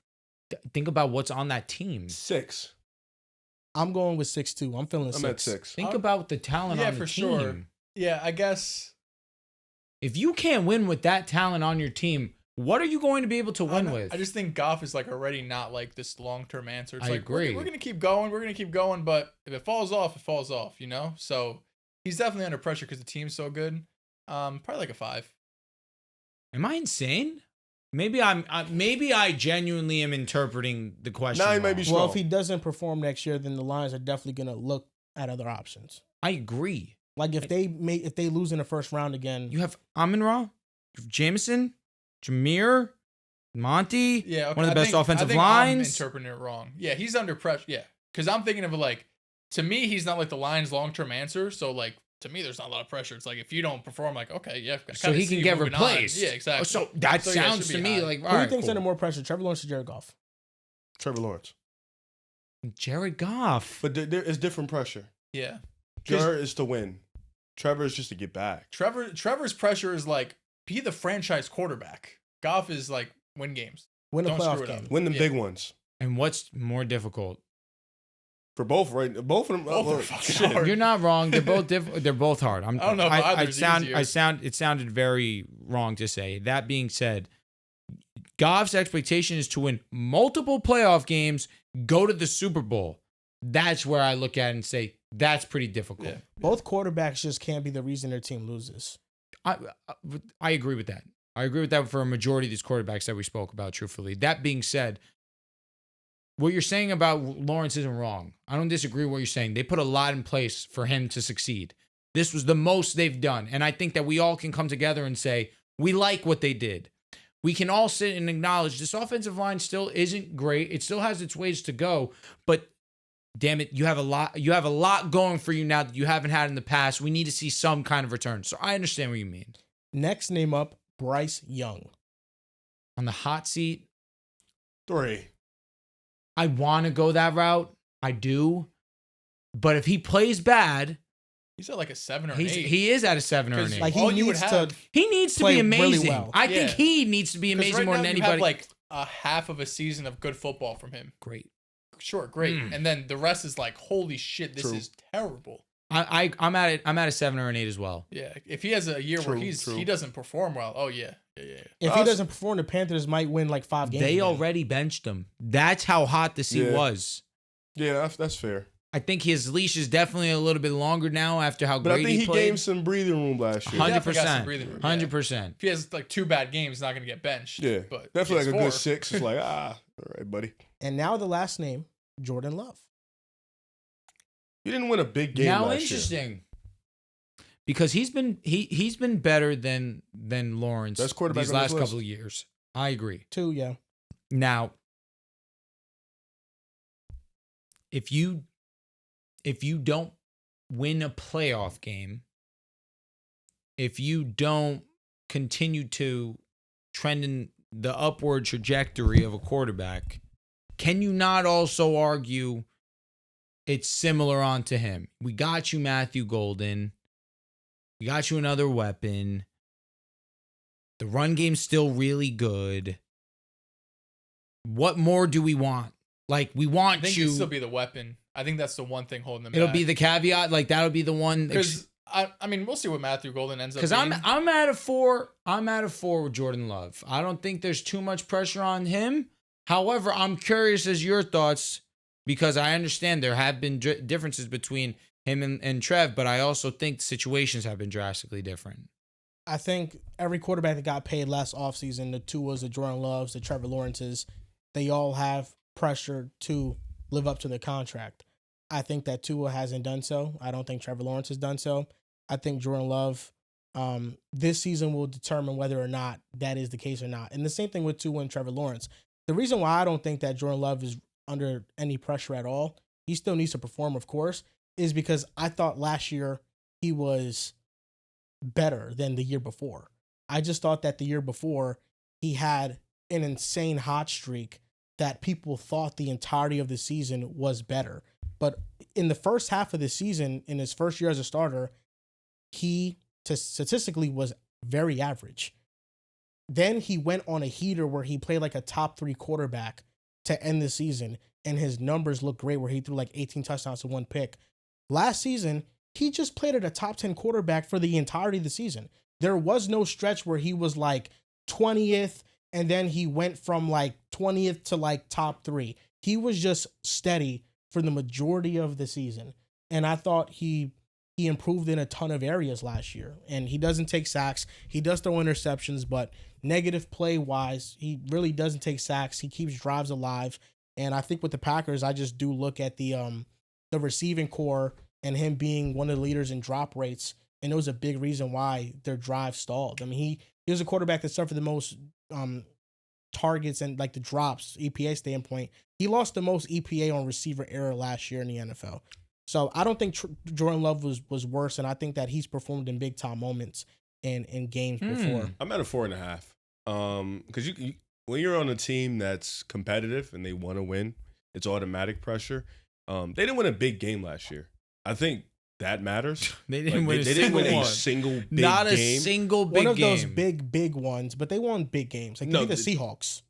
Like I said, they went 10-7. They didn't win a big game last year. Be serious, bro. That's a playoff team. Be serious. They didn't win a big game. They didn't win a Be big game serious. last year, and Well, yeah, at some we're point gonna walk you need past to that. have some shame. Beat the we're- fucking Seahawks. The Seahawks were 10-17 they didn't make the playoffs. because the Rams had the tiebreaker. They had the same record. They didn't beat a big. They didn't win a big game last year, and I think that you can credit that to receivers, quarterback, but that's pressure on everybody. Walking into a division that's extremely tough, they want to win, and that breeds some type of pressure. So I'm at a 4.5 for him. Whether he was steady or not doesn't really matter because the point stands. They did not beat a great team all year, and they were trying to get better. They were trying to get to that level, and you didn't. The Eagles. You didn't beat the Vikings. You didn't beat Detroit. None of these teams went away. Like, they're still hovering and they're still around. So Yeah, I don't know. He's at probably like a 6 for me, maybe a 6 or a 7. that'll be worse than Chicago this year. He got paid off of one season. I don't hate it, Del. He got paid off of one really good season. He got paid like a franchise quarterback. He wasn't bad last year by any means, but I don't know if I looked at him like, wow, he went from a guy that I feel really good about. So yeah, now it's solidified. I still kind of feel the same way about him. And the only thing I think saving him a little bit of grace, just the weapons room, because Matthew Golden, Jaden Reed, Ontavian Wicks, Romeo Dobbs, you still don't have a 1. I like Jaden Reed. Like, am I 1,000% sold that he's even like a high end 2? I don't know. I think could be kind of gadgety at times the way they use him. He has these blow up games, but he has games where he disappears. Some of that is coaching and scheme, along with just his play. But when you have Matt LaFleur, who I think is one of the better offensive coaches in the game, and then you just look at the division, like the Detroit Lions have had a lot more success. Minnesota Vikings, maybe not playoff success, but regular season wise, they're coming off a 14-win season. Chicago is right up there too with Caleb Williams. So definitely there's pressure for Jordan Love. He can't go in there and have kind of an up and down mixed season. And we just go into next year being like, oh, Jordan Love, man, this is one of the best quarterbacks in football. He's got to go out there, win big games, and get another player. So let me ask you, the big games we're talking about is the Vikings, Lions, and Eagles. Those are the teams that the Packers lost to. The only teams, and the Bears in week 18. Well, they did go 0-4 to those the it's Vikings 0-5. and the Lions. No, I'm saying to the teams in the division. Oh, yes. And they also split with the 1-5 Bears. in the division. Oh, that's terrible. Yeah, no, it is bad, but like I don't think that those were the only big games. Like I think the Dolphins game on primetime was a big game, and the Packers beat them. Mm-hmm. I'm not giving that. No, the Cardinals were a playoff team for the majority of the season. They were leading the NFC West, and the Packers beat them. These ain't big games. These are games Green Bay should win. We fucking like. They beat the Texans. That's a big game. Texans lost to the Jets. Texans are mid. Texans are not mid. Well, they won a playoff What game. week was that? That'll determine that's a everything good question. right now. That'll determine everything right now. For 60% of the think it was season, like we were week looking at 6 the or Texans 7. like, they fucking suck. Like, we saw they were win. We're like, this I'm ain't looking it. at it right now. But I'm saying they beat teams. No, you're that saying were, Miami was nuts. teams that hovered around 500 were they beat the Texans and Seahawks, 2 500 teams. The Cardinals, I think, either went 8-9 or 9-8. They beat them. They hovered around 500. They beat the Dolphins. They hovered around 500 as well, especially with Tua. They hovered around 500. What week was that with the Texans? I'm about to tell you right now. So they lost to the Eagles. They went Colts, Titans, lost to the Vikings, beat the Rams. That was Rams week 5. Beat the Cardinals, beat Houston. That was they were good. That was week 7. And I'm looking at all the games. They lost to the Eagles 29-34. They lost to the Lions 24-14. That was a 10-point loss. They lost to them next time 31-34, 3-point loss. They lost to the Vikings 25-27. Like most of these games, they definitely came down to the wire. And You got to win those big games. I mean, they did. And their defense sometimes wasn't able to get stops. That's like me saying like a big win for the Broncos was against the Colts. That was a big win. But like It's not a big game though. it's not a big game. But well, it definitely was a big game. I don't know. If your Dude. if your standout wins are the Cardinals, Dolphins, and Texans. Well, the Colts aren't the level of teams those teams are. But that was one of the Broncos' biggest games of the season. That's interesting. It was. That is interesting. That was for a playoff spot. If you guys lost that game, you might have not made the playoffs. I'm here. I thought it was a huge win at the moment too. Yeah, it was one of your biggest games of the It's season. just funny that we don't use that game as a prop up for the Broncos Because season. Bo Nix wasn't good in that game. No, he wasn't. He closed the game very well though. But no, the Broncos winning that game it is a prop to him. I don't think it's a prop to Bo Nix this season No. because that game he didn't play well. Hey, Well, he closed the game well. Nico Overall, Collins he didn't play the game. well. I'm not fucking moved. But no, that was the Broncos. That might have been the Broncos' like second biggest game of the season. Which is first? Probably the Bengals That Rams or the game, Chargers on primetime. That was week 5. Yeah. I definitely I think think, the Bengals was That huge. shit don't count. Puka was out. Yeah, the that Chargers shit one don't was count. huge. The Well, second if we won, That I might check. have been out too. yeah. I could check right now. So yeah, I thought those were bigger ones, but no, I mean Jordan Love. Oh, Puka didn't better play. example. Like me saying Cup play? huge win was Jordan against the Wa- Buccaneers in Whit- week 3. Jordan Whittington. That played. Rams shit don't count. That Texans shit don't count. I didn't use it. Kobe Parkinson and Tutu Atwell was the You top used the receiver. Texans.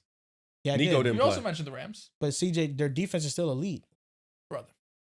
Was their defense elite all season? Absolutely, It was elite, Yes. but All we saw season? that Yes. Texans team be straight up pretty bad for Yeah, no, large part of the season. it was an underwhelming 500 team, but like the Packers were able to take care of those 500 teams. They just weren't able to take care of the Super Bowl champion and 2 teams that won 14 games plus. division games. Yeah, but I don't think that just losing to those teams that won 15, 14 games in the Super Bowl champs is like, wow, you guys just suck. Because everybody else they were able to beat. Can you No, get one? we I wouldn't classify Green Bay as a team that sucked. I thought they were maybe 2 tiers below. Like, for example, like the Dolphins are a team that they genuinely cannot beat 500 teams, no matter if they are like elite or not. And you called that a big win. That was a primetime game. I think that was on Thanksgiving. Primetime games don't mean like if you play primetime against the Giants, that doesn't mean it's a big game. It's just primetime. But the Dolphins were in a playoff hunt at that time. Yeah, but playoff hunt don't mean like Green Bay supposed to beat those teams. I know. And that just goes to show that Green Bay is A tier above them. they're a solidified locked in playoff team. They're just Yes. not a real contender. But they're not a pretender either, because if they play a team like Washington or Tampa Bay, they could beat them. I don't think they're a solidified playoff team. They just can't beat the Vikings. Wait, they're not pretenders? They should definitely be in the pretender. They're like the definition. I don't think they're frauds. They're frauds. They went 1-5 in their division. They lost in the first round. I don't think they're frauds. So what are they? I just think they're not a contender. I think they're a great team that's lacking superstar players on both sides of the ball. Okay, the Rockets, great team. Yes. Okay, pretender. Bang. Not End a this fraud. conversation. Not a fraud. They're not frauds. They lost in the first Frauds round. is just a meaner No, 'cause the word for Rockets are just pretenders. a young team. But my point being, they were number The two. Packers are the second youngest team in the NFL. Help them out. Okay, here we go. Cavaliers. Good team, great team. Pretenders. No. Frauds is just a mean way of saying pretenders. They were hurt. I can't say that. I wish we could be mean. Lakers. Great team. Pretenders. They lost to the Timberwolves. Brother, he's yes. just gonna keep drowning. You know. So nobody's a pretender. No, Green Bay is definitely a pretender. But this is the thing, like Fucking guy. this is the thing, like the Packers couldn't beat those top end teams. Like they're not gonna beat the Eagles and nothing like that. But No. I think Minnesota. Great team. No. Pretender? No. Drew. yes. Drew, stop this right here. If you think a team can beat another team, and you think a team can go to a Super Bowl, and then they show you all year that they cannot do that, they cannot beat those teams, they are the prime definition of a pretender. That is that. And that is what Green Bay showed you. How I felt about the Packers week 5 versus getting into the season was different. Yes, and they showed you, no, they are not a Super Bowl contender. No, they cannot hang with these teams. No, they are pretenders. No, they're not. They're not a contender in the sense of like they're not a Super Bowl contender. No, they're not. Pretenders. But they're like a locked in playoff team. Yeah, like because they're they went from below. Yes, but they went if they go from Super Bowl to just a locked in playoff team, they were a Like pretender. for example, I think the Chargers are a playoff team. Correct. I think the Packers last year were a much better team than the Chargers. Have yet to be seen, but okay. I just think that they played the Eagles in the first round and they lost. Like if you They played Detroit, they'd have lost. If you play the Super Bowl champs in the first round, you're gonna lose. Detroit probably would have lost. If they played, You could do that, they but played the why, Vikings. why, If Washington? they played the Rams. I'm taking the But- Pack Against who? against Minnesota. They could have beat him in the regular season. with how Postseason, Minnesota Sam? Minnesota looked, their offensive line just deteriorated. But nobody thought Washington was going to beat Detroit, and they went in there and golfed through 4 picks. Yes, we called them pretenders, and they proved us wrong. Yeah, but like what I'm saying is that like you The can't Lions ended up being pretenders. you can't account for like a golf meltdown like that to that fashion. If golf throws 4 picks against the Packers, yeah, you're probably going to lose a game. After the outcome, we call the Lions pretenders, correct? Yeah. Okay. Yeah. But like the Lions from majority of the season were a contender. I couldn't count on that golf Here's meltdown. the- here's Being too here's the nice. bullshit. You're just trying Here's to the bullshit because he's hover around the he's edge. hovering a fine line, and here's where I'm upset. I get what he's saying. Because they never were overwhelmingly good to the point where you thought legitimately they could win a Super He Bowl. said they were going to go to the Super Bowl. Even though preseason he thought they were going to go to the Super Bowl, as the season progressed, he realized early this is not a Super Bowl team. So they are what? So they're a pretender. At week 5, yes, they're pretenders. But there's a difference between being a fraudulent team that I think like you don't deserve to now be in the he's playoffs He's back to versus being where like can't I side think with the him. Packers were a great team. I think fraud is just a mean way of saying pretender. Are Like the Broncos a great team?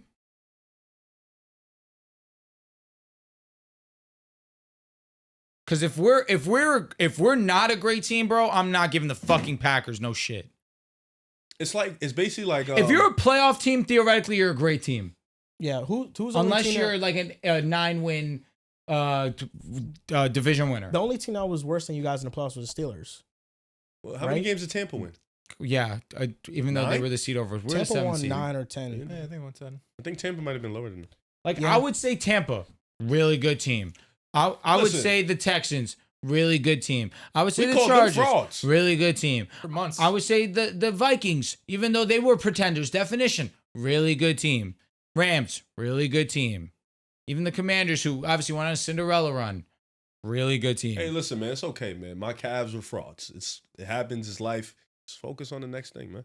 Packers are frauds.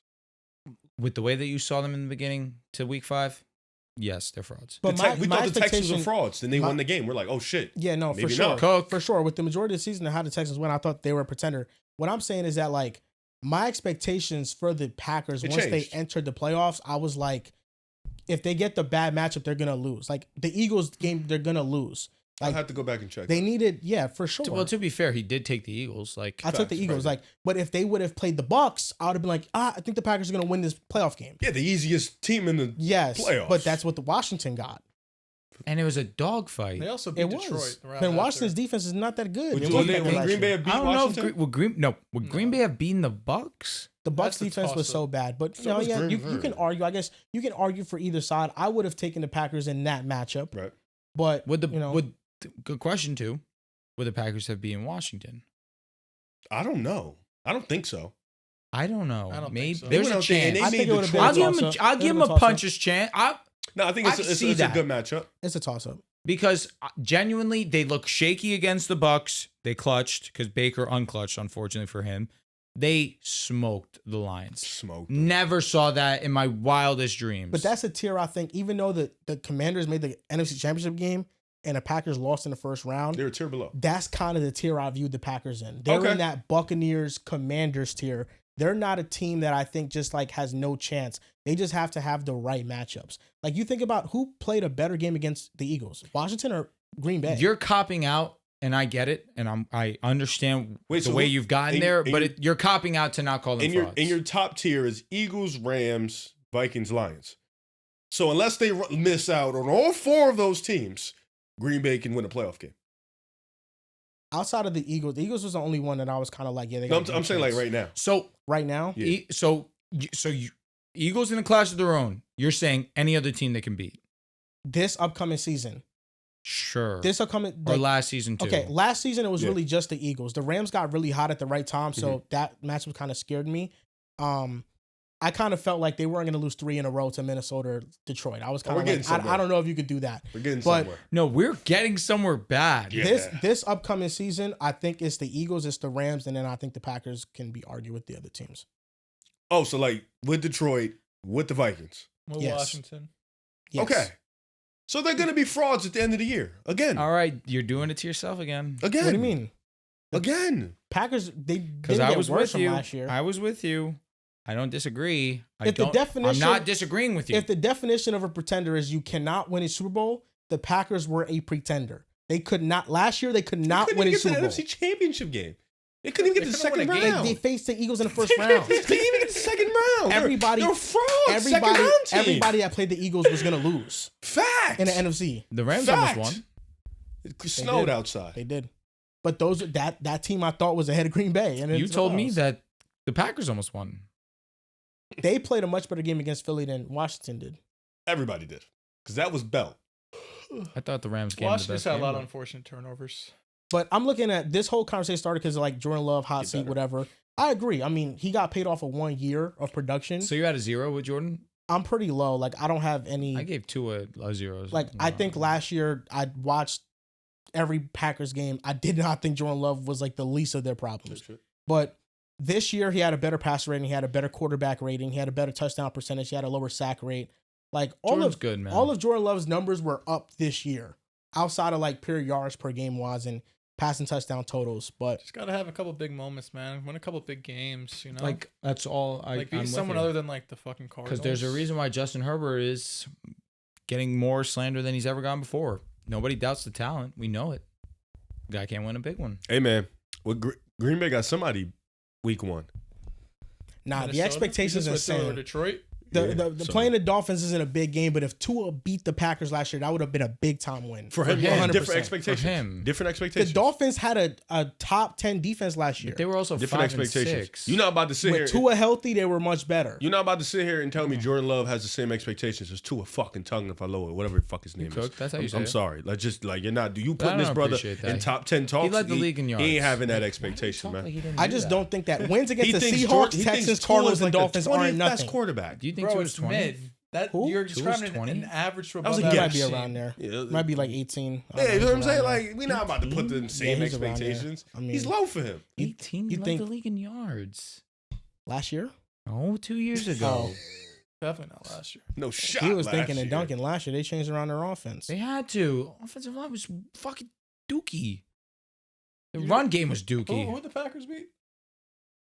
The Texans, the Cardinals, Nico Collins didn't play. the Dolphins, the Seahawks, the 500 teams, and the well, Wait, the are you Niners counting were teams that whatever. were 500 at that point, or just 500 in general? If it's just 500 in general, it's the Texans and it's the Yeah, because I don't think Seahawks. AZ finished. You're describing it. No shot in hell Arizona's a big game. Yeah. No shot in hell. Bro, they were like 4-1 when they played Green Bay. So frauds. They smoked the shit out of the Jets. Frauds. You don't remember that game? Of They whooped their course. ass. James Conner. Would you not call the 4-1 Cardinals team frauds? Bro. Man, motherfuckers had them winning the division at the time. Yeah, we'd be trolling. I mean, that division stinks. Last year. You're describing a very slightly above average team. Okay, they beat the Cardinals in week 6. Oh my God. In week 6. Let me look at the Cardinals record at week 6. And it's the last thing we'll do. Thank God, because you chatting. No. No, you're chatting. Bro. You just don't want to call Green Bay All right. frauds. They were 2-4 at that point. I They're know. 2-4 All at that right, point. please, Joel, just They're for the so far camera, back just on. say it. They were frauds. The Packers? No, Arizona. They were frauds. That's not a big one. Well, the Arizona, yeah. I mean, they led the division and they lost it. So Joel, I was with you. You know that. I rode for you. It's over. the Packers, good team last year. Agreed. Yes. Frauds. I don't know. Good teams. All right, that's gonna do it for this episode of the Pick a Side Podcast, episode 492. Starving, man. You guys can Haven't follow eaten in us hours. at Pick a Side Pod on Twitter and TikTok at Pick a Side Podcast. Thank you for watching, and we'll see you guys next time.